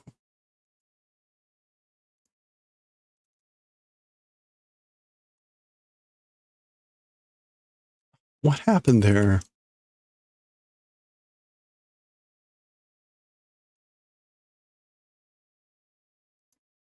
Kai narasu. To tame, to domesticate. Yeah. So well tamed, and aru meaning kind of like that's the state that they're in. So you trained them well, didn't you? You domesticated them well, didn't you? Koe monkan o sochi tokaiu yatsu. It's a thing called like voice recognition or something like that. Actually, this would be what? Seimon? Yeah, voice print. Seimon kan-o. Sympathy, inspiration, equipment. So that's what it's called. Or something like that. Toka. So again, voice print sympathy equipment, or something like that called thing. Isogo, let's hurry. Uh-oh. Gotta. Koko ni haite ta mitai desu yo. Okay. Into this place entered, it seems. So it looks like they went in here. Oh, he's got 2 rocks. Soen butai mo sugu touchaku shimasu. Okay, so some sort of unit will soon arrive. That's like, oh, this is like reinforcements. Additional units. Zoenbu? Yeah, there we go. Zoenbutai mo sugu touchaku shimasu. So also the reinforcement units will soon arrive. Okay, so they got a lot of trouble brewing there.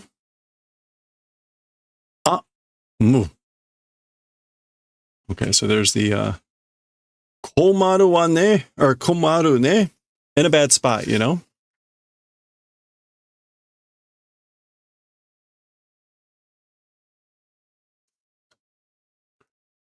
Kankeisha igai no tachiiri wa kinshi da yo.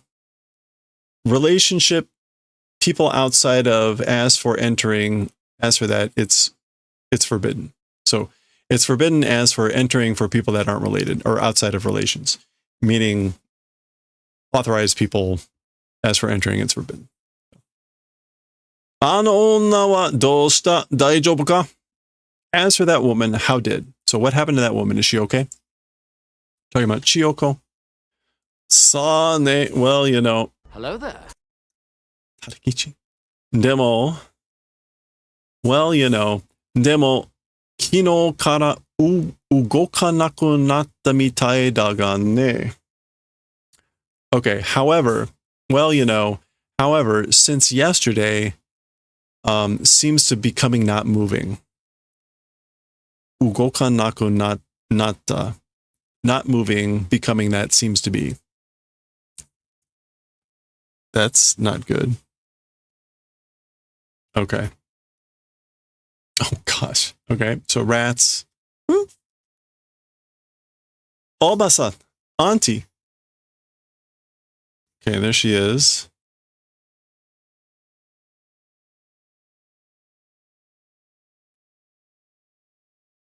Okay. だいぶ弱ってるけど、生きてるは generally weak or very weak, but alive, living. だいぶ is just kind of like very much. Yeah, considerably weak or weakening. But alive, living. Okay, so Chiyoko is alive. Uh-oh.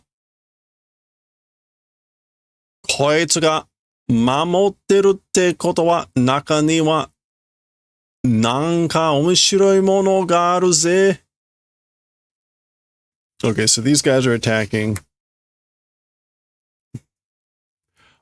This guy or these guys, this guy asked for the event of doing protecting. So as for this guy doing protecting, or this thing, as for inside, meaning the building, some sort of interesting thing exists. So there's probably something interesting inside if this thing is guarding, protecting. 何人かで引きつけている間に他は中に入れ. Okay. 数人か. With some number of people, like draw away. While drawing away, in the interval or in the period of drawing away with some people, as for the rest, enter inside. Hikitsuke. Yeah, to fascinate, to charm, to distract. Have a convulsion. No, don't have a convulsion. Yeah, so basically, while we distract this thing with some people, as for the rest, enter inside. Go inside. Bachi. Ikuzo! Let's go! Whoa! All right, he heaves the rock. Bachi! That's electricity crackling that. Da da da. Bachi! Sparkling electricity. Wah! I guess it's just a ga. Boom. Uh-oh, that was fast. Yosh, tometazo! All right, it stopped. Or halted. Naka ni shouben shite shouto sasero. To the inside, do peeing and make it short. So make it short circuit. So short circuit by peeing inside. And that is that guy, I guess, dropping trow to pee inside. Yosh, mitero. All right. R.I.P. Yeah, R.I.P. That was fast. All right, like, take a look. Look. Mitero. Oh, okay. Hey, this was a short chapter. Good. Back to Kaneda and Kai. Kono mama. Mizu no te. Oh no, Mizu no soko. Oh, soko made iku ki kana kayo. So I guess it's starting to get deeper. So Kaneda is saying, like, with things as they are now, to the point of, like, I guess underwater, the bottom of the water going intent. The intent is a little bit weird. Like, are you intending to go to the point that we're like underwater, I guess? Okay. Mizu no soko. Yeah, I mean, that's just literally what that means. To the bottom of the water. Okay. Hey, Bard, how's it going? Okay. このあたりが最深部、最腹部なだけだよ. Hereabouts, about this area, or hereabouts, it's the deepest part. It's just that. This is just the deepest part, he's saying. So he's been here before, I guess. Huh? Nanda? What is it? Oh. Oh. Ki K? Okay, we've seen this happen before. For K, it was this weird sound, keen, and Kaneda appeared. That's before he came back. So that is new. And guess what? That's the end of chapter 77. Dun dun dun. That's the end of 77. Okay, well, a little bit of a cliffhanger. So we'll end there and we'll pick up next time with 78 and see what happens there next time.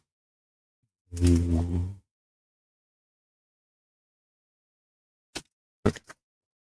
Cliffhanger.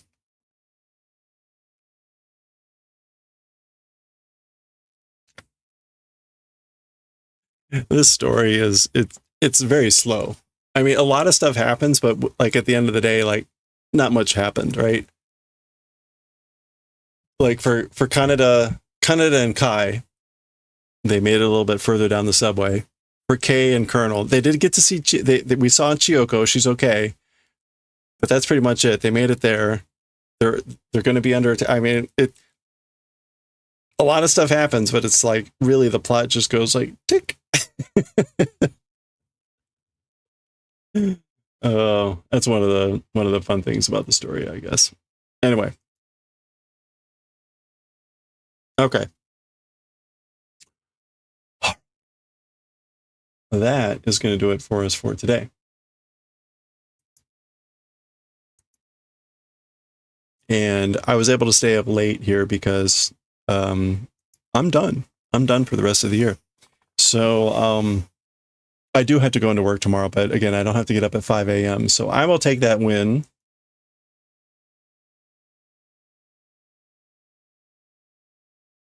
I will take that win. And I see what's his name is still plopping stuff in. Okay. All right, we are going to raid. What's her name? Jams. Jams perfect imperfections.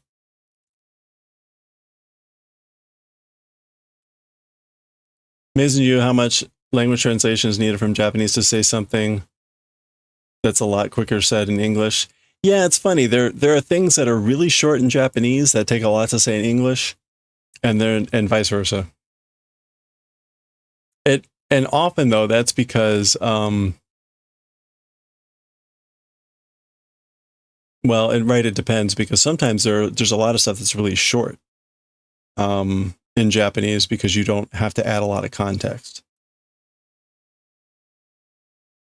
Like Daioh. Daioh is literally just okay. All right. But we would say like, are you okay? So it varies.